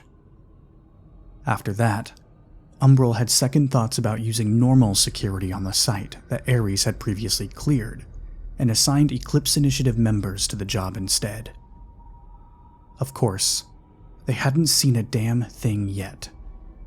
Just the excavation team scurrying around like ants, and now, an approaching dust storm. Tempest sat up again and tapped her fingers on her wrist interface for a few moments. "Well, it looks like it might miss us. Should we call it in anyway?" "No." She huffed and laid back down, and Hawkeye felt the satisfaction of annoying her. The wind picked up a bit, and he adjusted his grip on his rifle, the leather glove on his left hand creaking. Like Tempest said, the dust storm rolled in, but only caught them on the edge of it. Both of them pulled their helmets back on, and he could hear the grains of sand hitting his visor. Hawkeye's vision was obscured, but not yet bad enough to switch to thermals. Then, as quickly as it came, it was gone, leaving a hazy orange fog hanging over the desert. The sound of wind disappeared, and Tempest shifted next to him. That was weird, she muttered, her voice muffled through the helmet before she pulled it off to wipe the grit away. The world was silent, and he realized his heartbeat was the loudest thing around him. Hawkeye sat up slowly, taking in the landscape. Something was wrong. He could still see the mine and the excavation team working, but it was all silent. Nothing moved except the haze in the air. "Hawkeye," Tempest said suddenly, her tone serious. "Adjust your scope. Up and to the right." Acknowledging the command, Hawkeye smoothly dialed in his optics, aligning his sight with Tempest's directives. "What's the visual?" "Movement. 12 o'clock. High," Tempest replied, tone measured. "Unidentified figure closing in on the mine." Hawkeye's focus intensified as he peered through the glass, his breath controlled. "Confirmed," he responded. "One unknown, advancing rapidly." The sniper watched the figure moving through the heat-distorted air. It was humanoid in shape, but the details were obscured by the shimmer of the heat. The movements were swift and sure, but not like a soldier's. The way it moved was unusual and sent a chill up Hawkeye's spine. It was dark, featureless at a distance, and out of place. Tempest remained silent for once, her fingers hovering over the button to contact base. Hawkeye adjusted his breathing, and his scope settled on the figure. His crosshairs lined up perfectly, and the reticle blinked green. His finger hovered over the trigger. He could feel the pressure on the guard, and the slight give of the trigger. He exhaled. "Engaging target." "Understood," his spotter replied, looking through her scope. His finger pressed the trigger. A sharp crack split the silence, and the figure stumbled. "Hit," Tempest confirmed, already adjusting her scope to follow the target's movement. Still advancing, the figure continued, undeterred. "Another round," Hawkeye breathed. "Wait," Tempest cut him off. It's changing." Hawkeye saw the thing, its form becoming distorted and strange, the limbs growing longer, and the mass splitting. "Contact," he said, and Tempest activated communications. Inbound, Tempest relayed into the comm. "We've got something incoming on the ground, at the dig site." "What is it?" The comm crackled, one of the other sniper teams coming through. Unknown. Some kind of... I don't know. It's splitting apart. Repeat, we have an unknown hostile on the ground." Copy that, Team Aries B." Another sniper team chimed in. Neither of them took their eyes off the creature, watching it writhe and twist. But then it stopped, turning its misshapen body towards them. And between one breath and the next, everything around them shifted. It was as if someone had turned the saturation dial on the world all the way to 0. All colors bled from the world, except the creature. It was the only thing Hawkeye could see. He raised his eye from his scope, blinking to clear his vision. But when he opened his eyes again, they were somewhere else. It felt like chaos, like a shaking of the very cells of his body. Hawkeye's vision was dark, and deep within his gray matter he heard a familiar, Russian-accented voice tell him, "None of this is real." "Tempest, do you copy?" he shouted, reaching blindly to the side. It had been so long since he had raised his voice that it cracked with the strain. "Tempest!" "I'm here," she called, and he turned his head to see the dim outline of her body, barely visible in the darkness. He reached out, Whatever animosity he felt towards the girl was forgotten in the shock of it all, and when he made contact, there was light again. But they weren't in the Superstition Mountains anymore, and the mine was nowhere in sight. Hawkeye looked around, his eyes straining to take in the strange landscape.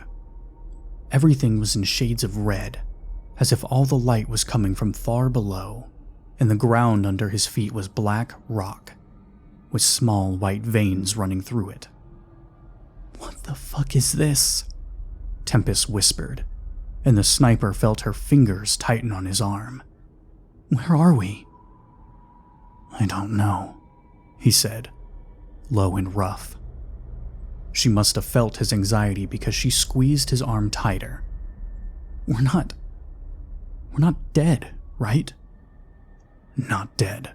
Hawkeye shook his head, and she let out a shuddering breath. His hand was still clenched around his rifle, which brought him a sense of relief, however small.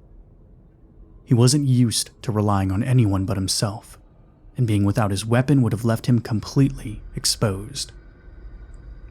"Okay," she said. "We have to get out of here. Figure out where we are and call for extraction. Let's activate our distress beacons." Hawkeye did so, hitting the command on his interface while he looked around. There were no landmarks, no features on the strange dark world. It was a void, a place that made no sense, and he felt a prickle of panic start to work its way up his throat. He didn't answer Tempest. He didn't need to.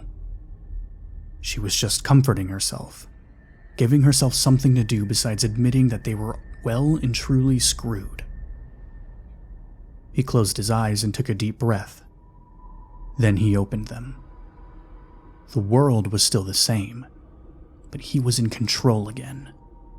He was a soldier, a fighter, and he would not give in to fear. He would do what he had always done and find a way. He scanned the horizon, and then he saw it. In the distance, a point of light. "There," he pointed. "Let's go." They walked across the strange surface, their footsteps making a dull, thudding sound. Towards the pinprick of light, towards the only feature in the bare world they had been forced into.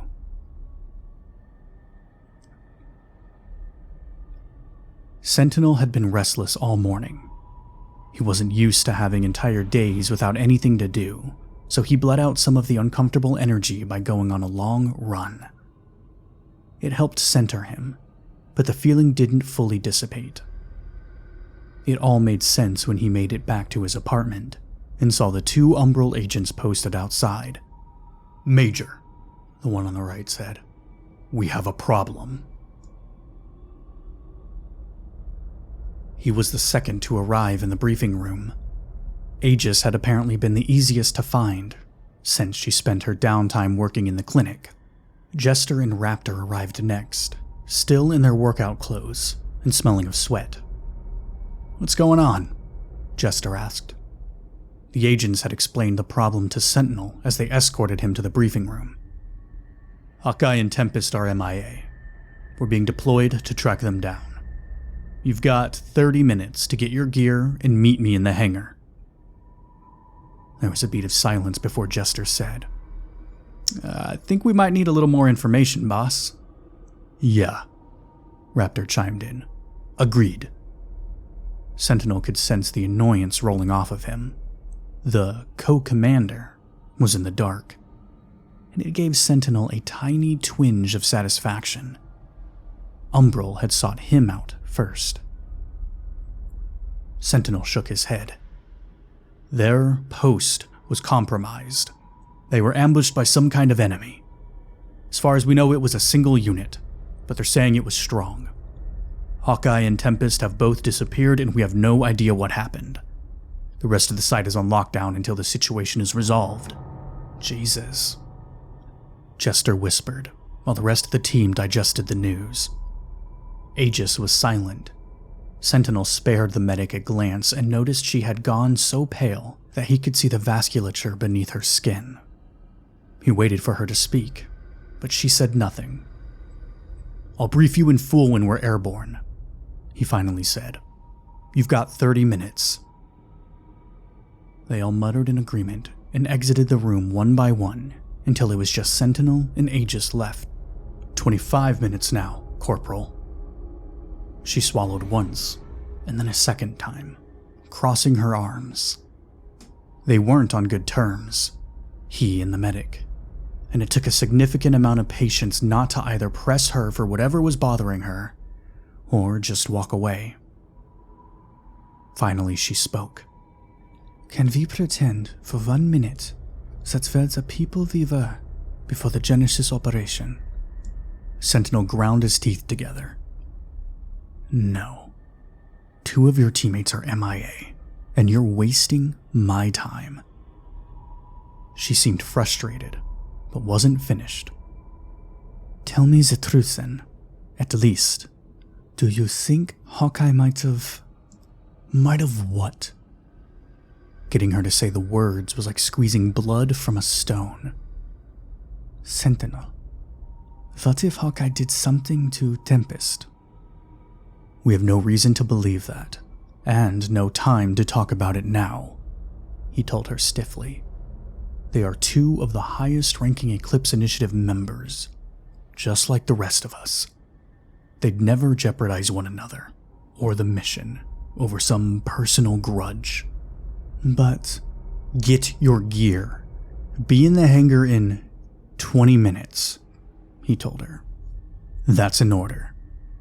Aegis looked like she was going to argue, but then she shook her head, and the mask slipped back into place. "Yes, sir." They all made it on time. Jester with his hair still wet from the post-gym shower. Sentinel had a matte black case with him, separate from his weapon loadout, and once they were all loaded into the chopper, he set it at his feet. While the pilot performed his final checks, Sentinel told the team what he could. Before they disappeared, Tempest called in an unknown entity on site, and everyone heard Hawkeye discharge a shot. The other 2 Eclipse sniper teams zeroed in on where this entity should have been, but there was nothing there. But one of the other spotters did pick up the bullet trail, so Hawkeye did fire at something. Afterwards, they tried to contact the 2 of them multiple times and failed. After calling for the site to be locked down, the other 2 teams went to where they were posted and, while it was clear they had been present recently, they were gone. Raptor was quickly scrolling through the screen on his wrist interface as Sentinel spoke. He had sent Raptor the information files he had been given, and the other man was rushing to get himself up to speed. "It says here there is noted the smell of rot near Hawkeye's post." Sentinel nodded. "Yes, but there were no footprints leading away, and no sign of a struggle." Raptor frowned and turned his interface off, crossing his arms and leaning back against the metal wall of the chopper. "Okay, so our 2 main suspects are obviously the arachnid creatures and the intruder that was in our midst. But if there is no sign of a struggle, we can eliminate the arachnids." "Yes," Sentinel agreed. "Now, thank God," Jester muttered. Raptor nodded once. "Which leaves us with the intruder. Umbro recovered what little of it was left, correct?" There was next to nothing, and by the time they got it back to base, it was nothing but dust. Sentinel was highly disturbed by this turn of events, and wasn't thrilled about having to report it to the team. They deserved to know, but he knew that its infiltration of their unit had disturbed them to the core. After Sentinel had shot the intruder, it had looked like any other dead biological creature for the first few minutes. But by the time they began to head for extraction, it had already started to rapidly decompose. During his briefing, Sentinel had been told that it had completely degraded down to dust by the time they had gotten back to base, and that the Umbral scientists were furious that something so valuable had slipped through their fingers.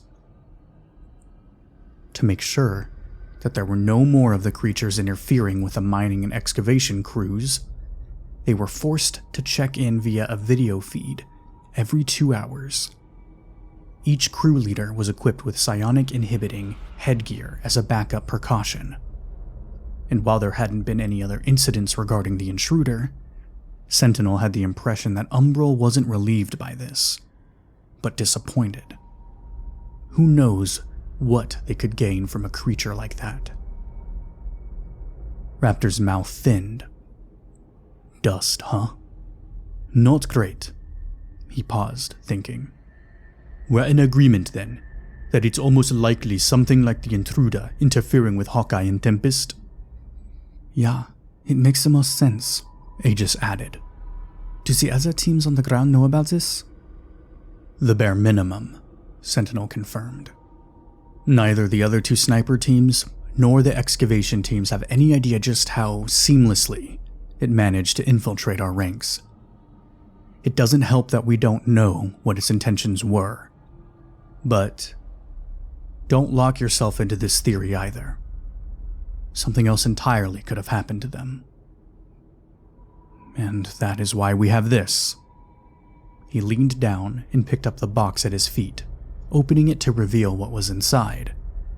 A spire device.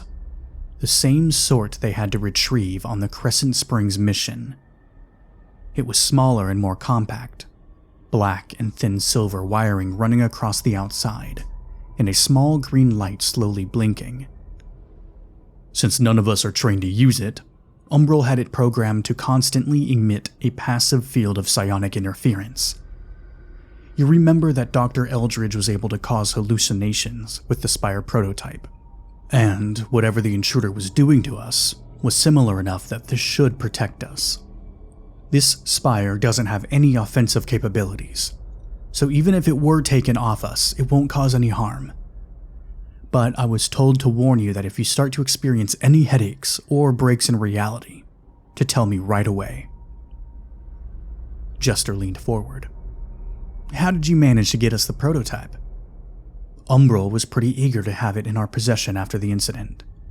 They're very invested in the idea that these intruders have biologically evolved to use psionic powers, and that the Spire devices are a way to counteract them. He closed the case and sat up straighter, looking each of them in the eyes. Now, are you ready to get the rest of our team back? There was a chorus of affirmatives, and Sentinel felt a rush of pride. Good. Let's go. The light grew larger and brighter the closer they came, but with each step, things around them slowly morphed. The dark, empty place they had been thrown into was something liminal, and as time passed they moved from the purgatory and into a rainforest that looked all too familiar. And through the trees, the spot of light they had been following slowly became a facsimile of the sun. Because it had to be a facsimile, right? There was no way in hell they were back in the forest surrounding Viridian Labs. Hawkeye, Tempest whispered, just loud enough to be heard through the convincingly accurate sounds of the forest around them. You see this too, right? The sniper kept his rifle shouldered, his eyes constantly scanning their surroundings. Yeah, but there's no point in standing around. We've got a target, so let's keep moving. She didn't agree, so she said nothing. It was shockingly close to what she remembered. The air heavy, wet, and smelling of decomposing underbrush. Tempest thought they should stop and take stock of the situation, where they were, and exactly how real it was. Because if they weren't in Viridian, then they were just walking endlessly to nowhere. They needed to break the illusion, not continue to exist within it. The path beneath their feet was narrow, and the thick underbrush was so close that she was brushing against it every few steps. At first, she didn't notice the shadows gathering like dark pools at the base of each tree. spreading out thick black tendrils that seemed to be reaching for them. But when it finally caught her attention, she felt a surge of uneasiness. She wasn't a child. She had seen the darkness of the forest many times, but the feeling of being watched had her skin crawling.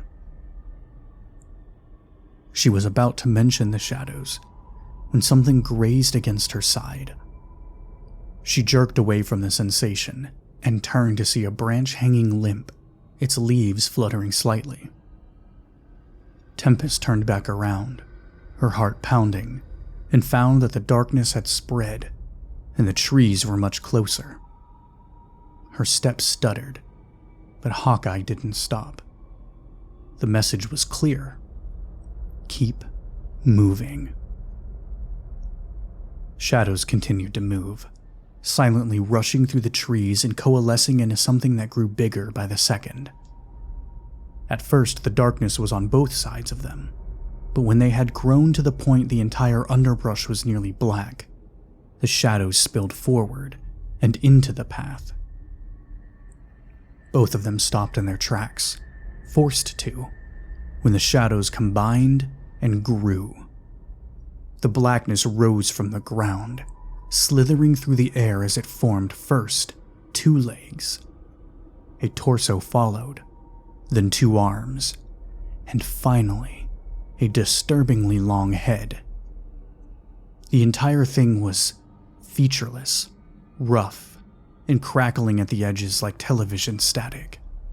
It was tall, taller than both of them, and as it sparked and crackled, she got the oddest impression that it was 2-dimensional. It towered above them, and Tempest could hear the roar of her heartbeat in her ears. Hawkeye fired. 3 shots hit its chest and it barely stumbled, its head shifting slowly from side to side as though it were listening. Hawkeye's breathing was shallow, and the 2 of them began to back up. The creature took a step forward, its arm reaching for them. Tempest threw herself backward, hitting the ground hard. She rolled, coming up into a crouch, and Hawkeye was firing again. The bullets tore through it harmlessly, embedding themselves in the trees beyond. The sniper was smart enough to know that wasting ammo was pointless, but Tempest didn't blame him. What else was there to do? When the shadow spoke, it felt like it was speaking directly in her mind. Enough. Thieves, killers. Submit and I will make this as painless as possible. Hawkeye stopped, and Tempest froze as well. The shadow's voice was harsh and seemed to grate across her consciousness. "What do you mean, thieves?" the sniper demanded. The creature ignored him, raising its hand and clenching its fist. They were slammed backward and into the trees, Hawkeye's helmet coming loose and bouncing across the ground. Tempest felt the impact in her spine, the breath leaving her lungs. While she tried to catch her breath, it continued to speak into her head, the silent voice like sandpaper in her skull. Is this place familiar to you? This is where you stole our most precious thing, our mindbreaker, our healer. And now you will lead me back to it. Tempest slid down the tree, sucking in heavy breaths as she tried to focus in on the shadow. It hurt her to look at it, burning in the back of her eyes. It was so impossibly dark, like it absorbed the light around it. If she narrowed her eyes, she could almost see something inside of it, something skeletal and looming. But the static and blackness was so damn thick. Absorbing what the thing was saying wasn't easy, but when she was finally able to swallow the words down, Tempest tried to make sense of it. What had they taken from Viridian? The alien, the one that had melted all those humans into that mountain of flesh. Is that what this was all about? She couldn't find her voice, and her head was throbbing. But Hawkeye had the same idea. "We don't have it. We're just soldiers." Liar! The shadow hissed, the sound tearing through her head. You have what is ours. You are one part of an entire whole, a little bee I will follow back to the hive. Tempest didn't feel herself moving, but all of a sudden the shadow was closer than before. Way closer. And she could feel cold rolling off of it. And then crawling into her nostrils, the smell of rotting meat. That thing in Flatiron City. Tempest put the pieces together in her mind. That was you. Yes and no. It was my puppet, and it failed me. But the two of you can take me where I need to go, can't you? I will ride inside your mind like a parasite, and you will carry me in, none the wiser. It was a stupid question, all things considered, but she couldn't stop herself. "Who are you?" Tempest asked the shadow. Its features, if they were features, didn't shift, but it brought its hand close, and for a moment she thought it would touch her face. It told her, without words, who it was, what it was. She saw a ship, silver and glorious, cutting through the emptiness of space. Through the eyes of the shadow, she saw its crewmates, and the writhing creature they kept in the glass box. It showed her things she didn't understand, things she didn't comprehend, and things that made her stomach turn. And through it all, she felt the pain of betrayal, the desire for retribution. The shadow drew away from Tempest, turning slightly toward Hawkeye, as it forced the same images on him as well. But after a moment, it hissed and pulled back. Your mind is too crowded. The smaller one will have to do. It turned its head back towards Tempest and reached out, so very cold against its cheeks. The touch didn't feel like a hand, more like a frigid breeze, and it helped her snap out of her stupor. "It's just a projection," she called, and felt a rush of triumph as Hawkeye replied, "Close your eyes." Tempest screwed her eyes shut as she heard the tiny click of the flashbang pin being pulled, the sound of it hitting the leaf litter, and then the thunderous percussive boom as it exploded. It had barely ended when Hawkeye barked at her. "Move now! Run!" Tempest was up and sprinting before she was even fully on her feet, slipping in between trees as she forced her legs to move as fast as possible. Her ears were ringing and her vision overly bright. She knew Hawkeye was in front of her, and from the crunch of leaves and brush, he was moving just as fast. It wasn't more than 10 seconds before he darted to the side and rolled behind a fallen tree, Tempest right on his heels. After they caught their breath, the sniper panted. "It's fucking with our heads. We have to find the physical body." "And how the hell are we supposed to do that?" He didn't answer her, checking over his rifle in silence. It made her grit her teeth and reminded her who exactly it was she was trapped in this hellscape with. She was split. Part of her thought he would be content to leave her to die, while the other part was certain that his allegiance to the team as a whole made him more willing to work together. How far would she go to help Hawkeye? Tempest wasn't an idiot. 2 Aries agents were always going to be better than 1. And she had no desire to see what kind of trouble she would have with Umbral if she left one of their assets to rot in some hallucinated jungle. If anything happened to Hawkeye, Umbral would use it as an excuse to look closer at her and she wouldn't be surprised if they took steps to control or neutralize her if they had any hint of her little excursion with Aegis. God, she hated the way she had to think. It would be a lot easier to concentrate on nothing but her own best interest. Tempest focused her anger outward and gave the sniper her own evaluation. She didn't like Hawkeye. He was manipulative, closed off, and willing to do almost anything as long as it got the job done.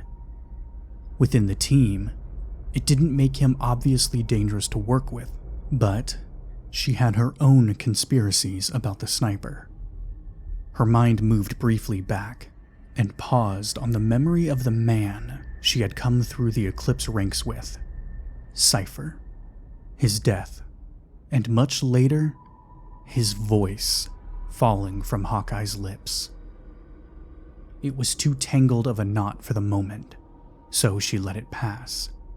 For the time being, she needed to focus on surviving, and that meant finding the source of the shadowy projections. Since Hawkeye didn't seem keen on elaborating, she took the reins. "Did you see the same memory? Or whatever that it showed me? The one with the ship?" He nodded once. "Yeah, same one from the Viridian hangar. Came with Chimera." It confirmed what she had been thinking, and it made her shiver. They owned it, from what it looked like. Tempest didn't bother voicing why that scared her so damned much. It had to be obvious. The Chimera organism they had faced had been so terrifying all on its own that the idea of it being subservient to some other being was insane. But she could hear the fallen leaves crunching under her boots and feel the rough bark under her palm. To create an illusion like that was a daunting show of power. What exactly were they facing? "Do you have a plan?" she asked, her tone just a shade sarcastic. "Yes." She waited, but he didn't say anything else. After a long moment, she sighed. "Well, are you going to tell me, or is this some kind of figure-it-out test?" He ignored her, of course, and asked his own question instead. "You have a med pack?" "Yes." "Cautery pen?" "Yes." "If we can't take it out, then we need to shock ourselves out of the hallucination. Pain should do it, or at least it's worth a try." She frowned. "Shock ourselves? Do you have any idea how crazy that sounds? It's either that, or we wander around until it catches us," he snapped. "And since I'd rather not see if that thing can actually live in our heads, we're doing this." Anger flared in her. "You don't have to worry about that though, do you? It said your head is too crowded. Now what the hell does that even mean, Hawkeye?" His eyes shuddered. "Focus. Make the burn, and then we don't know how long that will give us clarity. Go for the kill. If that's not possible, get as much distance as you can." "Fine. You lead, I'll follow. And if you get hit, I'm leaving you." "Noted." They each had a small med pack with them, complete with a handheld cautery pen. It wasn't the first time Tempest had used it, and she didn't hesitate to dig it out and press the red button. The blue fire ignited, and she watched the heat warp the air. Hawkeye repeated the same process, and they sat there in the hollowed-out tree, both mentally preparing themselves for what they had to do. "Fingers have the most nerve endings," Tempest said, pulling her right glove off with her teeth. "Do the pinky. Shouldn't interfere with shooting." "Right." They had no time, no more planning, and no more words. Both of them pressed the flames to the tips of their fingers, and Tempest swallowed the scream that built in her throat. Unlike her youth, Adult Tempest was no stranger to pain, and she had been burned before. It had been an accident, her own fault, clumsy from years without the knowledge of hurt and freshly full of drugs that had turned those pain neurons on for the first time in her life. She remembered the smell of her own charred skin vividly. It had been a bad burn, the kind that required extensive treatment. But this was different. It was pinpoint, concentrated agony, and her vision immediately swam. It was so bright, and her eyes were watering, and her heart was pounding, and she was still fighting off that scream. To her amazement, Hawkeye was silent too, as he burned a hole in his flesh. She was still immune to so much compared to a normal person. Level 10 pain would only rank level 3 with her, and it was definitely an all-time high for Tempest, and Hawkeye's stoicness staggered her. The flames cut out, and Tempest gasped, her mouth gaping open and closed as the misery radiated out from the wound. She could still feel it, and the stench was nauseating. Her ears were ringing, but her vision cleared as hot desert wind swept over her face. They'd done it, but she could already feel something pressing in on the corners of her consciousness, a change trying to force itself in. Tempest whipped her head left and right, taking in the scrub brush and rust-red mountains in the near distance, and sucked in a deep breath. She didn't see the shadow anywhere, which meant there was only one choice. Tempest ran. It felt like deja vu for Aegis, landing back in Flatiron, but it was masked by her concern for the situation. The area was still beautiful in a parched, haunting way, but now it was covered in the skeletal scaffolding and framework that Umbril had created. The mine and the city were now just assets to be sucked dry. They were met by the senior Eclipse Initiative officer on site, a member of one of the other two sniper teams with the codename Spectre. He showed them to the area where Hawkeye and Tempest had vanished before returning to his post, leaving the four of them alone. Sentinel had the Spire device hooked onto his belt and active, and Aegis swore she could feel it buzzing on the edge of her awareness. There were no signs of either agent, and no traces of a fight. No blood, no scorch marks, no debris.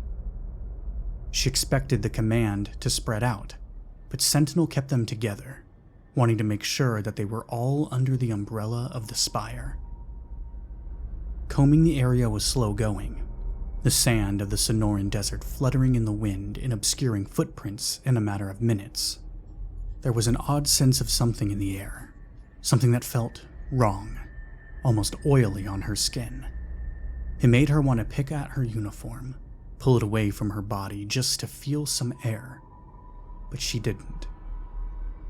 They were losing daylight, and there was no way in hell she wanted to be hiking out there once darkness fell. Sentinel took point, while Raptor continuously scanned the area with a thermal setting on his visor. Aegis was just behind him, and Jester brought up the rear. They had mapped out a search grid, and were covering the area square by square in near silence. Everyone was focused intently on finding the other two team members. Too bad they had no idea what they were looking for. It was a few hours in when Raptor suddenly said, "Got something, northwest." Sentinel veered off their current trajectory, following the coordinates Raptor was giving. As they grew closer, the shape became clearer, and the dread settled deeper into Aegis' stomach. The blackened corpse was still smoking slightly, and the scent of it reached her a moment later. She had smelled enough burnt bodies in her day that it barely fazed her. But she saw the way Sentinel's shoulders stiffened, and the way Raptor shifted his grip on his rifle. It was a body, sure, and humanoid in shape, but there was something off about it that tugged at her primal fears, mismatched proportions beneath the charred flesh. It looked like the intruder that had walked among them, but rougher, like half-formed clay. "Weapons ready," Sentinel ordered. "Keep your eyes peeled, and don't get separated." Jester tapped his temple.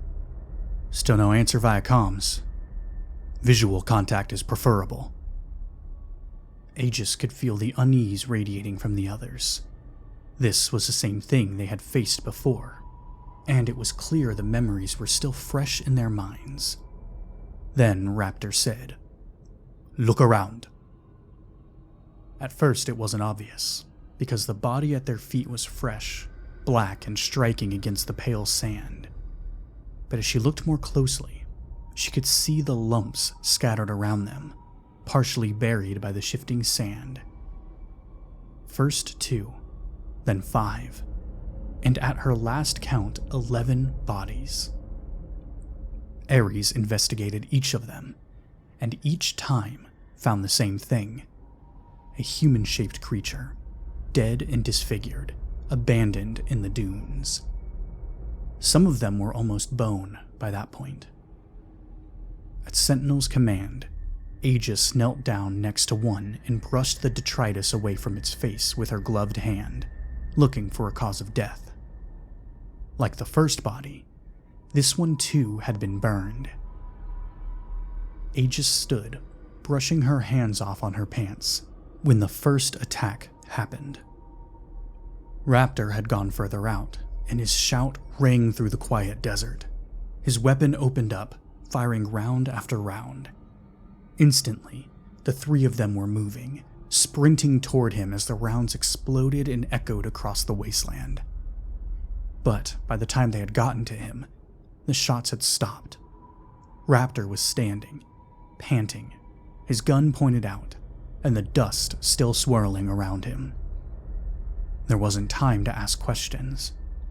More of the creatures were pouring out of the landscape around them, some of them digging themselves up from the sand, while others seemed to just appear out of thin air. Aegis remembered her hallucination caused by the spire back at Crescent Springs, and her chest felt tight. But there was no time for that. She raised her rifle and got to work. At a distance, the creatures looked like soldiers, completely human as they sprinted towards the group. It made her head hurt. When they were outside of the spire's passive field, they warped her perception. But as soon as they crossed the invisible barrier, it was clear that they were monsters. Tall, with that oddly long head, 2 long limbs, clawed hands, the sinew red skin. The bullets tore through them, and their screams were horrible. The first line dropped, and Aegis and her team moved forward, pushing the creatures back and continuing to fire. But the horde was relentless. For every creature they killed, another came to take its place. She was used to fighting, and it wasn't the first time they were outnumbered. But the fear that crept along her spine was different, and it made her shots just a bit wider, a little less precise. Where the hell were they all coming from? Jester figured it out first. "Damn it! They're reanimating." "Full-scale destruction, then," Sentinel called. It never struck her as odd how many of their missions came down to cleansing, all-consuming fire. The basis of humanity, and the thing that seemed to always pull them out of a bind when they were facing the otherworldly. "Blow it. Destroy all the bodies," the commander continued. "On my mark. Aegis, take the left. Raptor right. Jester, center." All around her, they opened up, the machine gun bursts reverberating and thunderous, even to her. The desert around them exploded, organic tissue spattering, bodies disintegrating from the force of gunfire. They worked with such precision, only diverging their lines as the bodies drew closer. It felt like it could go on forever, their position isolated in a field of gore. It went on so long that she could also feel her adrenaline running dry and the shake in her arms getting more pronounced, not that she would ever admit it. When the bodies had been destroyed, to the point it took them several seconds to reassemble, Jester took over. He was armed with the same M320 grenade launcher as before, but this time it was loaded with custom incendiary rounds. Aegis could hear Jester calling his target locations as he aimed, could hear his yell of affirmation to Sentinel, could see the explosions racking the dunes and igniting bodies that had been halfway submerged. The flames engulfed the land, a moving wall of death, consuming and chewing on the carrion. All around them, the fire devoured. Some of the creatures made it to within a few meters of them before dropping, their hideous faces contorted and mouths stretched in screams that couldn't be heard over the explosions. For several minutes, they mowed down the unending waves, a symphony of bloodshed. Finally, Sentinel called for them to break the pattern and wait. Her arms were trembling with adrenaline, and the spent muscles and the hot gun barrel burned in a way that both familiar and oddly was comforting. It was a feeling that meant she had survived once again, that Aries had triumphed. As she looked over their handiwork, a prickling between her shoulder blades told her something was wrong. "Raptor, at your 5, Aegis called. One of the creatures was shambling towards Raptor, half of its arm and torso destroyed from one of their grenades. It was badly burned and missing most of its leg, the limb severed with thick, flapping pieces of muscle hanging down like wet ribbons. And yet, it was still moving, still determined. Its jaw snapped open before Raptor could finish it off, and a broken voice, as thick as smoke, poured out. "This is not the victory you think it is." With that, it collapsed, shattering against the sand like glass and starting to disintegrate within seconds. Around them, all the other dead creatures were doing the same, just like the intruder they had killed their first time in Flatiron City. "What the hell was that?" Jester asked, watching the creature that had spoken turn to ash and nothingness. "It was a message from whatever was controlling them," Raptor said grimly. "These are puppets, thralls, which means whatever was controlling them is probably what took Hawkeye and Tempest. This isn't going to be easy." Sentinel gestured and started walking into the drifting smoke. Aegis sighed before holstering her guns. Jester clapped her on the shoulder briefly, and she pushed aside her worries for the mission, focusing instead on putting one foot in front of the other. The flames were slowly dwindling. The dark smears from the bodies on the dunes were all that remained. Aegis poured an electrolyte package into her canteen and drank it, while Sentinel and Raptor discussed their next moves. At first, she was content to sit with Jester on one of the large rocks that dotted the landscape, listening to him swing his own praises. But as the minutes passed, she found herself looking at the spire device on Sentinel's belt, a vague, cloudy idea forming into something concrete. At least, she thought it was concrete. Damn. She really missed Cypher. "Sentinel," she called, and both men turned to look at her. "I have an idea."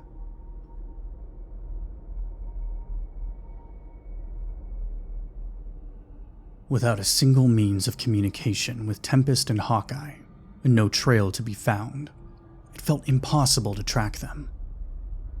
After facing the horde of thralls, Aries was sure they were facing a single entity that was creating and controlling the creatures, while also isolating Hawkeye and Tempest.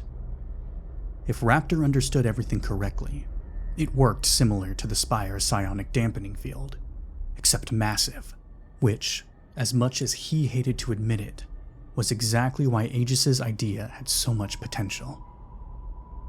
The way she explained it to the rest of the team was that if Hawkeye and Tempest were close enough to be within the Spire's field, they would be able to see and communicate with them.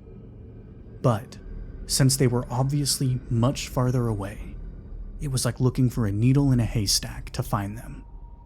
They were invisible in all ways to the rest of Aries, maybe nearby, but totally isolated. So, they needed to overwhelm the interference of whatever was controlling the thralls just long enough to get a location of the other 2 team members. But Spire was still new tech for Umbral, and what Sentinel was carrying was basically a second-generation prototype. The first prototype had a longer reach, but had fried Eldridge's brain when he used it at its maximum capacity. But the scientist had neurally linked himself with the device for days. None of Aries was linked to their Spire, and they didn't need to be. All they needed to do was get one single, far-reaching pulse of power from it. The plan was this. They would take the power source from Aegis and Jester's wrist interfaces and wire them to the Spire's power source. It should provide a surge of energy strong enough to extend the passive dampening field for miles. Raptor would try to reach Tempest or Hawkeye and record their location. As soon as the location was acquired, they would disconnect the extra power sources and hope that the Spire still functioned. It was dangerous. If they short-circuited the Spire device, they would be vulnerable to the same energy manipulations that were affecting the 2 Lost members. They'd basically be running blind. But it was nearly sunset, and they needed to get the damned thing done. So, he and Sentinel approved the plan, even if it was risky to attempt without a tech expert. All they had was Jester, and he didn't know much about the inner workings of something like Spire. But his years of explosive disarming had given him careful hands and vast arrays of information on how to carefully rewire something delicate. Raptor trusted the guy with his life, so wiring 2 things together should be easy enough. With Jester's help, it was relatively simple for Aegis to pop her battery out, reroute the power source, and rewire it to link with Spire. Jester connected Raptor's battery to it and went over a last safety check. The final steps rushed to catch up with daylight. Sentinel pulled the Spire device out, holding it tight against his side and looking at Raptor, Jester, and Aegis. When the link goes through, whatever is holding our 2 missing team members might attack the source. Raptor added, meaning us. Jester nodded, and Aegis rolled her shoulders, as she often did right before things went to complete shit. Sentinel just made a sound in his throat and snapped. We're done. Switching it on. Everyone took several steps back. They knew it would be a jolt of power when Jester plugged it in, and hoped that they'd be safe when things went down. Raptor would have likened it to an electric fence. 1 second everything was normal, and in the next, he and Jester were on the ground. Aegis had her hands braced against one of the rocks to steady herself, and Sentinel had doubled over, his teeth clenched, and a low groan tore from his throat. The Spire had fallen from Sentinel's grasp before he managed to scoop it back up and hold it steady. It was emitting a pale purple glow, brighter than normal, and so blinding he had to turn his gaze to look away from it. Then things strengthened. The sensation he got from being under the Spire's passive field was jolting. It blurred his consciousness, and his grip on reality was tenuous at best.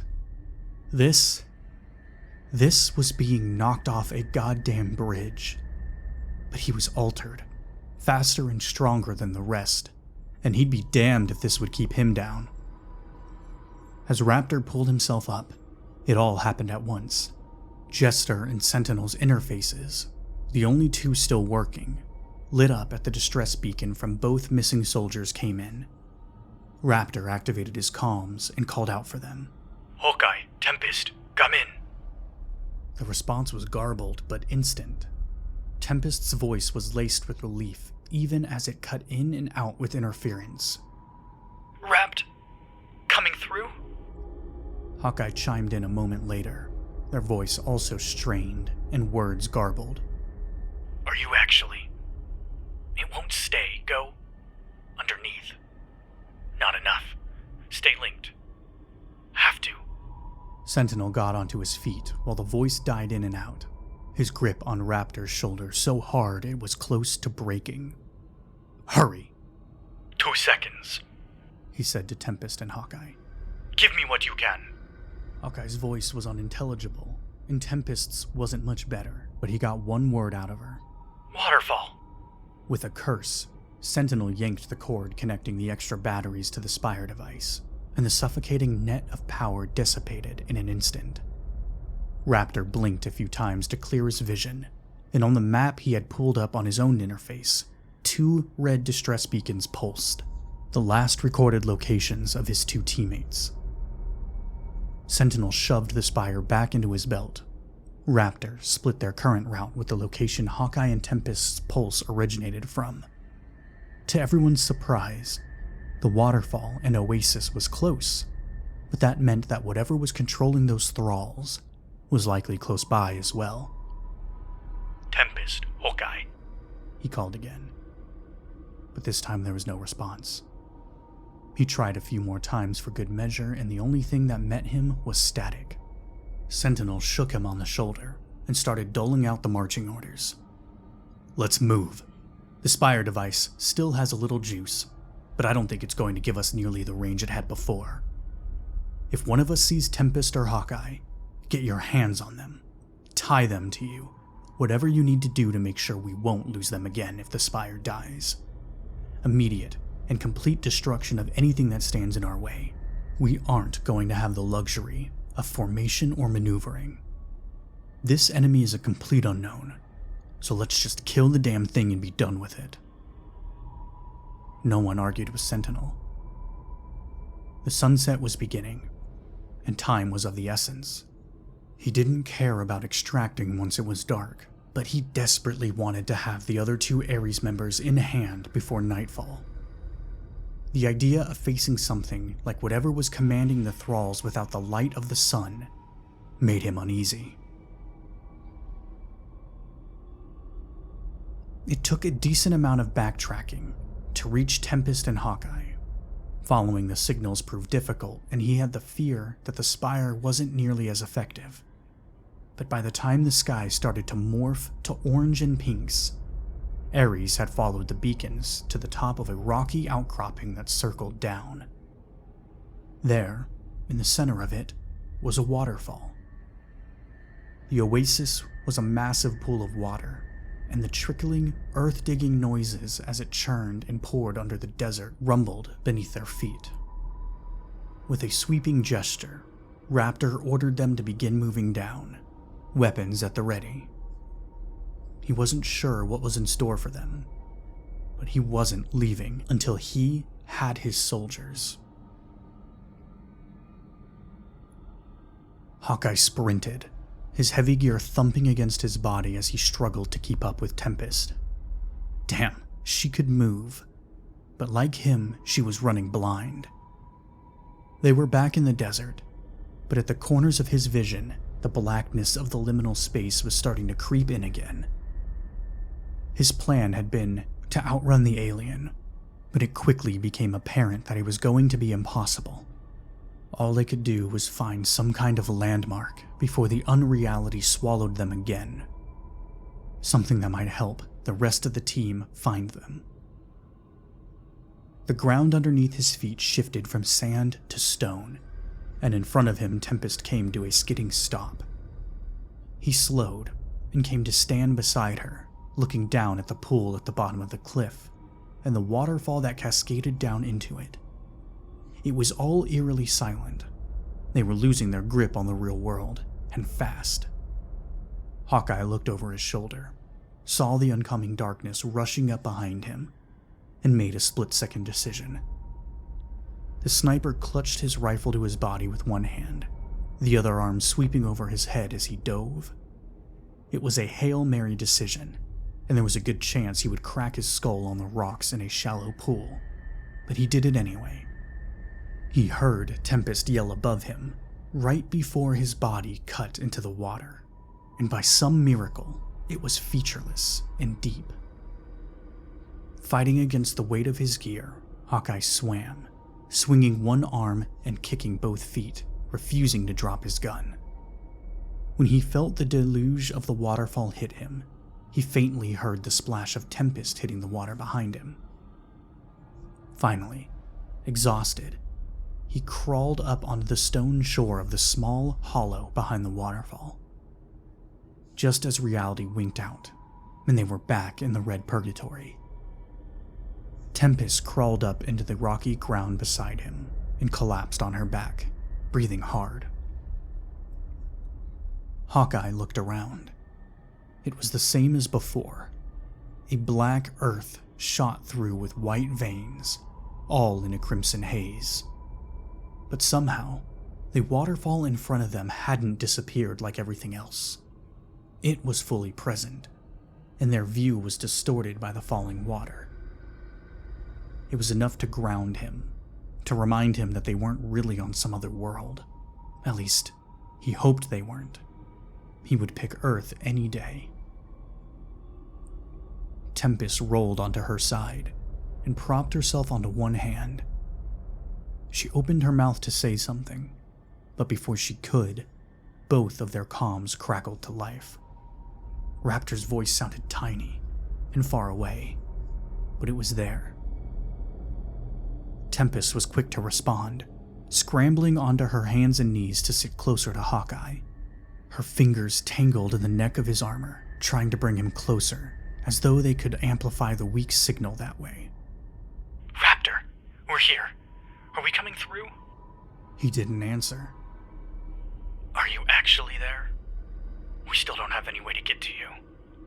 Listen, this thing won't stay away. Go to the cliffside a few miles from the mine. We're underneath the waterfall. Not enough signal for us to stay linked. You're going to have to follow the distress beacons. He could barely hear his own words through the heavy static. They thought they heard Sentinel speaking, and then it was Raptor again. 2 seconds. Give me what you can. Underneath the waterfall, Tempest repeated. But as soon as the sound left her lips, the static faded out and the connection was gone. The only sound left in the warped caves were their shaky breaths and pounding pulses. Tempest swore before rolling back to her own space. Hawkeye stayed silent, staring straight ahead and wondering if they had just sent the rest of Aries to their doom. In the distance, the alien, one of those pilots from that ship, seemed to be forming whatever new environment it was going to trap them in. He didn't understand why. At that point, they were wise to its games. But slowly, the world around them became once again familiar, and Hawkeye's stomach turned. Towering metal shelving units crusted with ice, exposed ventilation systems, and slate-gray walls. But unlike Viridian, the pilot had never been to Svalbard and was creating the facsimile of the seed vault from whatever memories it had been able to skim from the two of them. The room was nonsensical and warped, but it had gotten one detail right. The body slumped against the wall, wearing an Aries uniform. Cipher. Damn it, he heard Tempest whisper, her voice thick. The vision undulated, the alien struggling to keep it in place, but it only made Hawkeye feel sicker. His only saving grace was that the voice in his head didn't have anything to say about what was in front of them. Maybe it was in shock too. The hallucination of the seed vault wavered again, like the alien had grown weaker, and he could almost feel the frustration in the air. Aries must have been giving it hell, considering how messy this projection was compared to the last one. Hawkeye wiped his hands off on his body, even though he knew the water that dripped from his gloves hadn't really fallen in a freezing Norwegian facility. It fell at the bottom of an oasis a few miles away, and was probably crystal clear, a sharp contrast to the reality they were trapped in. Tempest remained silent at his side, her dark eyes focused on Cypher's body in the corner. Then, she spoke. "What did it mean your head was too crowded, Hawkeye?" He shrugged one shoulder, knowing that she'd never leave this alone. "Probably that brain-to-computer link they tested on me after." Hawkeye tore his eyes away from the image of the corpse in front of them both. "After I had to take over Cypher's position." Tempest swallowed, and he noticed that her jaw was tense. She blinked, and finally moved her gaze, as though if she were to keep staring, then their fallen member might open his eyes. But no, he was still dead, all thanks to Hawkeye himself. "Bullshit," she murmured. "We might die here. Just tell me the truth." He didn't tell her anything. Hawkeye stayed quiet, even as the shadows started to gather once more beneath the metal shelving and along the walls. But this time, they weren't forming anything. Instead, they felt like a warning. The real creature was coming. "You're a coward," his teammate breathed. "If you were a real warrior, Hawkeye, you'd give it up. But you won't, right?" Tempest barked a laugh. "Umbral's little dog, letting them fuck with your brain, poke around in it to their heart's desire. Don't think I forgot how you almost drew on me in Aegis back at the Genesis lab. So why not do it now?" Hawkeye felt fury and shame building inside of him in equal parts, but he stayed silent. Tempest was on her feet now, water dripping from her uniform, her small fists balled at her side. "Because you didn't get the command to, right? Woof woof. Always the obedient little..." Every man had a limit, even the most perfectly trained mercenaries. Hawkeye was on his feet, grabbing Tempest's uniform by the collar and slamming her against one of the metal racks. At first, she went right through it, the projection failing, but reality skipped, and her back hit the steel, causing the entire thing to shudder. Tempest grunted, eyes narrowed, the water droplets in her hair freezing in the impossible cold. "Shut up," he growled. "If you knew what's good for you. If you value your life, Tempest, you'll shut up." Tempest pulled her feet nearly to her chest and kicked out, catching Hawkeye in the stomach and making him stumble back. She hit like a freight train, unforgiving, and he had to struggle to catch his breath before she was on him again. Tempest moved fast, faster than almost anyone else he'd ever crossed, which is why her kick hurt so goddamn much.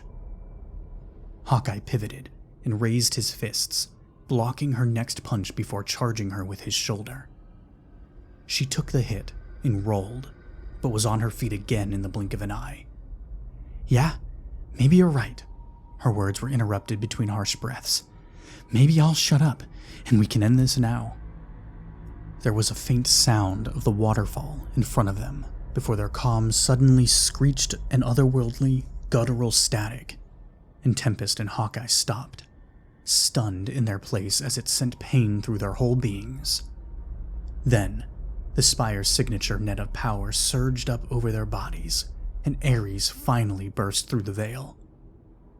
Raptor and Sentinel were in the lead, guns drawn.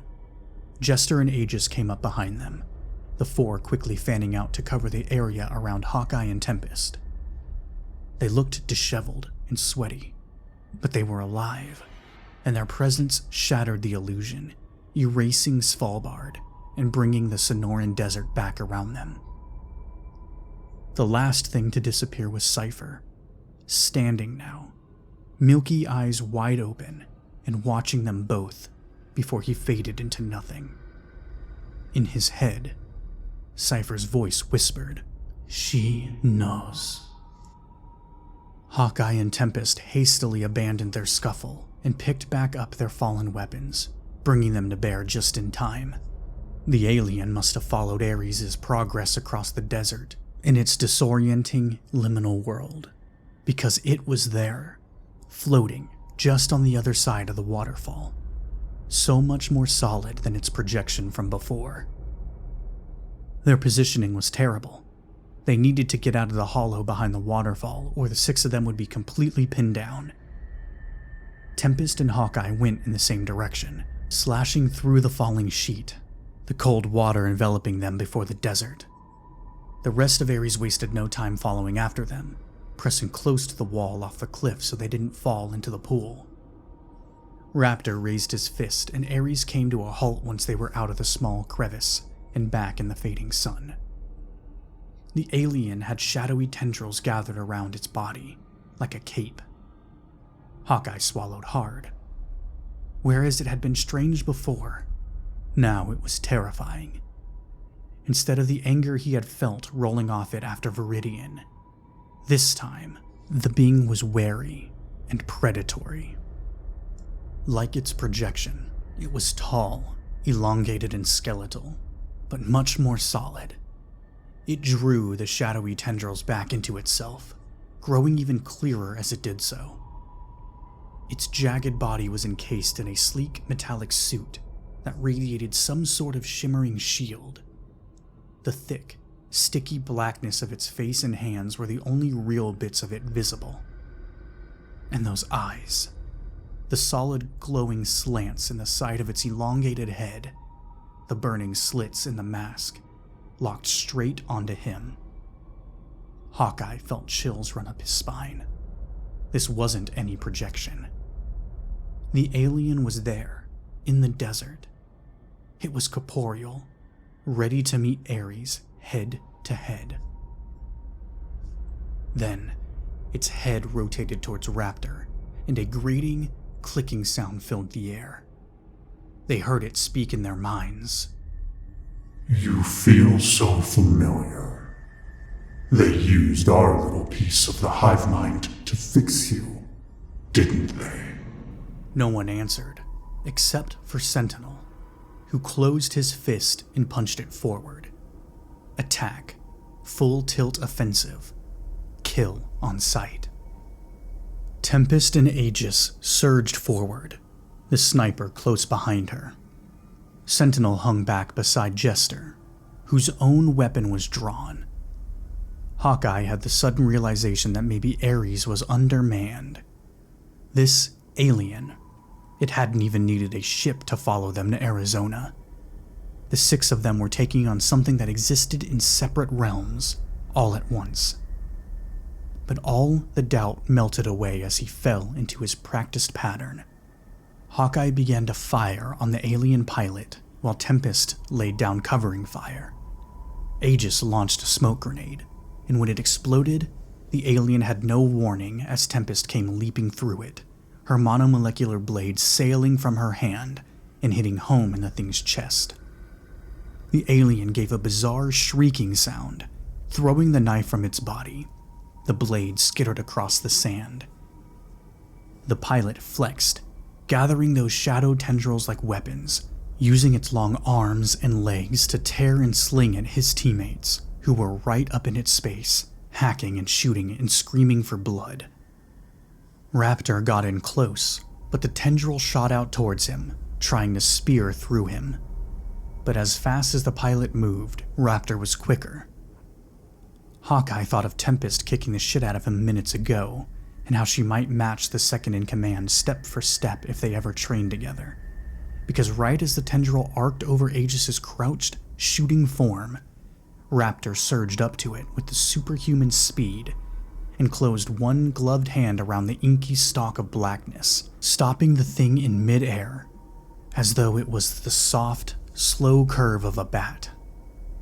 The thing struggled, writhing like a hooked fish, and Raptor gritted his teeth before letting out an almighty yell. His free hand wrapped around his pistol, firing it until the thing in his grasp lost its momentum. Another tendril yanked Raptor away and flung the man into the pool behind him, and the pendulum had swung in Aries' direction.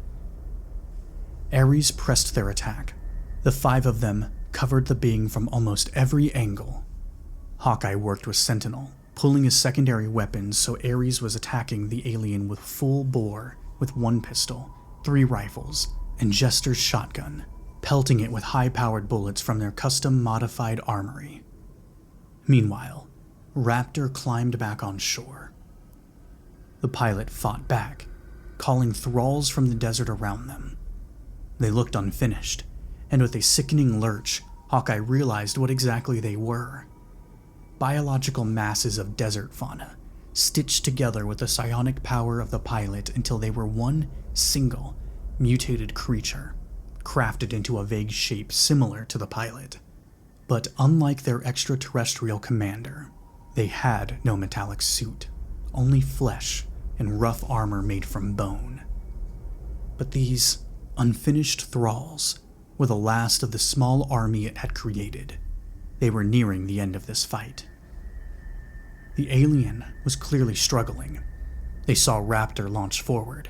Tempest followed closely on his heels with Aegis, but before Hawkeye could join Sentinel in flanking, one last tendril surged past the rest of Ares towards the commander.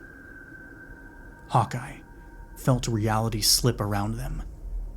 The pilot had stabbed not at Sentinel, but at the small device on his belt. The pilot disabled their force field, and the desert began to warp, then change. And with their barrier gone, there was nothing between the being and its prize, and the pilot grasped the spire. If it couldn't have Tempest or some other body to control until it could reach Chimera again, it would apparently settle for Umbral's own psionic tech, a last-ditch attempt to level the playing field. Ares' comms were screeching again.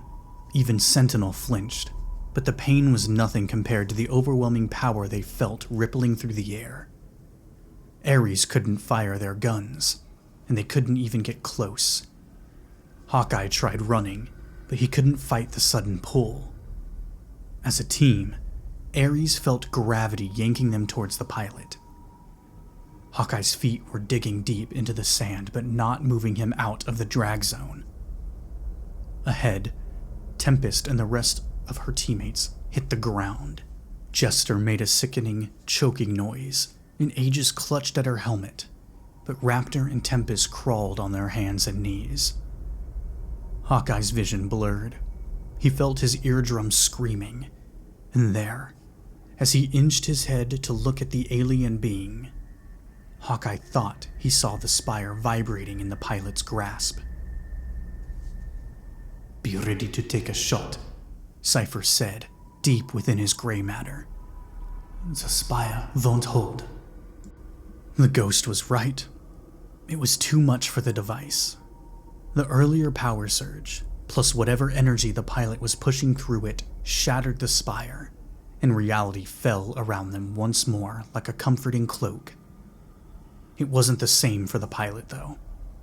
As the spire splintered into pieces, it gave off one last explosive swell of energy that knocked the pilot back hard. The concussive force broke the pilot's shimmering shield, and Hawkeye saw his chance. He took a knee, raising his AWM, aiming, and pulling the trigger in a movement as practiced and easy as breathing. As natural to him as the beating of his own heart. The bullet hit its mark, right at the center of the alien's chest, and his second shot took the pilot between the eyes.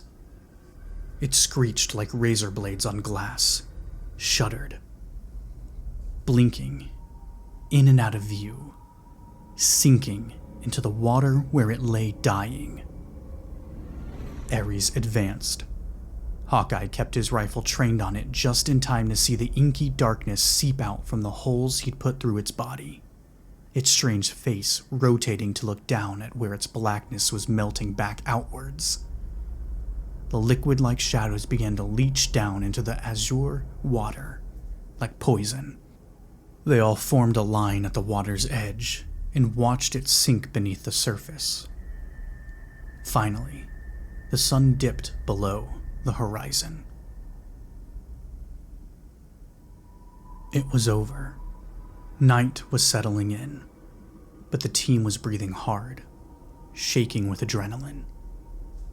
Hawkeye half expected the alien's lifeless body to bob up like driftwood, or something equally strange. But it was nowhere to be found in the deep lake. Sentinel's voice broke his reverie. "Aegis, check the two of them over. Raptor, call for extraction." The commander looked out over the lake, his form tense. "Make sure they understand the magnitude of what has happened here. Jester and I will stand guard."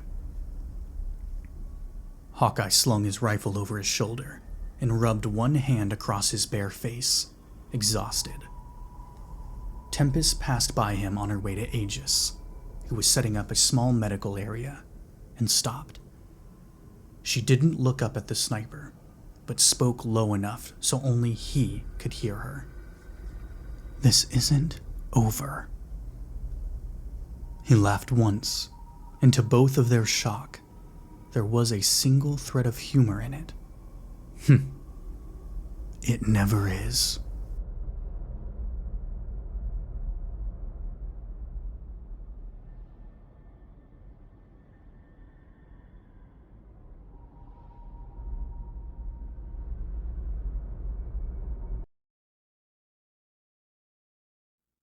They had allowed him a shower, at least. Tempest, on the other hand, had gone first. When she stumbled out of the exam room, deep within Umbral's hospital, she was still wearing her blood-stained kit from earlier. She had washed her face, and the pale skin of it stood stark against the sand-crusted skin of her neck and the black of her uniform. She turned to Hawkeye, who sat up straight, knowing if she was finished, then it was his turn for the debrief. An ocean of things passed between the two soldiers. All of the things they had been through in the last 24 hours. All of the hate and distrust and anger. The trauma bond of the aliens skittering around in their heads. Begrudging respect. And beneath it all, a thread of trust that Hawkeye found distasteful. It was unlike him. "I didn't let you die out there," Tempest's eyes said.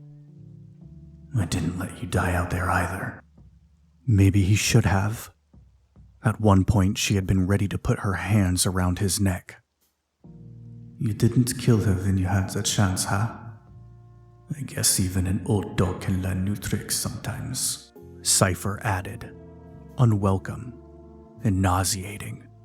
He kept his face neutral, watching Tempest swallow before she spoke. They're not happy we got caught, and we're compromised. Or whatever. Just a heads up."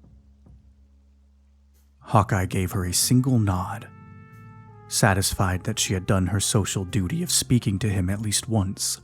Tempest put her hands in her dirty, grimy pockets and headed out towards the locker rooms on the upper levels. A few minutes later, a nondescript nurse came out and retrieved him, and Hawkeye followed her to the back. He expected to go to an exam room, but the nurse mildly surprised him when she turned a corner and took him to a small conference room instead. She didn't speak, which he preferred. But as soon as she opened the door and ushered him inside the conference room, he knew that his brief, silent respite was over. Hawkeye had this uncanny ability to tell when someone was going to be a talker. anyone Umbral hired who wore perfectly tailored suits and looked like they had been styled within an inch of their life would always be a talker.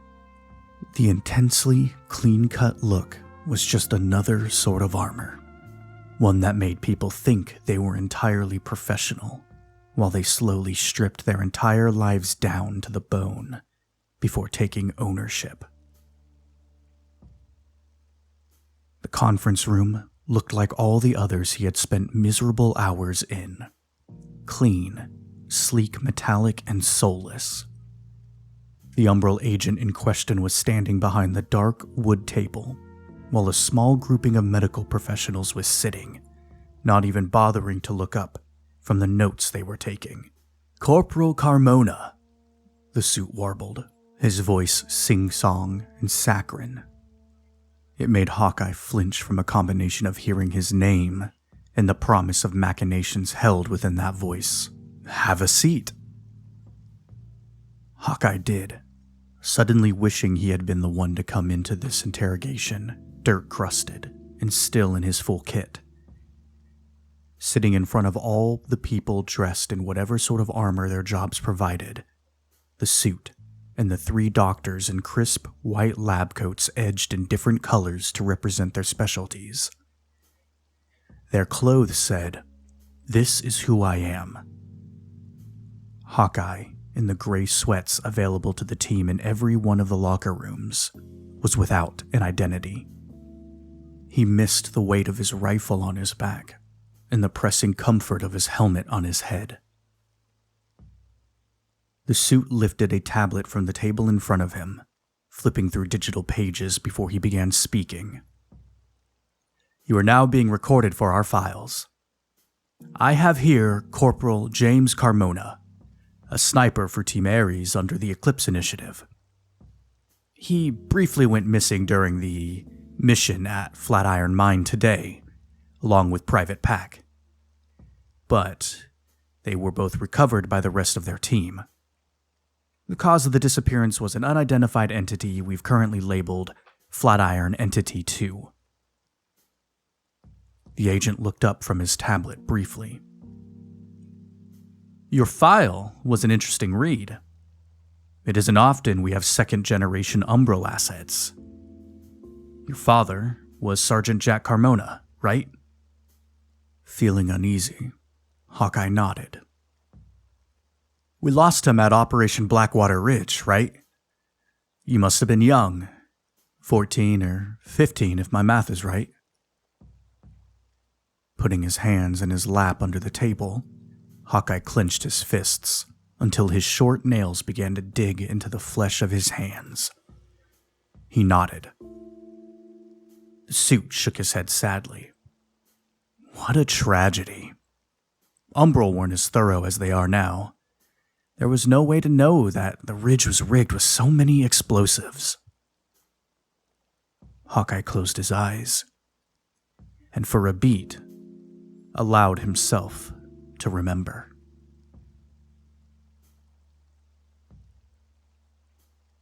James Carmona was a star at the Umbral Youth Barracks back then.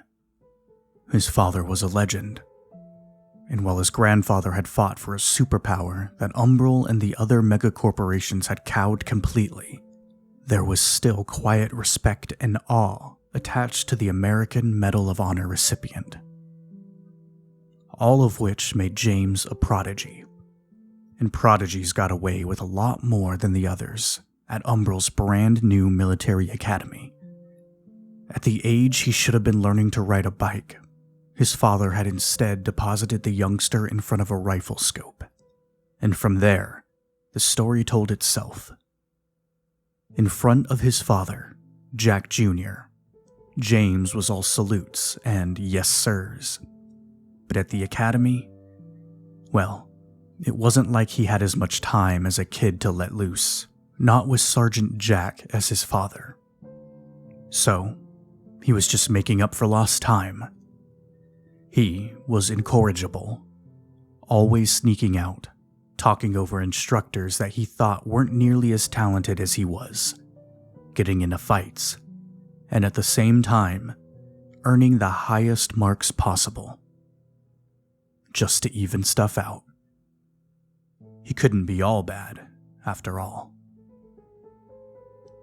The day it all changed, he was freshly turned 15, in a field a few miles from the barracks, setting up pop-up tents with all the other boys in his unit. They were alone, but not really.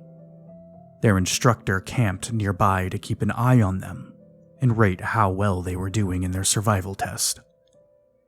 Being the loudest and highest scoring, James was the example, and the other pairs looked over at him as he worked.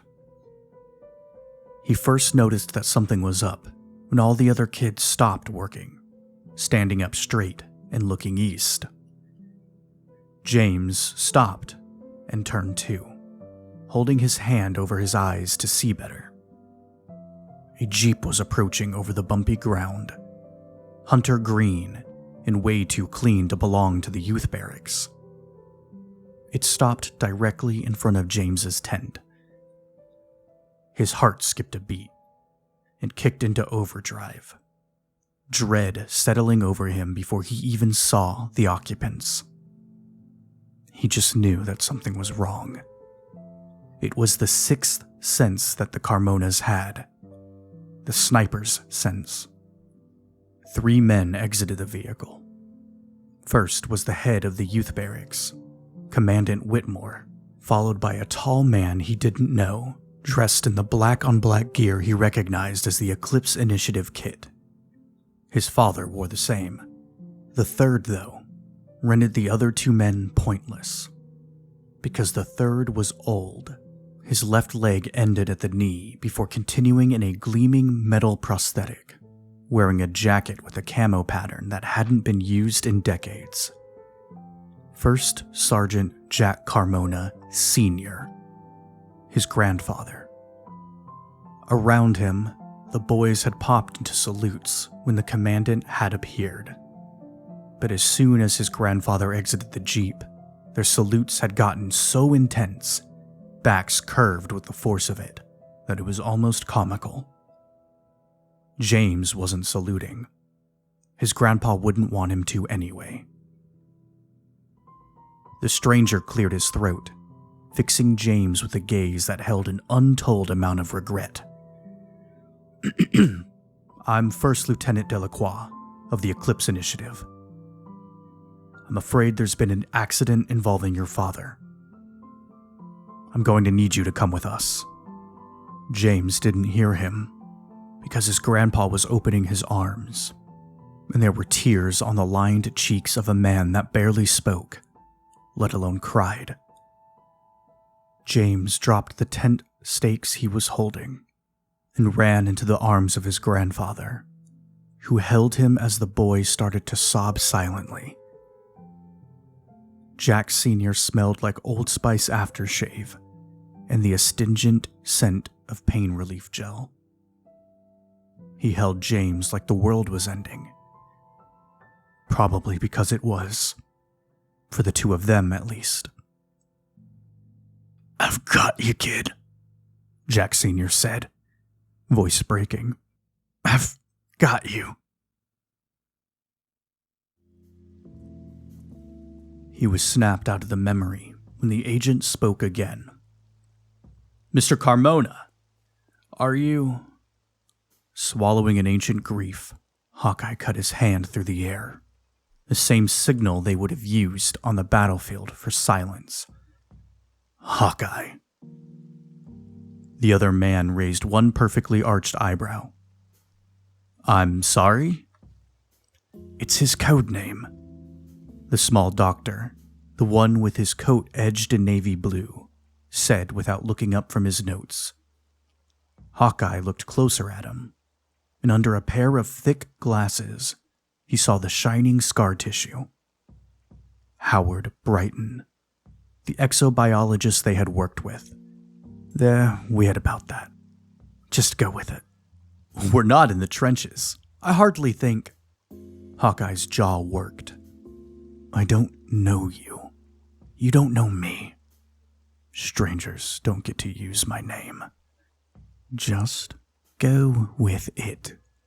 Howard enunciated his words carefully, talking to the suit like he was a moron, earning him a single grain of respect from Hawkeye. Fine. Hawkeye. The suit sounded put out, but tried to keep that overly sweet shell over his voice. I'm Agent Sinclair, and I'll be the one briefing you today. Look, I know you usually speak with Eclipse Initiative agents, but considering the odd happenings during your previous mission, Umbral felt that I was a better fit. He didn't elaborate why he was a better fit, Hawkeye noticed. After this, you will, understandably, go through a psychological evaluation and a physical exam, as well as a neurological check by Dr. Brighton here. I understand you have a prototype computer-to-brain interface chip installed, correct? Yes. How would you say that implant is working out for you, Mr. Hawkeye? Fine, he said, stomach roiling and head pounding as Sci-Fi seemed to stretch to life inside of his psyche. Hawkeye showed no emotion, no discomfort on the outside, but he sure as hell felt it. Oh? It says here you experienced migraines after the initial upload. It's an implant. In my brain. Sinclair's lips thinned. Yes, but Hawkeye wasn't the only one annoyed by the random tangent of questioning. Howard sighed heavily. He has regular checkups with the Neuro team. I could give you the notes if you'd like them. The agent's glare bordered on furious, but he kept his smile in place. Yes, that would be helpful, but believe it or not, this line of questioning does pertain to the previous mission.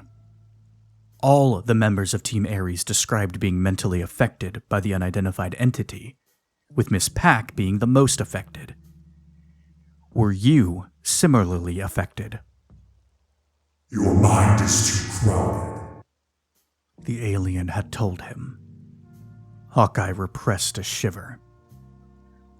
I experienced changes in my perception of reality, and my perception of time was altered.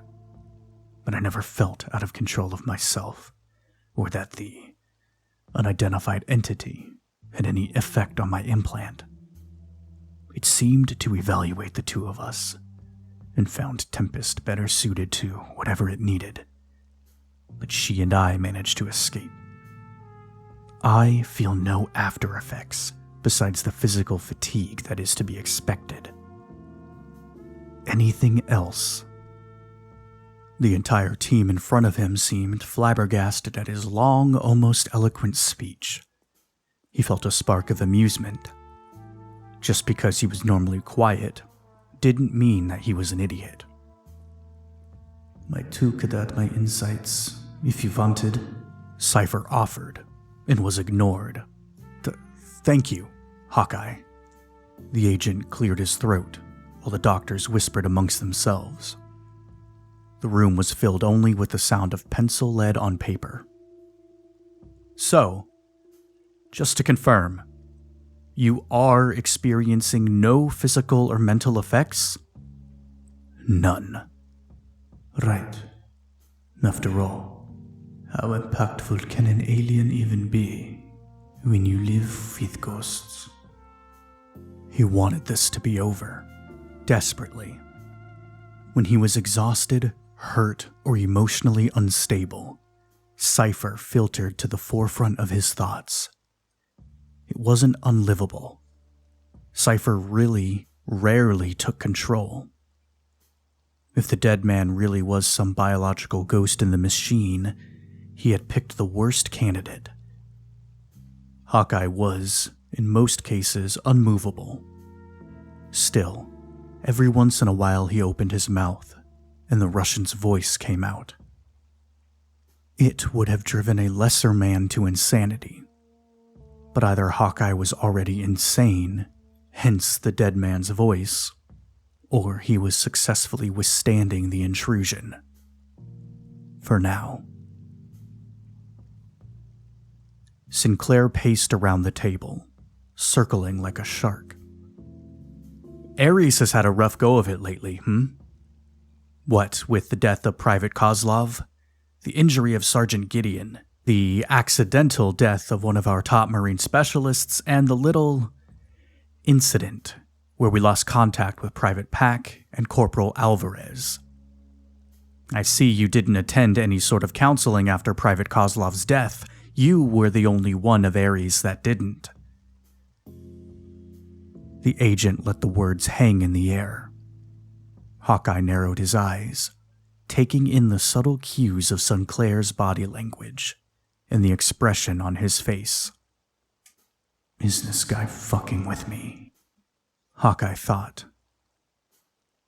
The truth of it was that only a handful of people, the highest-ranking members of Umbral and the Eclipse Initiative, knew that he had been the one to assassinate Cypher. But still, who approved this line of questioning? We at Umbral just worry about your mental health, is all. Does it weigh heavy on your soul? Of course it did, damn it.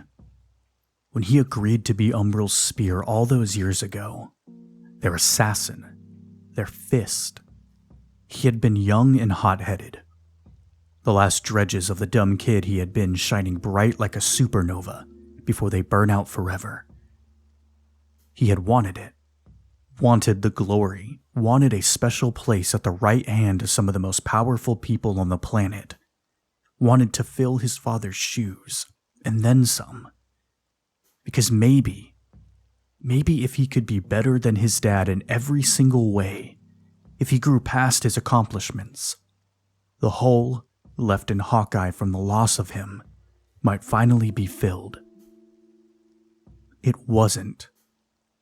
It was only worse. When all the brashness of youth was done, Hawkeye was just a husk, a silent oathkeeper, a quiet hammer of whatever twisted justice Umbral wanted to dole out. So why was Cypher so different? He didn't even like the kid in the beginning. With an accent as thick as his skull, Cypher had been loud, inexcusably clumsy, but so brilliant that nothing else mattered. He had never seen anything like it. Aries would need to infiltrate a stronghold, and Hawkeye would prepare for a fight.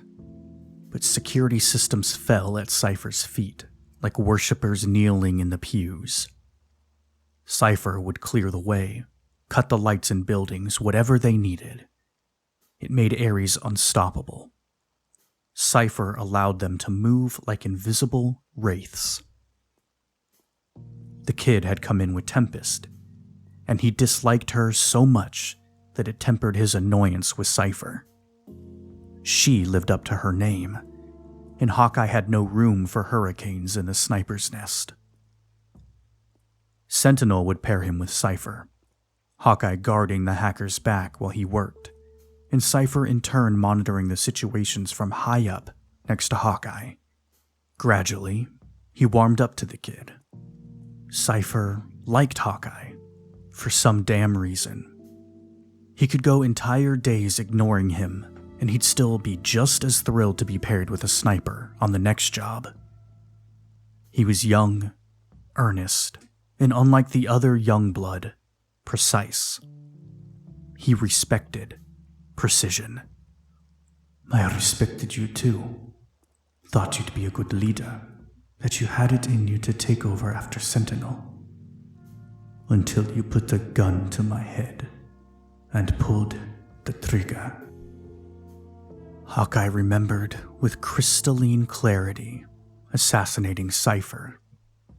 The brilliant idiot had delved much too deep into secrets Umbral was guarding. Hawkeye was their spear, so he forced himself to disassociate and did the job, only coming back to himself when he felt the weight of the kid in his arms, smelled the iron of his blood, and tasted it when it lingered in the back of his throat. A chasm had opened up in him that night, waves of shame and grief lapping at the edges. He ignored it.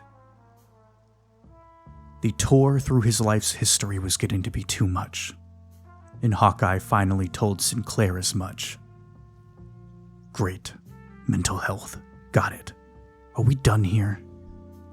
I understand you're probably tired. So, in full, recount the day from when you first recognized that your perception was being altered by an outside source to when you and the rest of the team dispatched the entity. After that, we're done. Unhappily, Hawkeye did, droning and monotone. There were a few parts he planned to omit. Fist fighting with Tempest in a hallucinated sea vault, Cypher's corpse watching them, and the part where the alien complained about the lack of space in his head. Except, when he got to that part, where the alien had spoken into his mind, a realization hit Hawkeye hard. Your mind is too crowded, he thought. That's what it had said. Too crowded. A being outside of himself had looked into his head and inside saw Cypher, which meant it wasn't guilt, shame, or a malfunction of the brain-to-computer interface. Hell, it wasn't even mental illness. Cypher's ghost was there. Hawkeye stuttered, but continued on, the pause going unnoticed. Inside, though, he was in turmoil. In the beginning, he would have been thankful for some confirmation that he wasn't losing his mind. Now, though, anything was preferable to Cypher's voice being real. He kept talking, but his mind was racing through all the moments he had felt the weakest. The times Cypher had been closest to the surface. Cursing in Russian on the Spire mission had been bad. Cypher all but screaming at him about what he was doing wrong. But that hadn't been the worst. The Genesis mission was the closest Hawkeye had ever come to asking to be left behind. Mere hours before departure, he had been called to the bioengineering wing of the Umbral Hospital and told he would receive a new computer to brain upload. This time with all the information of how Raptor had been altered, and what to do if Umbral's newest shiny toy lost his shit. Hawkeye was to monitor Raptor for the extent of the mission and report back. It was, thankfully, way less information than he had been given regarding Cypher's old job, but something about linking up to the interface a second time had made him violently ill. He kept his cool until he was back at his apartment, where he spent the next hour wrapped around the ceramic bowl of his toilet, his head pounding so hard he thought he might die. It had also woken up Cypher, and Cypher had taken full advantage. Just sit back. Let me run the show. Wouldn't it be easier? Unless we're murdering more teammates tonight.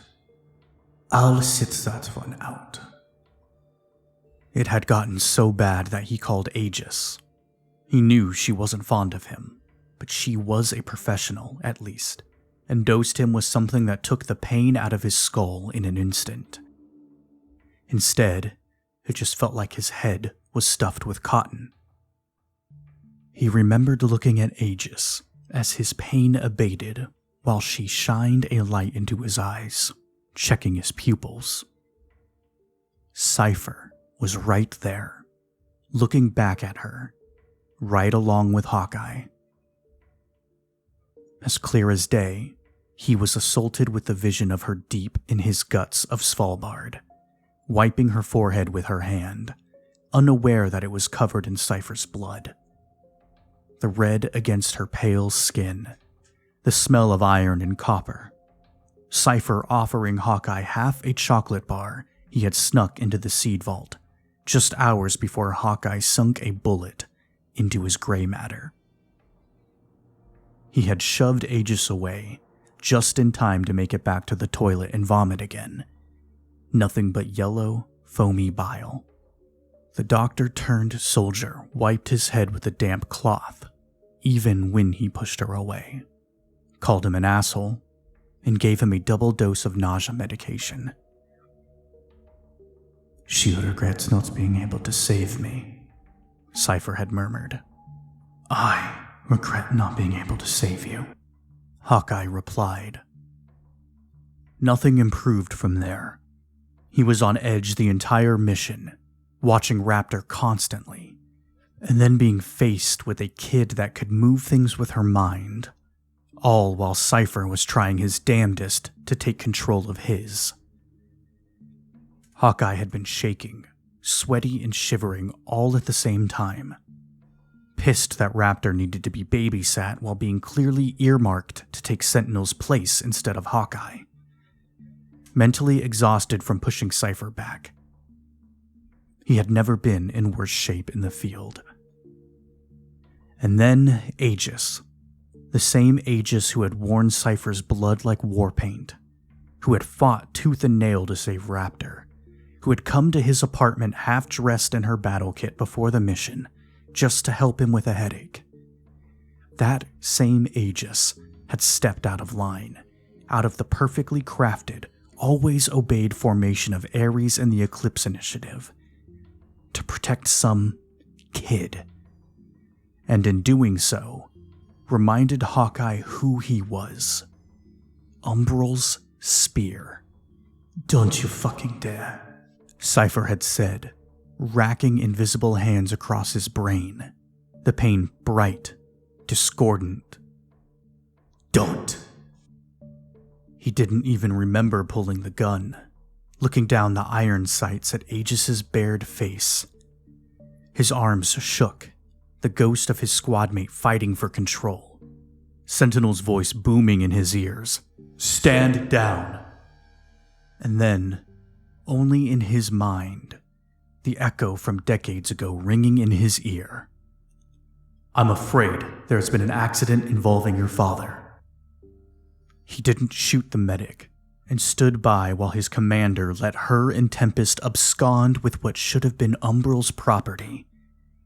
He had hated them both at that moment. How could they be so stupid? No kid, no person, nothing was worth what Umbral would do if they found out. Why couldn't they just follow the damned rules? He hated them, but not as much as he hated himself, and his moment of weakness that he couldn't take back. He drew on a teammate. He wasn't even sure what the weakness really was. Drawing on her, or failing to shoot her before she imploded Aries.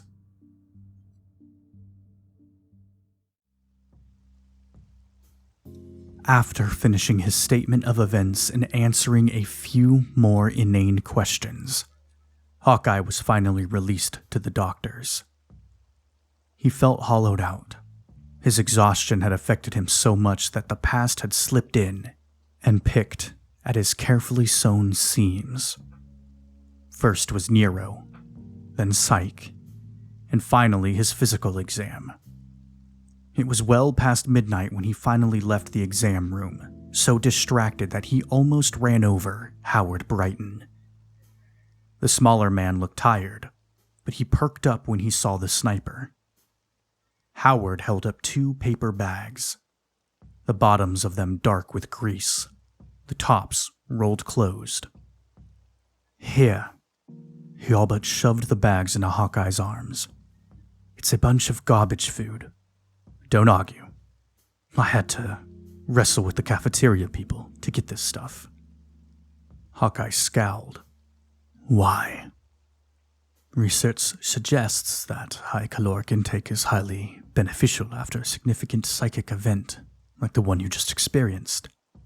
Helps recenter the body back in the real world."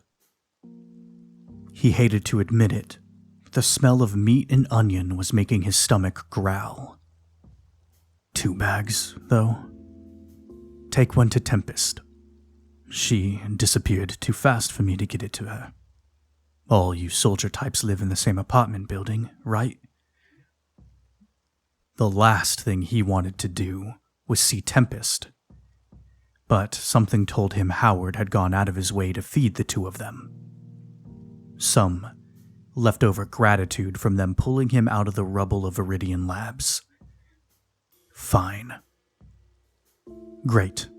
Enjoy. Hawkeye was almost at the end of the hallway when Howard added, "And if you feel off and need some help, my office is in the exobiology department." The offer was vague, but Hawkeye figured that was the point. He didn't bother turning around, but gave the man a thumbs up.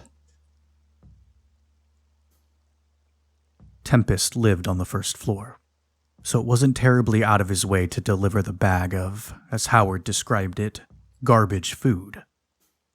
He didn't personally care if she ate it or not, but he didn't want to hear her complaints if she discovered he tossed her dinner into the garbage. He'd talked to her enough in the last 24 hours to last a lifetime. Hawkeye deposited the bag on the entry mat of the nondescript door. After knocking once, he turned and hurried for the elevator, wanting to avoid any unnecessary interactions. But he wasn't quick enough. Hawkeye heard the door open, but didn't turn around, hoping she'd just grab and go. But it was late. The other soldier must have been sleeping, and was slow to get what was going on. "Hey, did you bring me dinner?" Cursing internally, Hawkeye turned slowly to face her.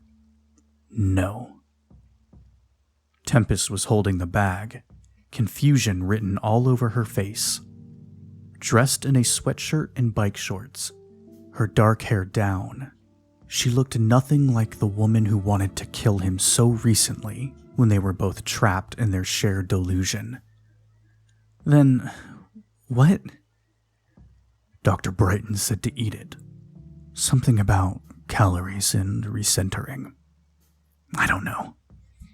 She stared at him for a few more beats and then shrugged. Cool. Satisfied that he had gotten the point across, Hawkeye turned to leave once more. Thanks, James. Hawkeye stopped, giving her the same back-turned thumbs up as Howard, before continuing on. He didn't correct her.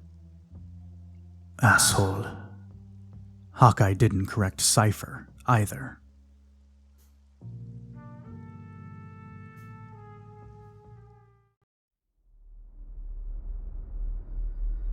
It was midday, the sun beating down and warming the bear's skin between his collar and the bottom of his helmet. His internal clock said it should be the middle of the night, but the shadow of a large bird passed overhead and cut out the sun for a moment. Definitely midday. Time had slid by chaotically, the rush to get to the mission location giving Aries little time to plan, and even less time to travel. It had been almost 2 full days since they had been given the assignment, a painfully long flight, and then a caravan drive to the location of the cave's entrance. It didn't faze Raptor like it did the others. Ever since he had been changed, the aches and desires and demands of his body were muted, quieter, less obtrusive. It made him a better soldier, but also made him feel less than human. That didn't faze him either. Raptor was clipped in, ready to move but last in line. Jester stood at the mouth of the wide, dark hole in the earth, facing Raptor, his back to the abyss. Cool air rose from it in eerie contrast to the warmth of the sun at his back. I guess if anyone's going to be able to catch us, it's you, huh? The other man quipped, but Raptor didn't respond. Yeah, tough crowd. Oh well, see you down there, I guess. Red descender in his hands, Jester leaned back, letting the already taut rope take his weight, and backed his feet to the edge and over. His black boots shifted the rocky gravel that ringed the cave entrance, scraping and settling against the vertical wall. And then he was gone. Raptor was the last. Sentinel had gone first, Aegis hot on his heels just in case any of them needed urgent medical attention once they reached the bottom. Hawkeye was next, seeming the least amused about the descent. Perched on the cliffside was fine, but dropping beneath it and down was a different story. Tempest followed, and then Jester. So it was his turn now.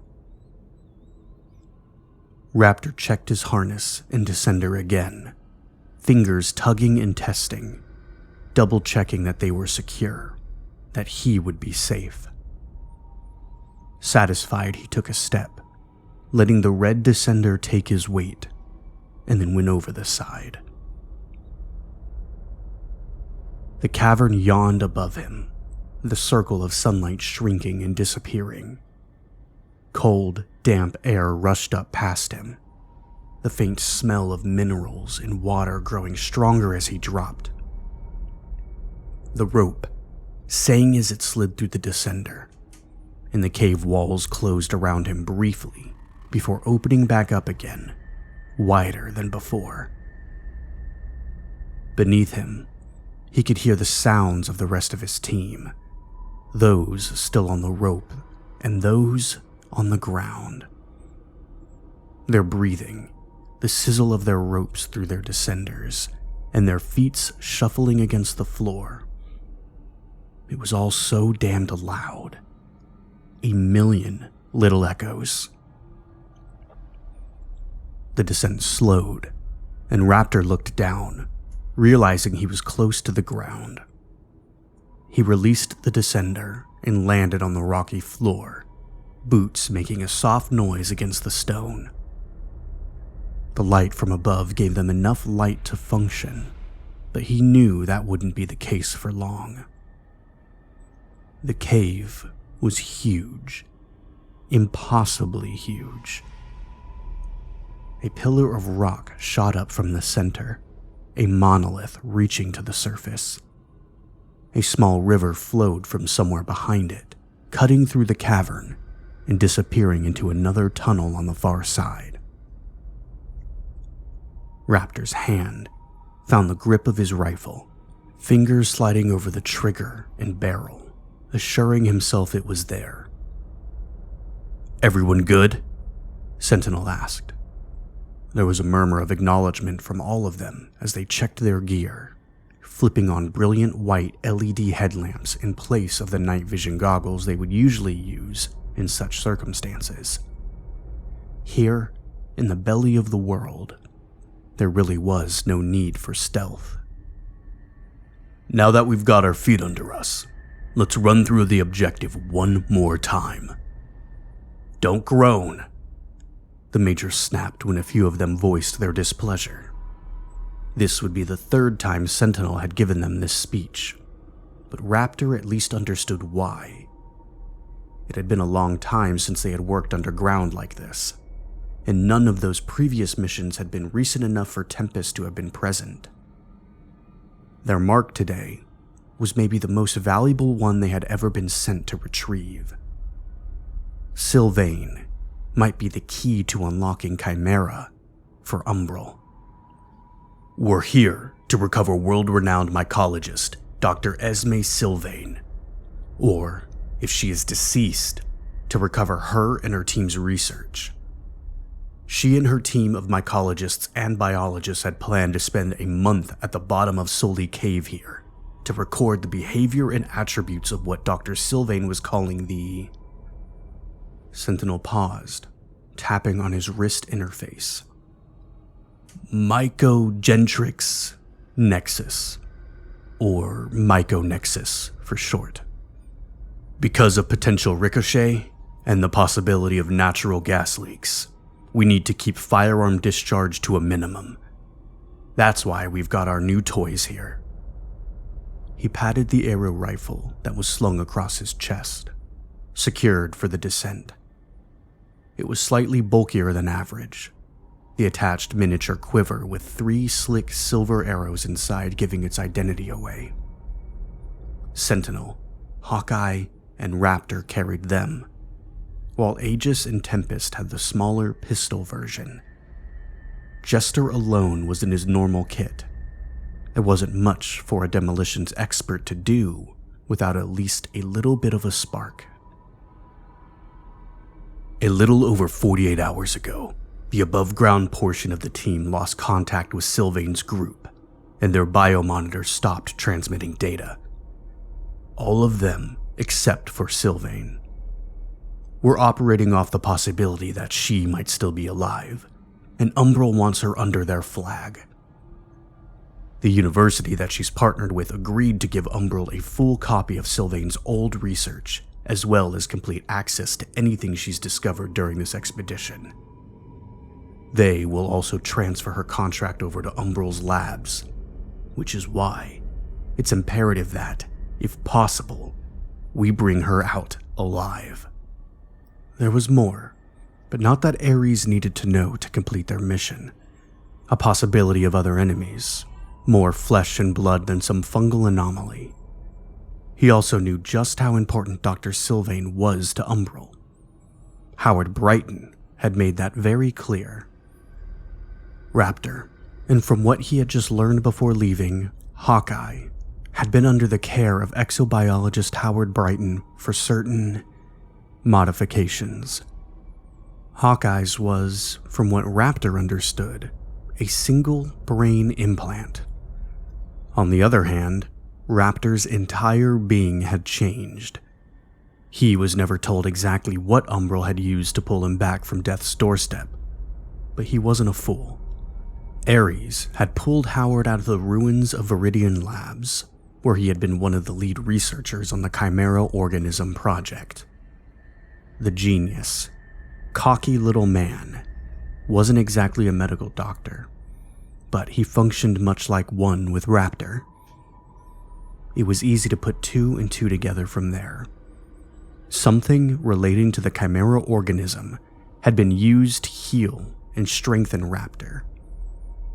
DNA from the stars. It boggled his mind when he thought too hard about it. So he didn't.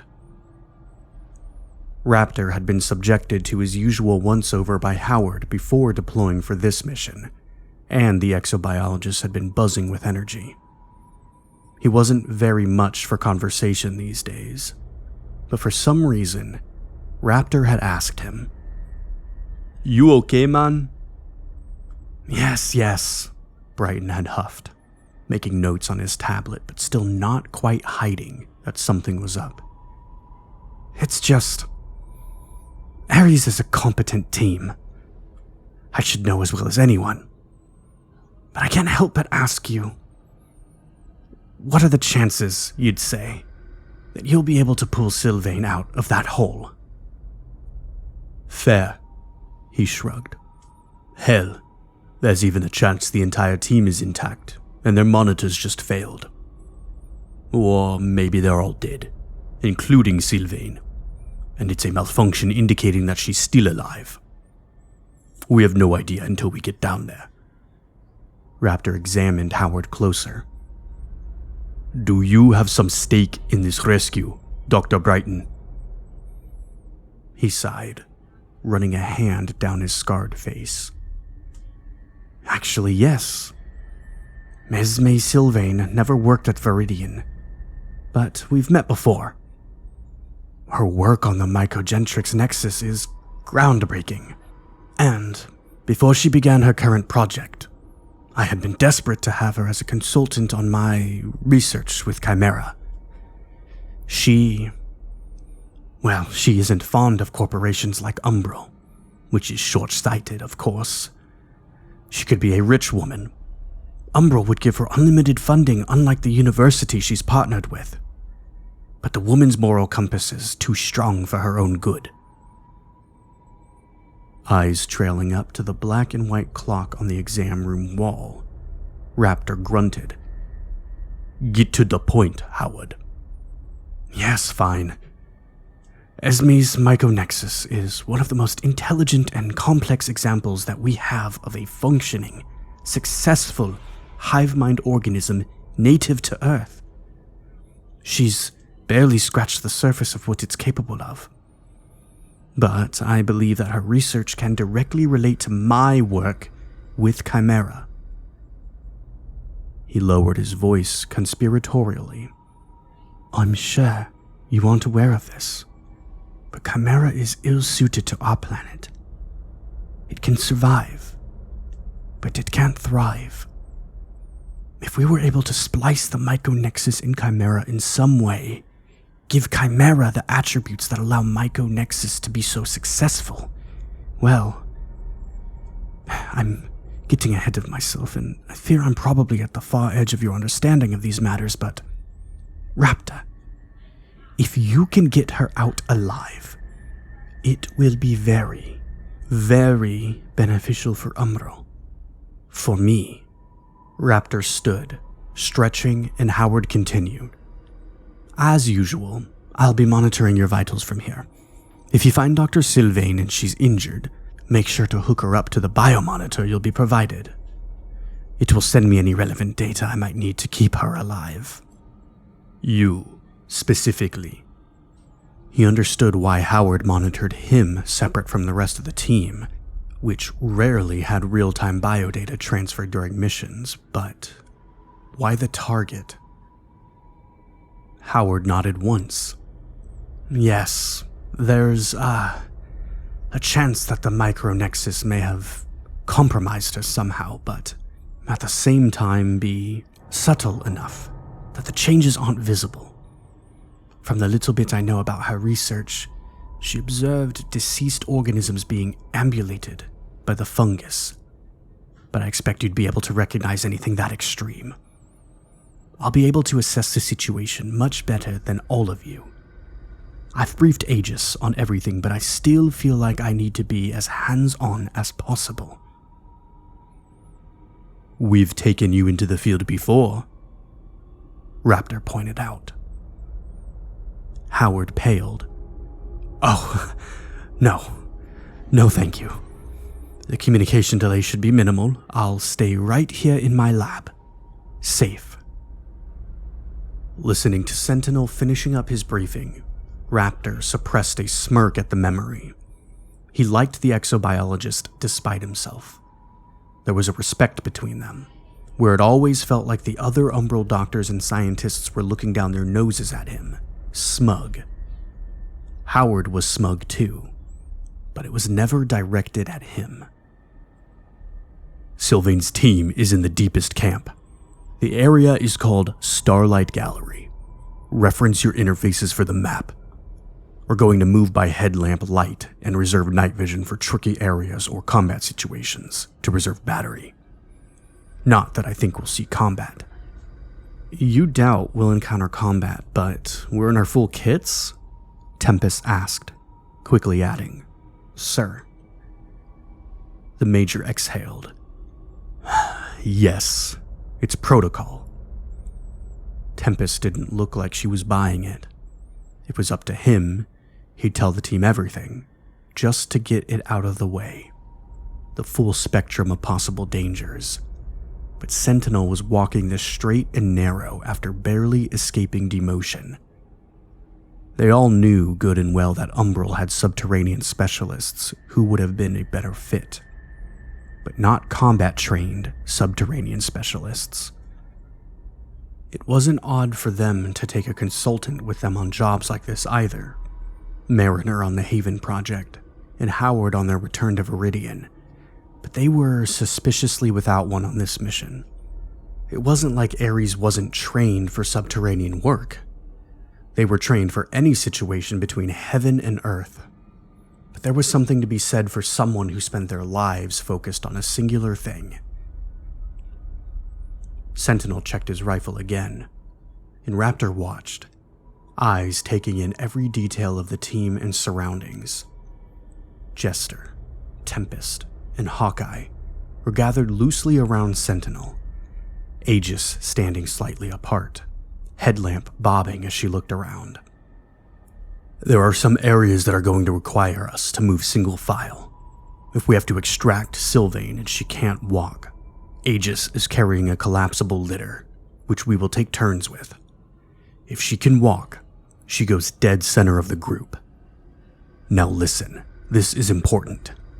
Sylvain's team was working with some sort of mycelium, but little is known about it outside of her work. There was little research on Suli Cave as a whole, so do your best to keep skin contact with surfaces to a minimum. Understood? The team gave the affirmative. Good. Let's move. Raptor fell in at the end, Jester in front of him. The team was silent as they walked, headlamps cutting a sharp white line through the darkness, picking out details in the rock. Water dripped from the ceiling, echoing around them and bouncing off the walls. Starlight Gallery was a long way down. The Major had explained that Sylvain and her team were setting up a camp at the bottom, using the gallery as a home base while they explored the cave further. Aries had mapped a route there, which included several rappels and a lot of walking.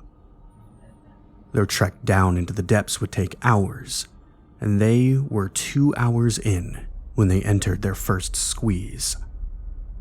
Single file, they slid on their stomachs through the narrow gap in the rock, brushing against jagged walls and sharp stone edges.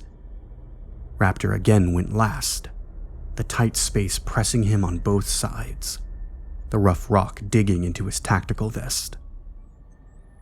Beyond the squeeze, the team picked themselves up and continued.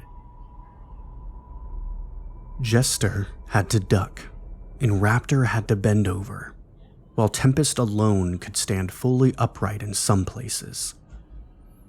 Aegis's pack kept catching on outcrops and cracks, and the medic had to wiggle herself free a few times.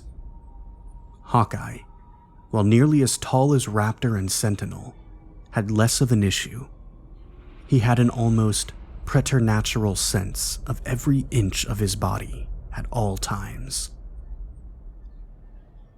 The cave narrowed, widened, turned and twisted, and the team pressed on.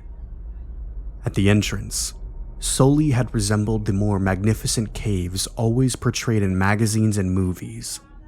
But here, the reality was dirtier and rockier. The smooth stone was rare and far between, and the team was forced to stoop and push through the tightest places. It differed greatly from the high ceilings, the dappled sunlight from above, and the hanging stalactites smooth and dripping with water. At hour 4, Sentinel, leading the team, came to a stop, Jester nearly bumping into him. They were in a minor gallery and took the chance to drink and evaluate the progress so far. Sentinel and Hawkeye were consulting their interfaces, reviewing the map while the rest drank from their canteens. Aegis passed out energy bars, but Raptor declined. The medic didn't even look him in the eye. Sentinel was quiet for a moment. Then, "We're at a junction. Our route splits." "Split the team?" Hawkeye asked. "Negative. Both paths lead to Starlight Gallery, but one is longer. We'll take the shorter path." Sentinel switched off his interface and gestured forward. "Continue on." They moved out, Raptor bringing up the rear. The team walked, the silence returning, their headlamps projecting white cones into the deep. The cave was oppressive, the air around them heavy and dank. They had descended over 1,000 feet below the surface, and the cold had settled deep into their bones. Hour 5 brought a rope climb down into a pool of water. Sentinel was the first down, the rest preparing to follow suit. The dark was now impenetrable except for their headlamps. In front of them, behind them, and at all sides was a blackness so complete that it felt solid. The beams of their lights barely pierced it at all. Aegis landed in the shallow pool after the Major, but caught her foot on something. "Hold on," she called above her. Tempest was already on the line and swung to a stop, boots flush to the cliffside. "I'm caught in something." Sentinel had reached the shore, but made a move towards the medic before she held a hand up. Tensions ran between them almost as thick as the darkness. "I've got it," she bit out. Raptor watched from above as Aegis unhooked from the descent line and reached down to try and extricate herself. She pulled at her leg, cursed, and tried to pry herself free. But when her gloved hands touched whatever was holding her down, a jolt went through her body. Disgust and fear. She raised her foot from the water, bracing her shoulders on the cliffside behind her, the light of their combined headlamps illuminating the scene like a spotlight on a stage. When the thing that had trapped her hit the open air, even Raptor's stomach turned. At first, it was humiliating. "Oh, great. He's the first one to mess up when half the team already hates you, Aegis." But then, it became frustrating. Her hands dipped below the surface of the pool, the water almost the same temperature as the air. She was certain she was caught in some split in a rock or even discarded gear from Sylvain's team. So when she leaned against the rock behind her and wrapped her hands around what felt like the slimy bars of a cage, it had baffled her. Then, her education and all her years in the field caught up with her. It was a cage, all right, just not the type she would have expected. The filmy substance covering it shifted under her palms, making nausea rise in her. As she lifted her knee until her foot and its confines broke the surface of the water. It was a human rib cage, slippery, sodden pieces of flesh still clinging to it in places along with the shreds of clothing. A few sagging vertebrae hung from the bottom of it, half of a hip bone falling off and plopping into the water. She had told Sentinel to leave her be, but he was in the water anyway in less than a second. Aegis pushed with her hands, pulling her foot back towards her body. She was stuck fast, though, and Sentinel waded over, his light joining hers. "Jesus Christ," he breathed. The rest of the team was silent. Aegis couldn't tell if they were waiting for a command or just at a loss of words. They had seen worse, way worse, but a surprise corpse stuck around someone's ankle was always going to be shocking. "Sentinel," Aegis tried to keep the desperation out of her voice, but it was there. "Can you?" "Yeah." He reached down, and the medic closed her eyes. She felt Sentinel's fingers close around her boot, and he braced a hand on her knee. With a grunt, he pulled, the cage rising and shifting.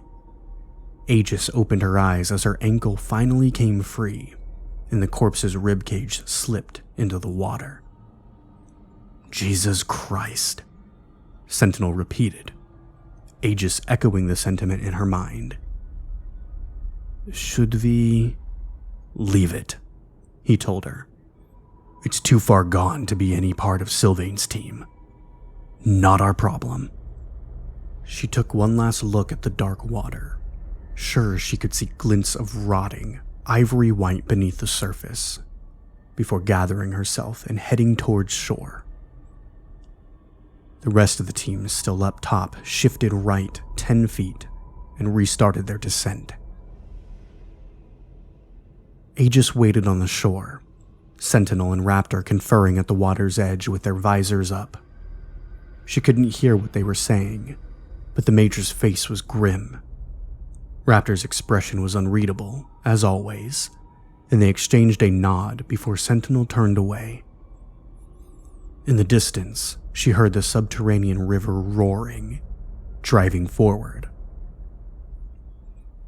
Once everyone was together, Raptor spoke up. There is more information about the history of the cave that wasn't pertinent to the mission. But with the discovery of remains, that has changed. Sylvain's team is officially the first to enter the cave since the first survey team, when this place was discovered. This was their 4th expedition, but the deepest and longest one thus far. But Umbral believes that rival corporations may have sent teams down themselves once word of what Sylvain discovered got out. The timing and the frequency of these secret expeditions isn't known, but it's clear now that they were real. Which is why we're in our full kits, right? Jester put the pieces together quickly in his mind before chuckling. Because combat isn't as unlikely as you made it seem at first. It was classified information. Raptor sounded annoyed at the pushback. On a need-to-know basis. You didn't need to know. And now you do. Simple. All Aegis could think of was withholding information all too clearly showed the differences between the members of the team. The invisible hierarchy. Sentinel and Raptor were the only ones with co-lead status, and while the others were well aware of the divide, Aegis herself felt like the lowest rung on the ladder. And now, she understood why she had to lug weaponry down. Aries was used to being the first line of defense and the first line of attack. It was just easier when they weren't encased in stone on all sides. What's the plan now? Jester was undeterred. Sentinel answered, We move on. With a potentially hostile team down here? An argument was brewing, but Tempest, rarely the cool head in the situation, raised her hand in a hold-on gesture. Wait, let's clear this all up so we're prepared. Can you just tell us everything, sir? She looked at Raptor and changed the singular to a plural. Sirs? From what I understand, Umbral doesn't think it's another mercenary team that caused Sylvain's team to go dark, right? We're still working on the assumption that it's something else that caused them to lose contact. Correct. We believe that Dr. Sylvain was familiar enough with Sully Cave that she would have been able to tell if there were other people down here recently. She would have aborted her expedition for safety. It's possible that we're dealing with human interference, but it's more likely that the trouble was environmental. Sentinel answered. Environmental how? Being down as deep as they were, for as long as they were, it could be any number of things. Equipment failure, illness, exposure. Raptor chimed in. So the hostiles are just a maybe?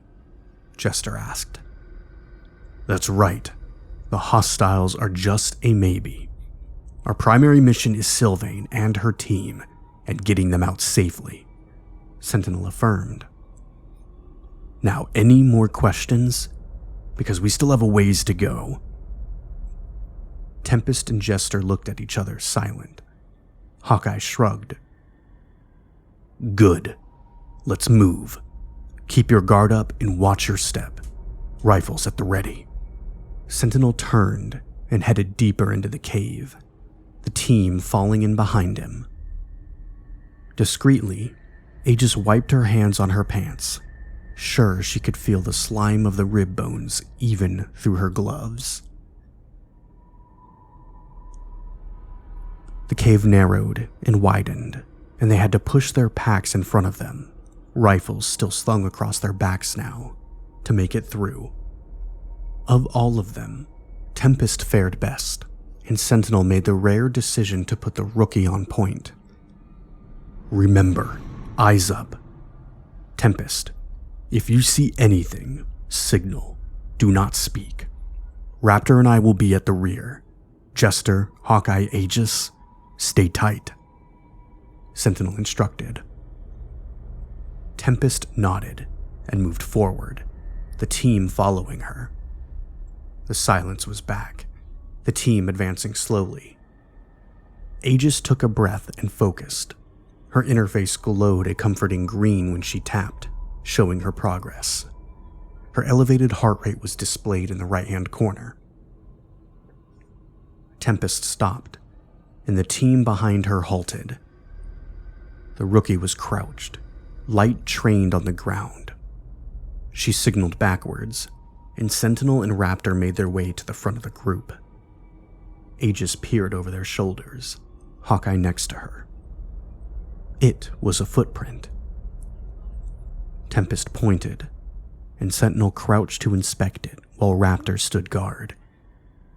It wasn't recent, the edges crumbling in the dampness of the cave, but the Major traced the outline. Size 11 shoe. Big guy. Human? Tempest asked. Or humanoid, Raptor confirmed.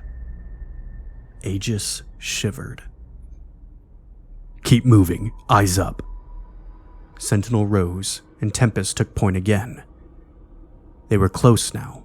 The Starlight Gallery, according to the maps, was just a mile or so ahead. The cave opened up, and Sentinel whistled softly, the sound echoing and giving them an idea of just how vast the place was. Tempest took a step forward, her light sweeping the cavern. It was enormous, the beams from their headlamps only reaching so far before they were swallowed by the darkness. In the sparse light, there was something different about the walls. It was almost iridescent. Turn off your headlamps, Sentinel told them quietly, and they obeyed. For a split second, Aegis felt so enveloped in the darkness that it was almost suffocating. This deep, it was like some immense beast had swallowed her, the idea of sunlight only a memory. But her eyes quickly adjusted, and the faint blue glow on the walls of the gallery in front of them shimmered. Bioluminescence, Aegis breathed. This is the Mycogentrix Nexus. Part of it, Sentinel agreed. Sylvain and her group would have been in Starlight Gallery, where it's even thicker. They proceeded ahead, entering the vast room adorned with bioluminescent fungi dotted about. Tempest pointed upwards, her light revealing a delicate strands of it dangling from the ceiling, resembling hair. As they moved, Sentinel and Raptor walked backward. There was too much space to let any direction go unguarded. She didn't know what had the two of them on edge, but it made her slide her hands to her rifle, resting in place, just in case. Aries was loud as they moved forward. There was no help for it. Every sound in the cave gallery was echoed and amplified, and the sound of their march onward began to blend into the background for Aegis. But underneath it, there was something else. At first, she thought it was the river, but she quickly understood that wasn't the case. Instead, it was shambling, the hiss of breath between clenched teeth. A smell crept up her nostrils, ripe, alive, and rotten, all at the same time. She opened her mouth to comment on it, but Jester beat her to the punch. I hear something. Understood. Do not respond, Raptor replied. The message was clear. Don't act like you hear it. Ignore it. It was hard not to swing her headlamp around just to see what was on every side of them, but she trusted in her solid, steady team. Even Hawkeye, more so now that he had emerged from the desert of Flatiron with Tempest, both of them having worked to keep each other alive. Maybe it had been a one-time mistake when he drew his gun on her. Or maybe not. She dreamt sometimes of the dark depths of his gun's barrel, bullet resting cold and still against the firing pin. His loyalty was a question for another time, though. The shambling, stuttering movements and the breathy hissing grew louder, closer. The team shifted subtly, backs going straight and hands slipping to rifles. Sentinel moved around the line of them, taking point once more, and held up his hand, 2 fingers pointing ahead of them, telling them, "Keep your eyes forward." The hissing was all Aegis could hear, and she could swear it was directly behind her, inches from her neck. She wanted to whirl, light and rifle swinging wide, but her training kept her steady. Suddenly, Sentinel cursed and swung his light around. Aegis followed. Their lights passed over it at first, but snapped back to bring it into full illumination. The thing had 2 hands braced on a stalagmite in front of it. Its skin was pale, shirt ripped at the shoulder and hanging off an arm. At first she was sure it was on its knees, but on closer inspection, only one knee was in contact with the rough stone floor. The other leg had no knee, the rounded head of the exposed femur worn down, where it scraped across the ground with every movement. Its head was turned to them, and its jaw hung open, lips and skin rotten and torn, teeth bared in a permanent snarl. Above that, all hints of humanity were lost. The rest of the head was gone, thick, tentacle-like growths rising from the open upper jaw. They were still for the most part, like stone, with only the tips writhing. They moved independently of each other, and Aegis realized that the hissing sound was coming from inside the thing's skull and out its open mouth. Tangled in the tentacles were white teeth, chunks of dark hair, in a single, milky eyeball, optic nerve hanging from the back of the desiccated orb. Its remaining hand gripped the stalagmite while dragging itself forward on one foot, and the head of its femur, with twisting tentacles and a moan still audible from its intact vocal cords. Hawkeye was closest, so he ended it. There was a loud thwack as the carbon fiber arrow sank home in the tentacled head and jaw. It slumped to the cave floor, the tips of its remaining tentacles still moving. Sentinel kicked it over with the toe of his boot, rifle trained on it. Aegis stepped up next to him, the rest of the team gathering around. "Human?" Tempest asked. "Used to be. Not anymore." Sentinel's voice was grim. "What are the chances this is the only one?" Jester asked, a tinge of hope in his voice. Sentinel grimaced and raised his light. "Slim to none. Weapons at the ready." He raised his rifle and sighted down into the gallery. Aegis took another deep breath and copied him. The team spread out in a half-moon formation and prepared themselves. It only took a minute, and then the gallery echoed with a gurgled, clicking groan. She swallowed, letting herself slip into the part of her that was all warrior, no fear. The shambling was closer now, and this time the sounds were accompanied by a dragging sound. A body pulled itself across the floor of the gallery. Aegis clenched her jaw. She could see it clearly now. Pale skin, its throat and lower jaw gone, and 3 of its fingers on one hand missing. This one had no bottom half and pulled itself along with its arms across the cave floor. The lack of flesh on the chest and bottom side of the arms showed how much the friction had worn it down. It, too, was crowned with the mix of frozen and undulating, tubular growths, parts of the face that had been there before, tangled within. A tooth with a silver filling winked within the mass, bright against the ivory calcification. There was no danger in the thing, she knew.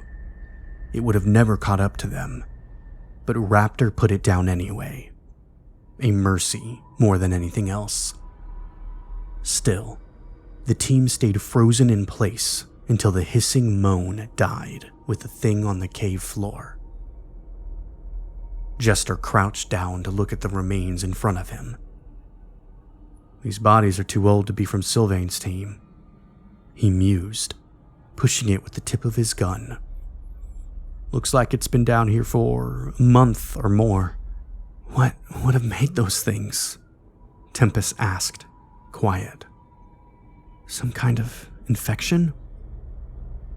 We're going to find out, Raptor answered. With nothing else to be done, they continued, Sentinel now leading the team. As they left the first 2 monstrosities behind, they found 2 more corpses, one almost entirely stone, fused to the cave floor, the other still trying to ambulate. Aegis tried not to look at them, but it was hard, and she caught flashes in her peripheral vision. It was easier once Aries put them down. Then there was no mistaking their strange, alien movements as remnants of their previous consciousness. The stillness helped her reconcile it all, but the echoing thrum of the arrow guns was impossibly loud in the confined space. Ahead, the cave narrowed once more, the bioluminescence becoming thicker. The glowing mycelium grew in patches radiating out of the center into reaching arms, like living stars. It was stunning, except for the fact she knew it would feast on their bodies if they fell.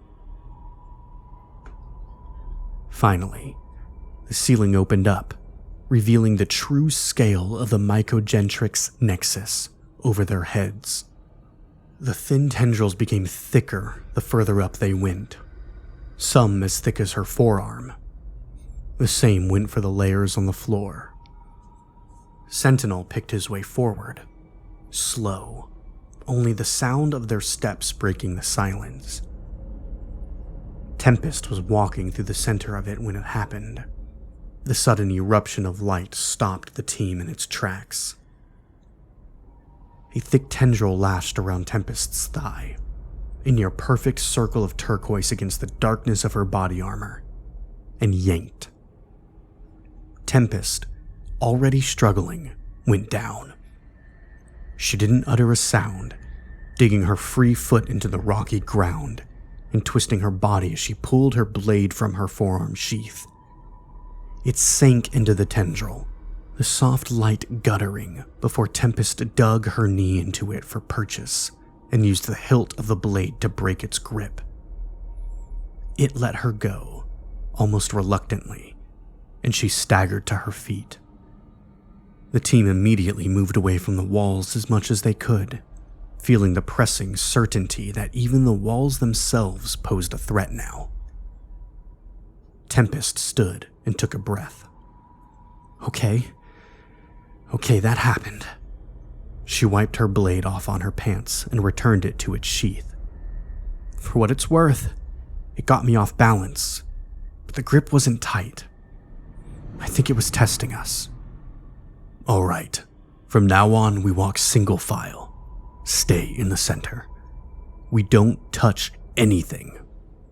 Now let's keep moving, Sentinel instructed, his voice low and tight. Aegis's heart was pounding, the adrenaline singing in her ears. She focused on her breathing, centering herself. Raptor, Jester, and Tempest moved forward, Aegis and Hawkeye waiting for Sentinel. He stepped in, Aegis and Hawkeye falling into line behind him. The gallery widened again, the bioluminescence casting the team in a ghostly glow. Parts of it would move slowly, almost curious, but nothing struck out at them again. Aegis stared at the ground in front of her. She was doing fine. The breathing was working. Why in the hell is this bothering me so much? She wondered, annoyed with herself. She wasn't claustrophobic, but for some reason she couldn't shake the thought of all the earth hanging above her, and how easily she could be buried and forgotten in an instant. She shuddered and shook her head. "You okay?" Jester asked, keeping his voice down. Fine. I'm fine. Just thinking about the whole buried alive thing, you know? Aegis replied, glancing at him. He looked uncomfortable, but not freaked out. He grunted. "I don't know. It's kind of poetic, right? I like the idea of being thrown right back into the circle of life." Of course you do. You're weird. "Are you two done?" Sentinel asked from in front of them. They went silent and nodded. Aegis steeled her resolve, and the minutes crept by. The gallery was opening up even wider, and they were forced to move to a 3-man wide formation. She shivered, the cool air of the caves brushing against the sweat-dampened skin under her body armor. Sentinel stopped, Tempest and Raptor halting on either side of him. Jester, Aegis, and Hawkeye stopped behind them, their guns at the ready. Ahead of them, the gallery opened into another massive chamber. But this one was different. Thick strands of glowing mycelium coated the entire cavern like a spider's web. The strands were sticky and long, all coalescing on the opening that would lead them to the next section of the cave. There, the myconexus formed a wall, blocking them from whatever was on the other side. Beyond that wall, there was a sound. Something new. A cascade of rhythmic tapping. The same sound hundreds of times over. Behind the veil, the source of the sound moved, first picking up speed, and then slowing down. It cast a flickering shadow, with the fungus being the only source of light. Everything was distorted. Ahead, she watched Sentinel incline his head towards Raptor as they talked quietly, before Raptor nodded once and announced, "Tempest, cut it down." Her blade, still glowing with a few leftover spores, was in her hand quicker than Aegis could compute. "Yes, sir." When Tempest slid her blade effortlessly into the living curtain, separating Aries from what would be the final leg of their descent, the mass of it flinched, and so did Jester. There's no way it had nerves, no way it could actually feel her slicing it apart, but the possibility of it disturbed him. It was impossible to ignore the movement from within the fungal veil, the flicking, moving shadows and the rhythmic, percussive tap-tap-tap, followed by silence. like the cave itself was holding its breath. The fungal curtain resisted Tempest's blade slicing through it, the strands clinging to the metal like a desperate lover.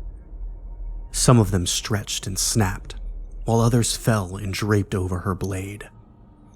For a moment, it seemed like it might be able to regenerate faster than she could cut. But it wasn't long until Tempest got the upper hand, the curtain collapsing in on itself and giving way. Aries stepped through, Tempest and Raptor leading the way, and Jester followed.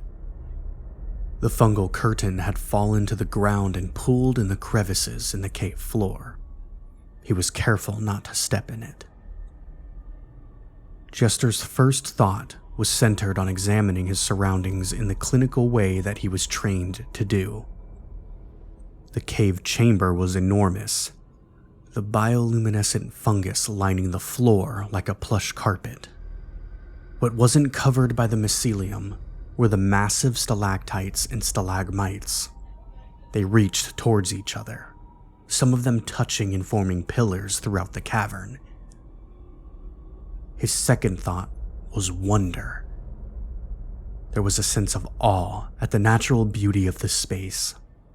Except for a pool of water in the center of the cavern, the mycelium dominated everything, illuminating it all with a soft blue glow.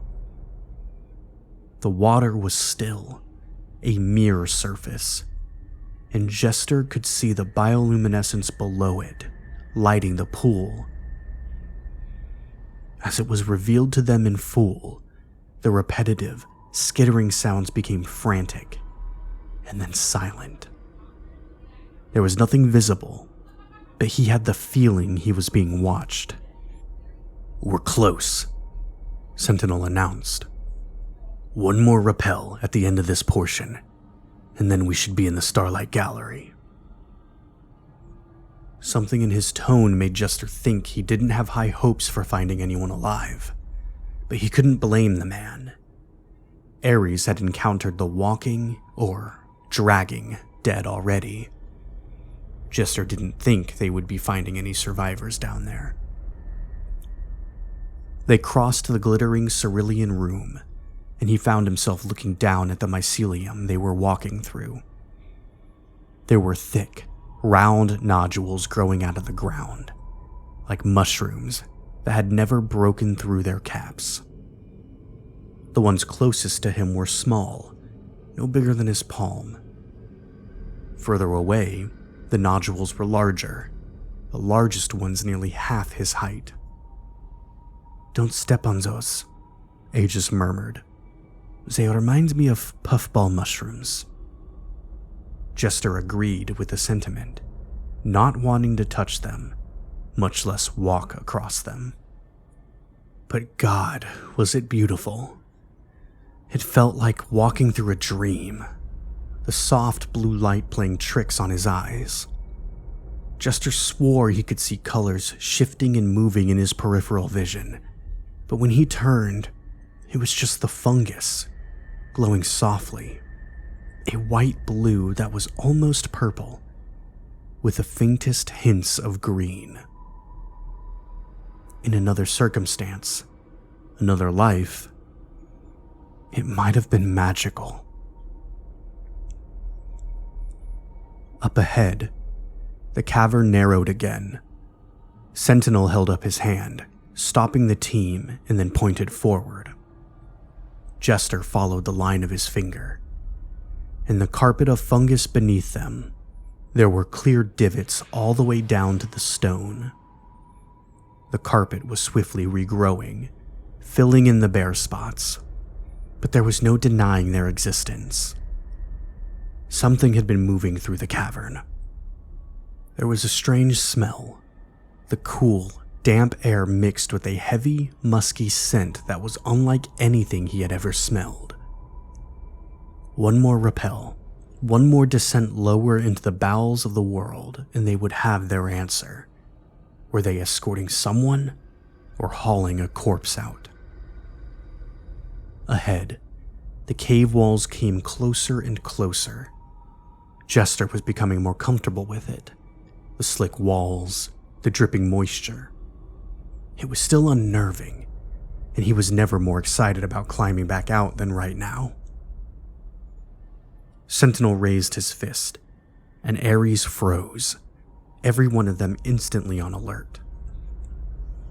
The clicking and skittering noise came from their left, the fungal floor seeming to undulate.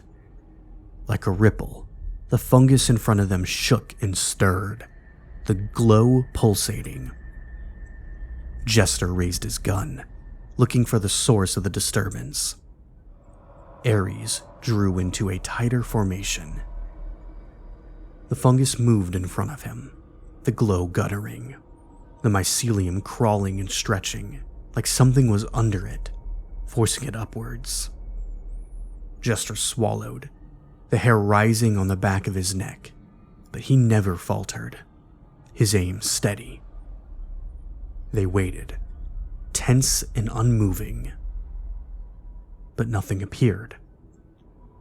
Parts of the carpeted floor rolled and fell like waves of the sea, but nothing ever came through. The surface tension held. "We'll keep moving," Raptor said quietly, already preparing his gear. "I'm going first. Everyone stay fixed on the retreat until we're all at the bottom. Leave the ropes attached. Only one on the wall at a time." It took the co-commander a moment to find a place to set the anchor, driving it into a small fissure in the ground with impressive strength. The rope hung loose in the air, unspooling as Raptor fed it through, his boots disappearing over the edge, the blue light from the mycelium below them following his path. They waited for his signal, Aries staring into faint glowing darkness, alert for any sign of the disturbance coming back. A minute passed, 2, and finally, the rope jerked twice. Sentinel moved from the formation first. "Aegis, you're next." She didn't hesitate, sliding her hand through the loop. Jester watched her, the blue light reflecting off her visor. Her helmet was on, and he couldn't see the expression on her face. She gave the team a 2-finger salute and let herself disappear. One by one, Aries descended, leaving Jester standing above, his gun ready. His heart pounded, adrenaline flowing. The fungus stirred, and Jester tensed, his finger curling around the trigger.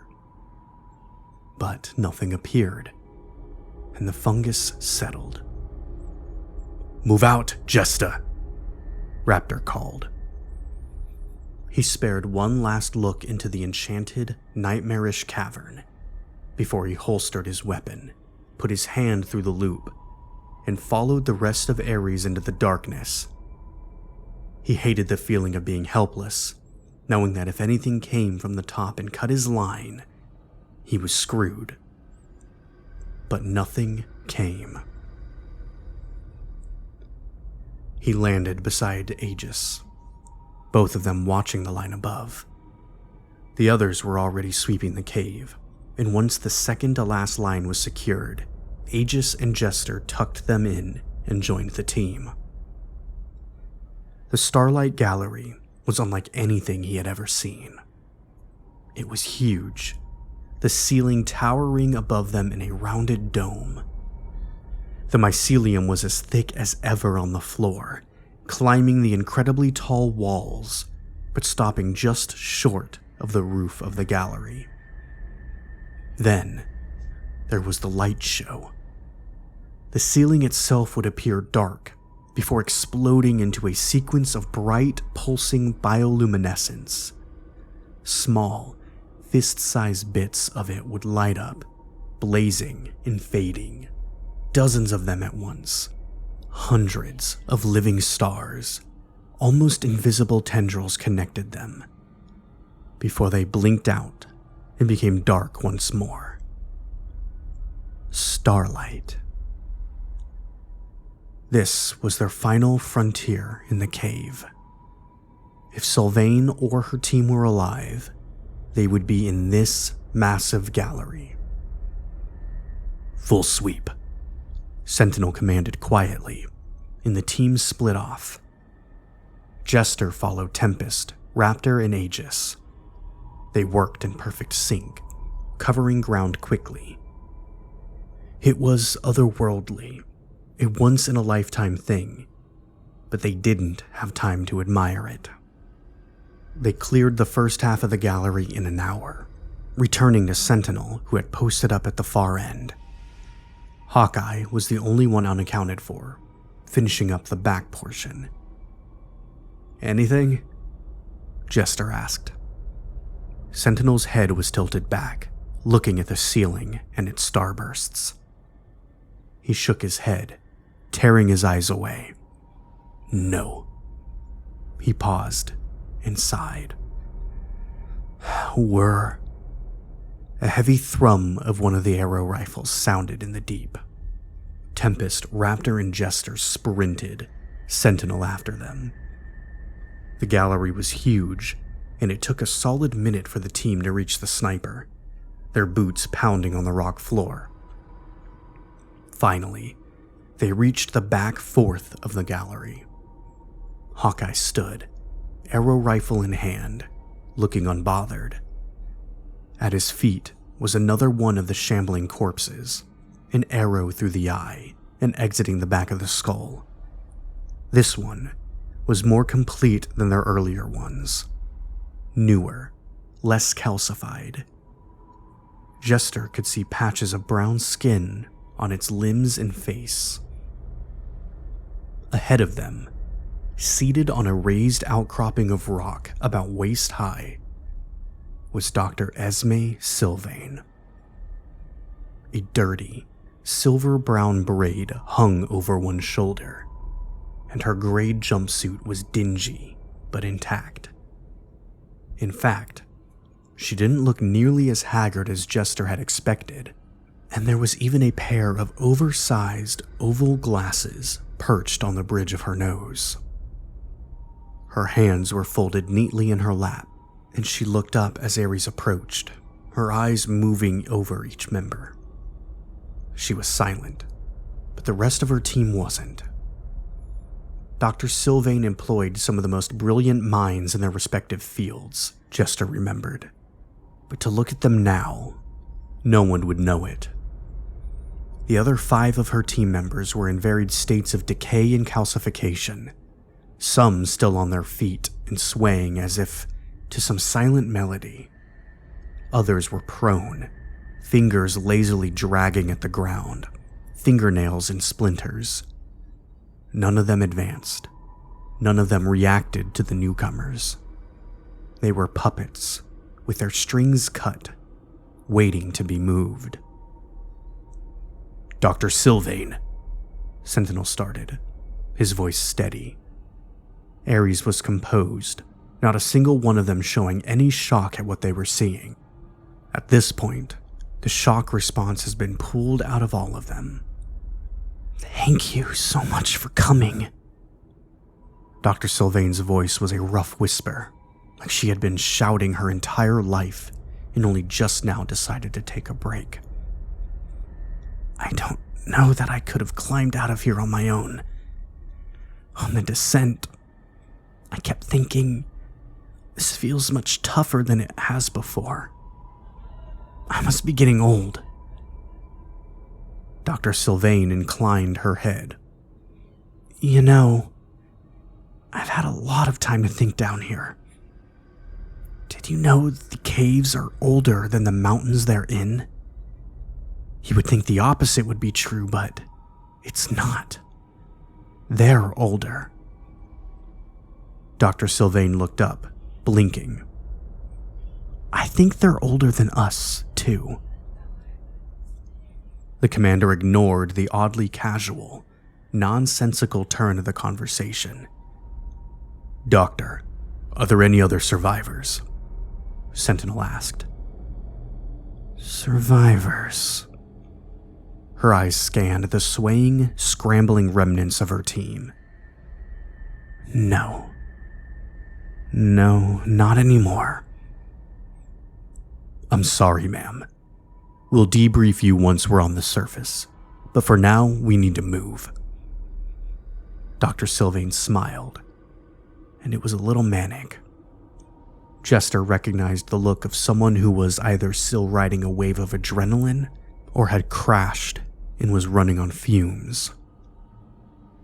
Of course. I'll just gather my things. Sentinel glanced back at Raptor, who shook his head once before speaking up. Doctor, the rest of your team? Very unfortunate, Sylvain said, picking through a trove of samples as test results for the most important ones. I will miss them, of course.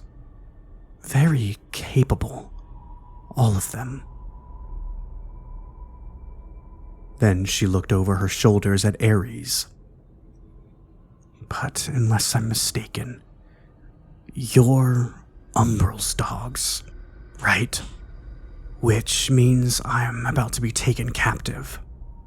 And I'll have a new team forced on me anyway. Nobody moved, but Jester bristled internally at the word dogs.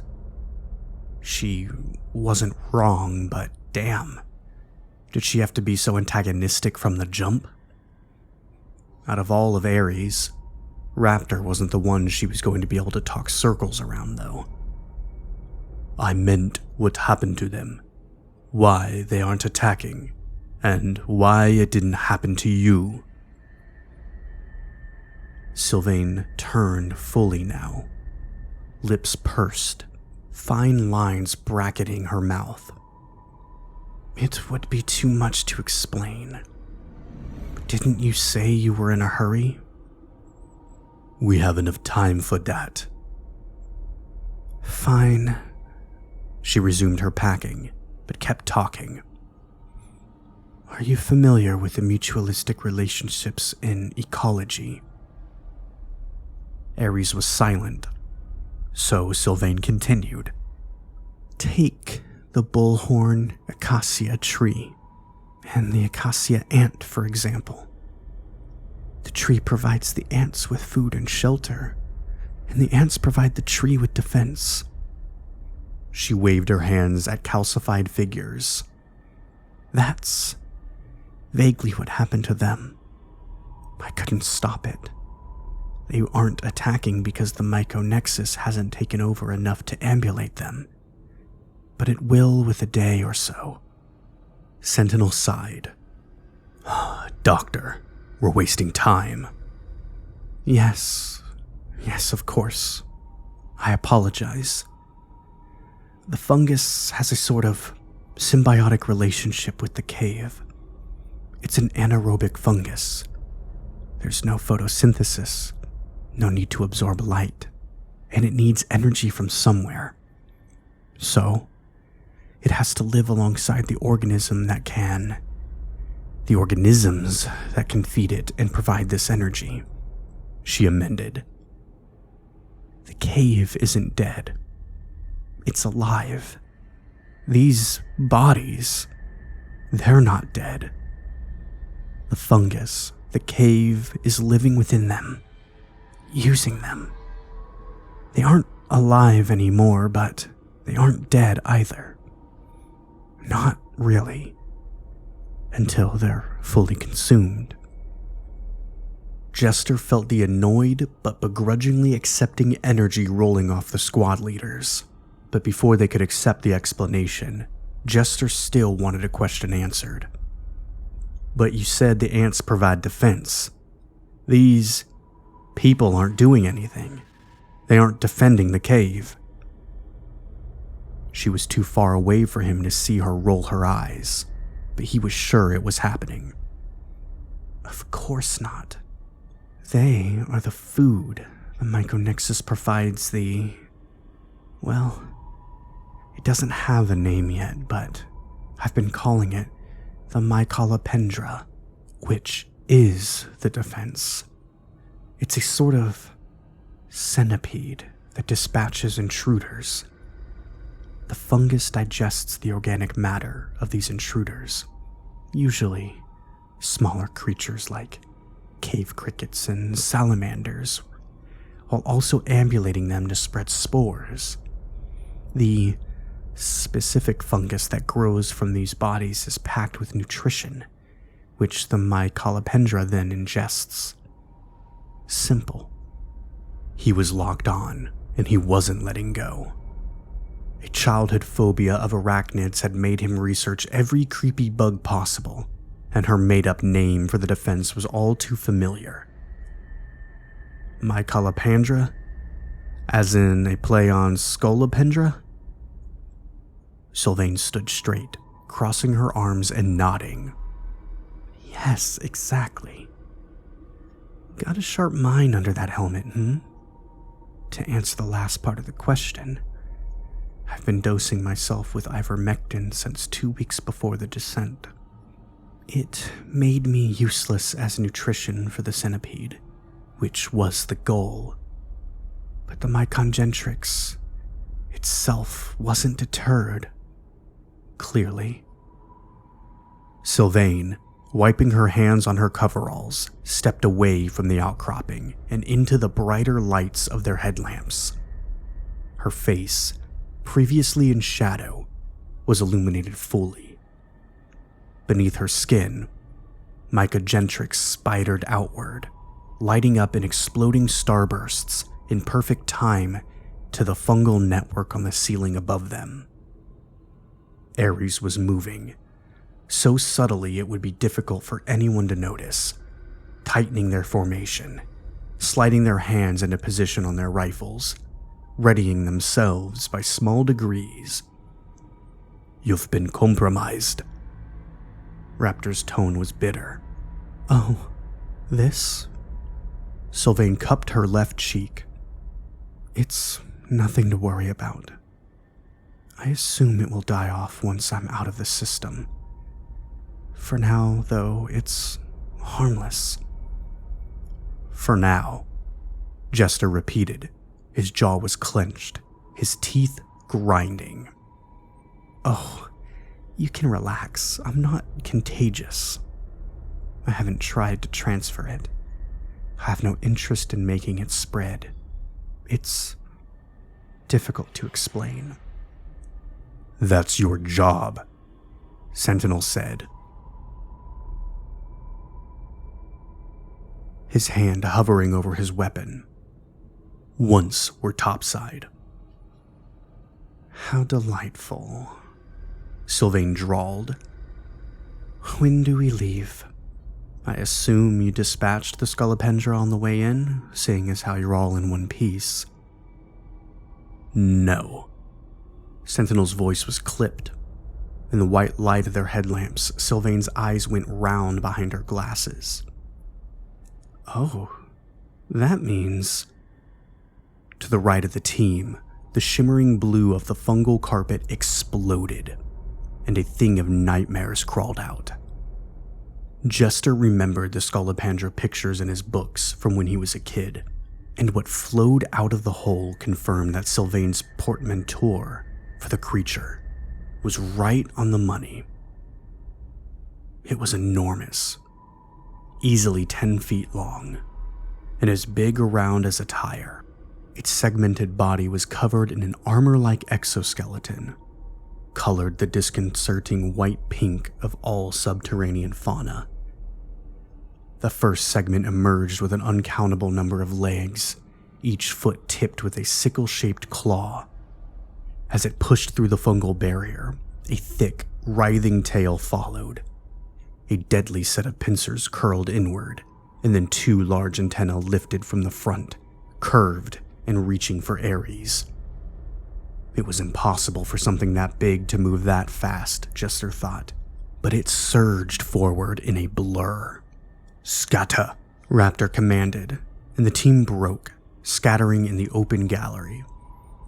Sylvain did too, sprinting in the opposite direction and towards the back of the cave. The centipede lunged at Aegis, and Tempest met it, blade in hand. The first swipe sliced its exoskeleton cleanly. A second cleaved halfway through an antenna before it flung its giant head to the side, knocking her back. She lost her grip on the blade, and it skittered across the stone floor. In the same motion, Jester rolled, scooped up her knife, and tossed it back to her. She caught it, parrying another strike from the Scolopendra with the flat of the blade. The metal cut into the creature effortlessly, but it wasn't going to make it easy. The centipede writhed and undulated, moving in every direction at once, the chitinous segments of it clicking together. It was on the attack, and as fast as Tempest was, she couldn't be everywhere at once. "Fall back," Sentinel called before pointing towards Sylvain, who was pressed against the back wall. "And you, don't move, no matter what." Tempest did as she was commanded, but the team was still separated. The serpentine motions of the thing made it nearly impossible for them to form up and work together. Tempest slashed again, cutting through a back pair of legs which flailed in the air before going limp. The centipede whipped its head back towards her, the antenna thrashing, pincers snapping inches from her visor. "Get down!" Sentinel barked, and she dropped without hesitation, flattening herself. The arrow rifle cracked once, but the bolt simply bounced off the sickly white exoskeleton.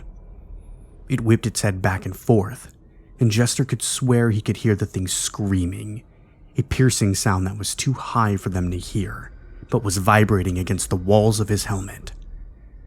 "Too tough," Hawkeye called. "Need to get underneath the armor."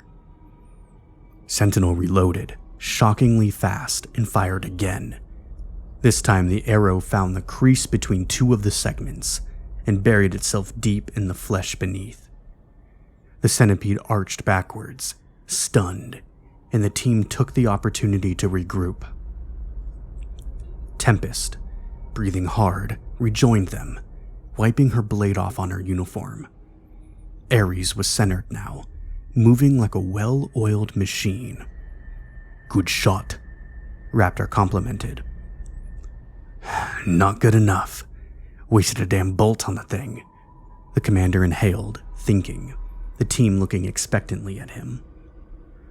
"Armor's too hard on top. Hawkeye, Jester, find a seam. Aegis Raptor do the same, but your first priority is the doctor. Got it?" "Break the armor," Raptor confirmed. "Right. Tempest and I will keep the damn thing busy. Stay mobile, avoid the claws. Get ready for it to lunge. Oh, and..." He turned his attention to the doctor, who was watching everything with the analytical focus of a scientist. "You, stay out of her goddamn way." "Of course," Sylvain chirped. "Ready?" Jester said. "Let's kill this thing," Tempest muttered, and the team surged forward.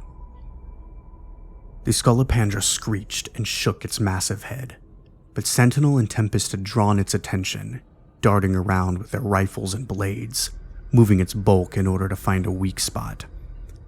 Hawkeye and Jester moved low, sweeping around the edge of the fight, searching. It was a game of speed, of knowing where the creature was going to shift before it even happened. It was a game Jester was very good at. The frantic, unhinged movements of the thing cut through the mostly dead scientists, but there was no reaction from the moving corpses as they fell. "There," Hawkeye hissed, and Jester followed his line of sight. At the rear end of the creature, the plates were smaller and thinner. "Yeah, looks good," Jester breathed. Aries worked together flawlessly, Tempest and Sentinel holding the centipede's attention, Raptor and Aegis using their short-range weapons to harry the thing, picking away at the joints of its legs and the sensitive underside. Their damage was minimal, but they kept it busy. Jester and Hawkeye's damage, though, was not so minimal. The sniper was, as always, a flawless shot. When the centipede would flex to the side, the seams of its segments popping out of the curve of its body, Hawkeye would sink an arrow into the meat of it. It was an act of precision that Jester never ceased to be impressed by. And Jester? Well, Jester was an artist, at least in his own opinion. He didn't have the precision of Hawkeye, but he did have his full kit, the only one of them with their regular loadout, and that meant he had the power. Sentinel intentionally let himself be lured into having his back against the wall, and when the Scolopendra reared up for the attack, it gave Jester a perfect, clear seam. Tavor's shotgun in hand, he sprinted as close as he dared, took aim, and fired an explosive shell into it. The reaction was immediate. The shell burrowed into the exposed flesh, and Jester dove away as quickly as he could. The detonation was a muted, muffled boom, and the force of the blast pushed the monster's segments apart, shattering its exoskeleton. It writhed, thrashing, and Aries flowed like water around it. "Hold it!" Jester yelled, shotgun raised and waiting for his next opening. It had to be the same seam if he had any hope of completely severing the body apart. "Are you insane?" Aegis responded, almost offended as she dodged a sweep of insectoid legs. He made a mental note to rub his success in her face later as Raptor, letting out a stream of frustrated curses, moved like a flash. He grabbed the two frantically swiveling antennae and jerked them to the side, twisting them until the centipede reeled back. Jester took the shot, the shell exploding inside the split, the two halves separating. Dark green blood flooded the floor. The creature flopped to the ground, severed, but still moving. "Finish it," Sentinel barked. Raptor adjusted his hold and pinned the thing to the ground while Tempest cut a V into the armored head. Jester shoved the mouth of the shotgun into the newly bleeding gap and pulled the trigger. Raptor kicked the head away from them, the front half of the body following, just as the round exploded. It came apart in a shower of gore and viscera, splattering Aries in what had been the stunning cave around them. "Mission successful," Aegis said dryly, wiping the centipede blood off her helmet. Tempest was doubled over, hands braced on her knees, breathing hard. "Motherfuck." "Let's get the hell out of here," Sentinel said, moving towards the doctor who'd spent the entire fight pressed against the back wall as instructed. "Dr. Sylvain, are you ready?" She nodded, brushing her hair out of her face.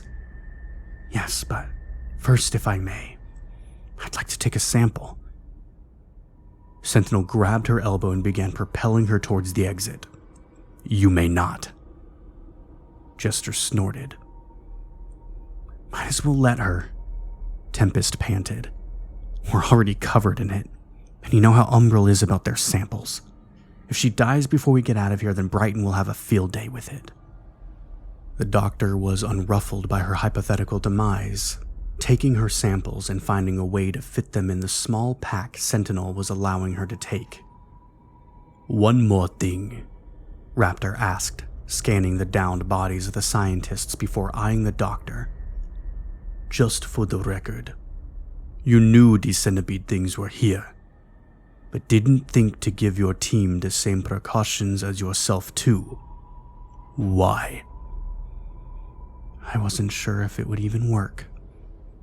"And how quickly were you infected with Myconexus?" The doctor frowned. "I'm not..." Aegis had picked up the thread now. "Were you infected on your initial mission, just to a lesser degree, maybe?" The medic took a step forward, shoulders taut. "Dr. Sylvain, there's no way you used your team as sacrificial goats, right? You wouldn't do that, would you?" Half of the team shifted, their anger palpable. The doctor swallowed. No, that's not true. She gestured towards the colony. I had never actually seen the mycolopendra during earlier missions, only heard it. I tested myself to see if ivermectin could make me inedible. That's the extent of it. I wouldn't... Enough, Sentinel cut in. Time to leave. Cave's starting to smell bad anyway, Jester added. Your concern is noted, Jester. Sentinel's tone was dry, but he was moving Sylvain along again. Let's go. Jester point, Raptor second. On it. He took a last look at the devastation they had wrought in the Starlight Gallery. The gore, the now scattered remains of the scientific expedition, and the torn, destroyed mycogentrix where the fight had occurred. It was a mess, and a long, silent part of him felt a pang of regret. It really had been beautiful. The climb out was long and slow, and Dr. Sylvain struggled. She was panting, sweating, and the team didn't give her any leniency. Had she shown even an ounce of regret, Sentinel might have taken it a little easier on her. But as it stood, he had no patience for the woman. Scientists, quite possibly, were the bane of his existence. Once they reached open air once more, it was a short hike to where Umbral had left an all-terrain vehicle for them. Considering that they were all dripping with blood and guts and spores, there was going to be a lengthy decontamination process before they could be around anyone else from the organization, which meant they had to drive themselves out to the mobile decontamination station. Raptor, enhanced as he was, drove. Sylvain was quickly unconscious in her seat, softly snoring. Sentinel didn't sleep, and he would never accuse the rest of his team for doing so either, even if they were suspiciously still and quiet. They reached the station without incident, and Sylvain was deposited with the decontamination crew. Aries, however, was treated by their own personal, private team, led by Howard Brighton. Thank God you found her. Brighton sighed, shaking Sentinel's hand from inside his hazmat suit. I owe you all a great deal. Sentinel nodded once, but stayed silent. Her face. Howard continued hesitantly before sweeping a gloved hand over his own scarred visage. Not that I have any room to comment on it, but is she infected? Yes, she told us herself. Howard clicked his tongue in disappointment. As interesting as that is, it also means Umbral isn't going to let her out of quarantine for weeks. The rest of the team is deceased, I assume. Confirmed. And did you retrieve the bodies? Negative. Only Dr. Sylvain and whatever equipment she deemed necessary. Then Sentinel paused.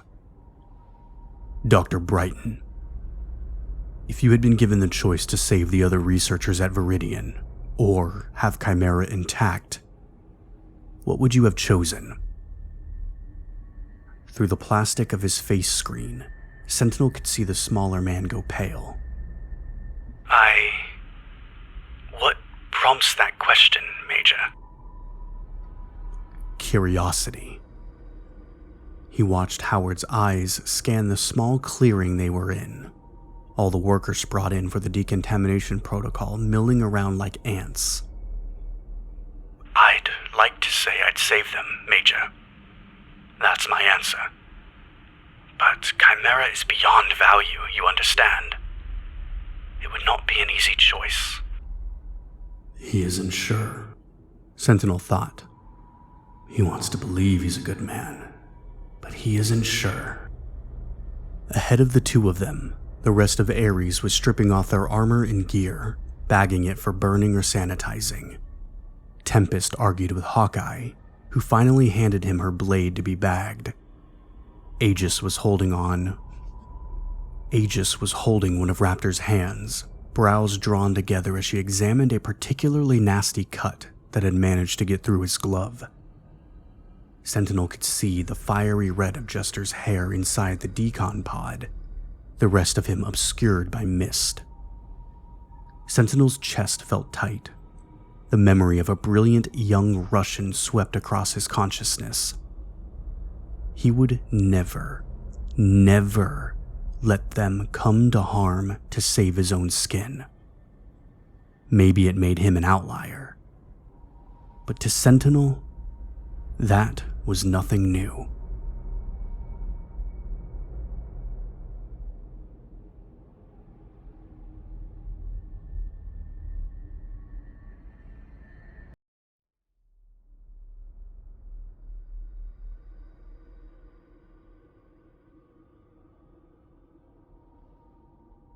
Dr. Esme Sylvain had always wanted to conquer the world as a little girl, to bend her reality into the shape she most desired.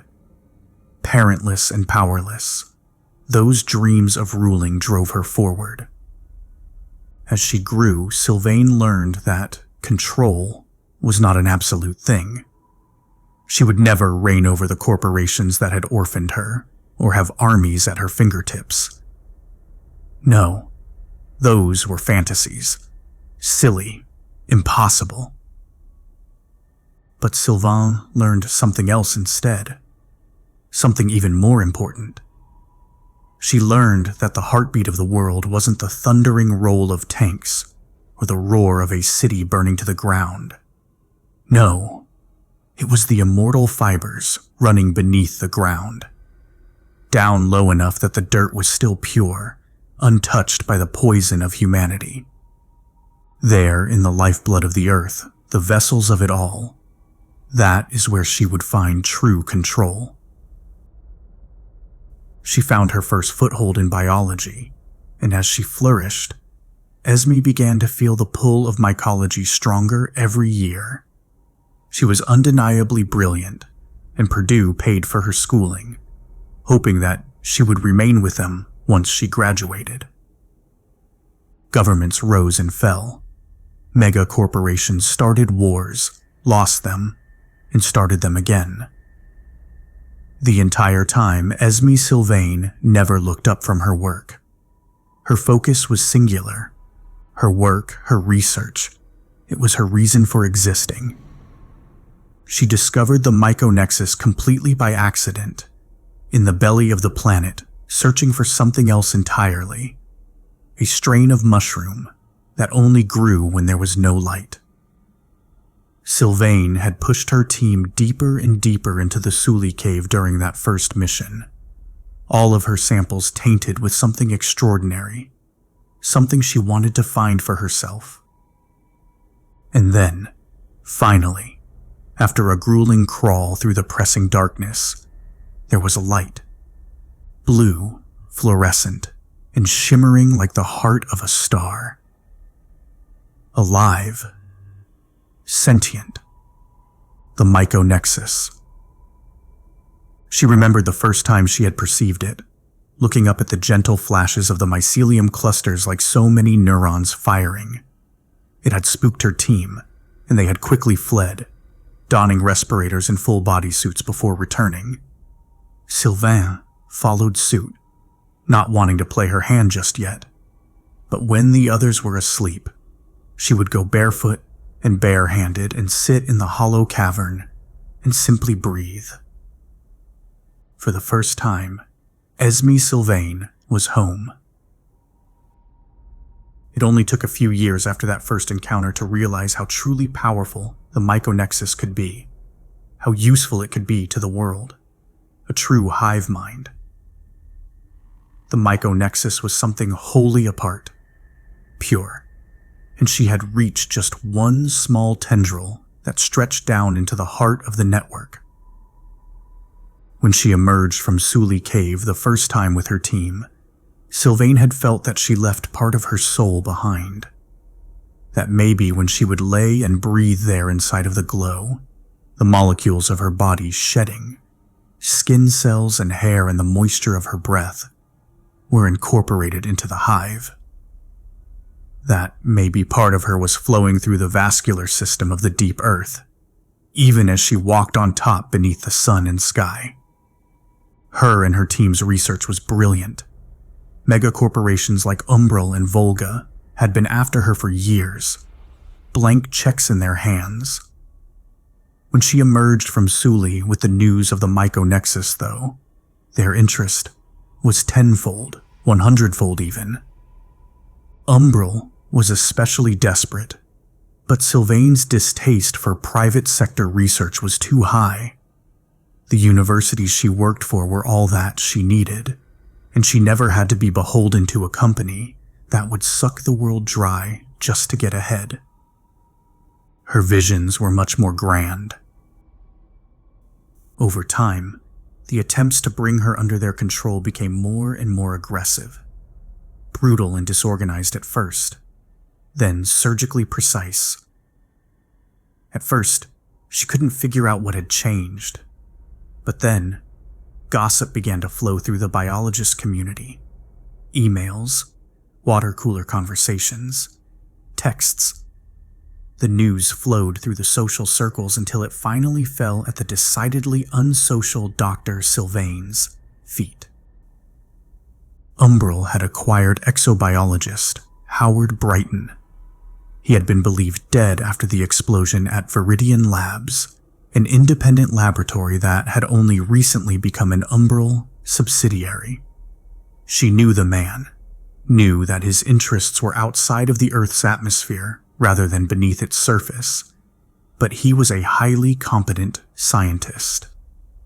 Every once in a while their fields of study would intersect. They had shared a few pleasantries, and Sylvain always enjoyed his visits to campus.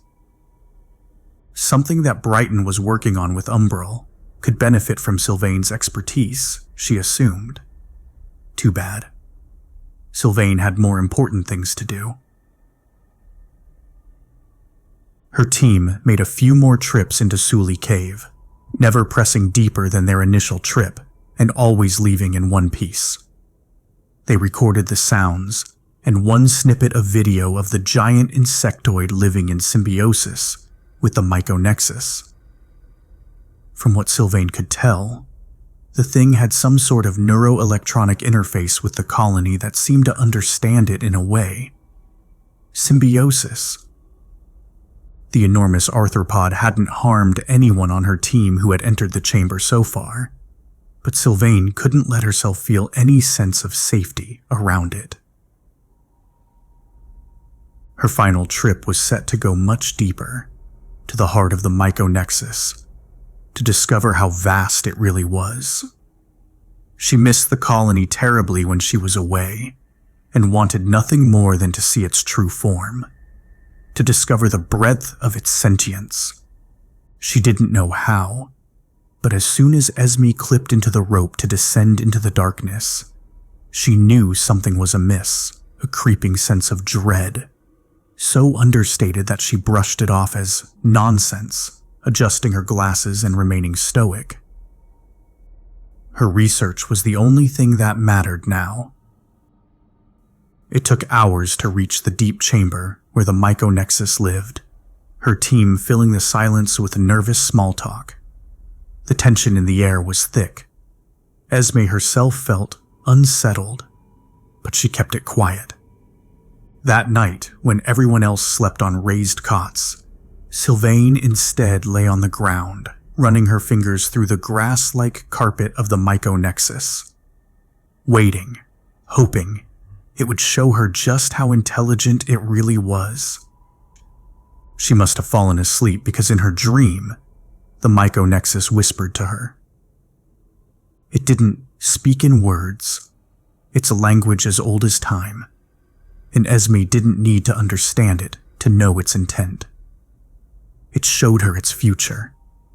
What would come if she only helped it just a little, just enough to cultivate it. It would give her anything in return. It would connect the world, and she would be its avatar, its conduit. It offered her a name. Dr. Sylvain awoke with a gasp, drenched in cold sweat. She sat up, breathing heavily. She was smiling. She was home. The days passed, and Sylvain and her team worked as usual. More tests, more samples, more information. The Myconexus showed her its face every night, and every day she would travel a little bit deeper into its consciousness. It filled her with a buzzing energy, crawled across her nerves like tiny ants on a series of vines. It showed her the past, the intruders heavy with guns and fire. She saw the Myconexus drawn into their lungs, eating them from the inside out molecule by molecule, until their chests glowed faintly blue from the inside. She watched the other colonies claim the dead and use them, flesh and bone and blood becoming a part of the network. And when they were nothing but fuzzy fungus, the giant centipede would come and feast. Other times the centipede would kill them for the Myconexus, an offering to a being much greater than the bug could ever comprehend, a sacrifice given without any understanding or reverence, just instinctual need to pay homage. Even during her waking hours, she would see in her mind's eye what the Myconexus felt, what it wanted, what it consumed. Small lizards, eyeless fish, little bats. Once it sank inside of the organism, it felt their panic, pain, and the furious desire to live. It was tragic that they were too stupid to understand they would live forever now, in a way as part of the Nexus. Even the humans it absorbed didn't understand. They clung on to their mortal coil until the very last, until their very cells broke apart. Dr. Sylvain began to lose sleep as she was visited by the Myconexus night after night. She began to want more and more to be down there among it all. And then, one day, a decision was made. The Myconexus thrummed, and Esme Sylvain knew what it required. She had 5 members on her team, all with sharp minds and in fantastic shape. They needed to be fit to reach the bottom of the cave. The hive mind wanted them all, every last one of them. Sylvain balked at the request, wanting to keep some of them safe. It comforted her. If she let them be integrated into the network, she would be allowed to keep her physical form. Her reward would be that she would be the vessel to bring the Myconexus to the surface. All she had to do was give herself over and let her team be taken into the colony. So she did. All she asked is that it was not violent. They were not to be rent apart by the centipede. It had to be the slow, almost gentle process of 100 million microscopic hyphae crawling up their limbs and into their lungs. "Please," she whispered to it in the quiet darkness of her tent. "Let it be a pleasant end for them." She had been dosing herself with ivermectin for weeks before descent, making herself toxic for the centipede, or so she hoped. Her team had not done the same, but she did not want them feasted on until their consciousness was well and truly gone. Esme Sylvain's mind had always been her sharpest tool, her deadliest weapon, so when her own transformation began, the spores sinking into her mucous membrane and skittering along her blood-brain barrier, she felt the cold grip of fear for the first time. Fear and exhilaration. She remembered having a spinal tap when she was younger, and the feeling of being curled up, naked and vulnerable, waiting for the needle to sink into the very root of her nervous system. A pain unlike any of the others she knew. A pain she would have to endure if she wanted to get better. The invasion of the hyphae into her mind was the same. She had to endure the pain to become more. She felt the colony crawling along her veins, pushing along her capillaries, up and up, until it reached her skull. It was overwhelming. A million eyes opening and closing around her, inside her, behind the lids of her own eyes. Then it was in her mouth and lungs, and the full brunt of the myconexus fell upon her. She lost consciousness, but woke up, or rather returned to consciousness on her back. It was like sleep paralysis or a death dream, her limbs unmoving as she acquainted herself with, well, herself. Her new self. Over the following days, the 5 members of her team became sick. Panic didn't set in among the group until the second became truly ill, and all sense of denial and rationalization vanished with the third. Dr. Sylvain could have explained everything. Explained that the myconexus didn't like invading spaces, didn't want to be polluted by human bodies that had already been infected with bacteria and viruses and parasites. Explained that they had to be pure, and the only way to be pure was to be consumed. Esme Sylvain could have reassured them all, but she didn't.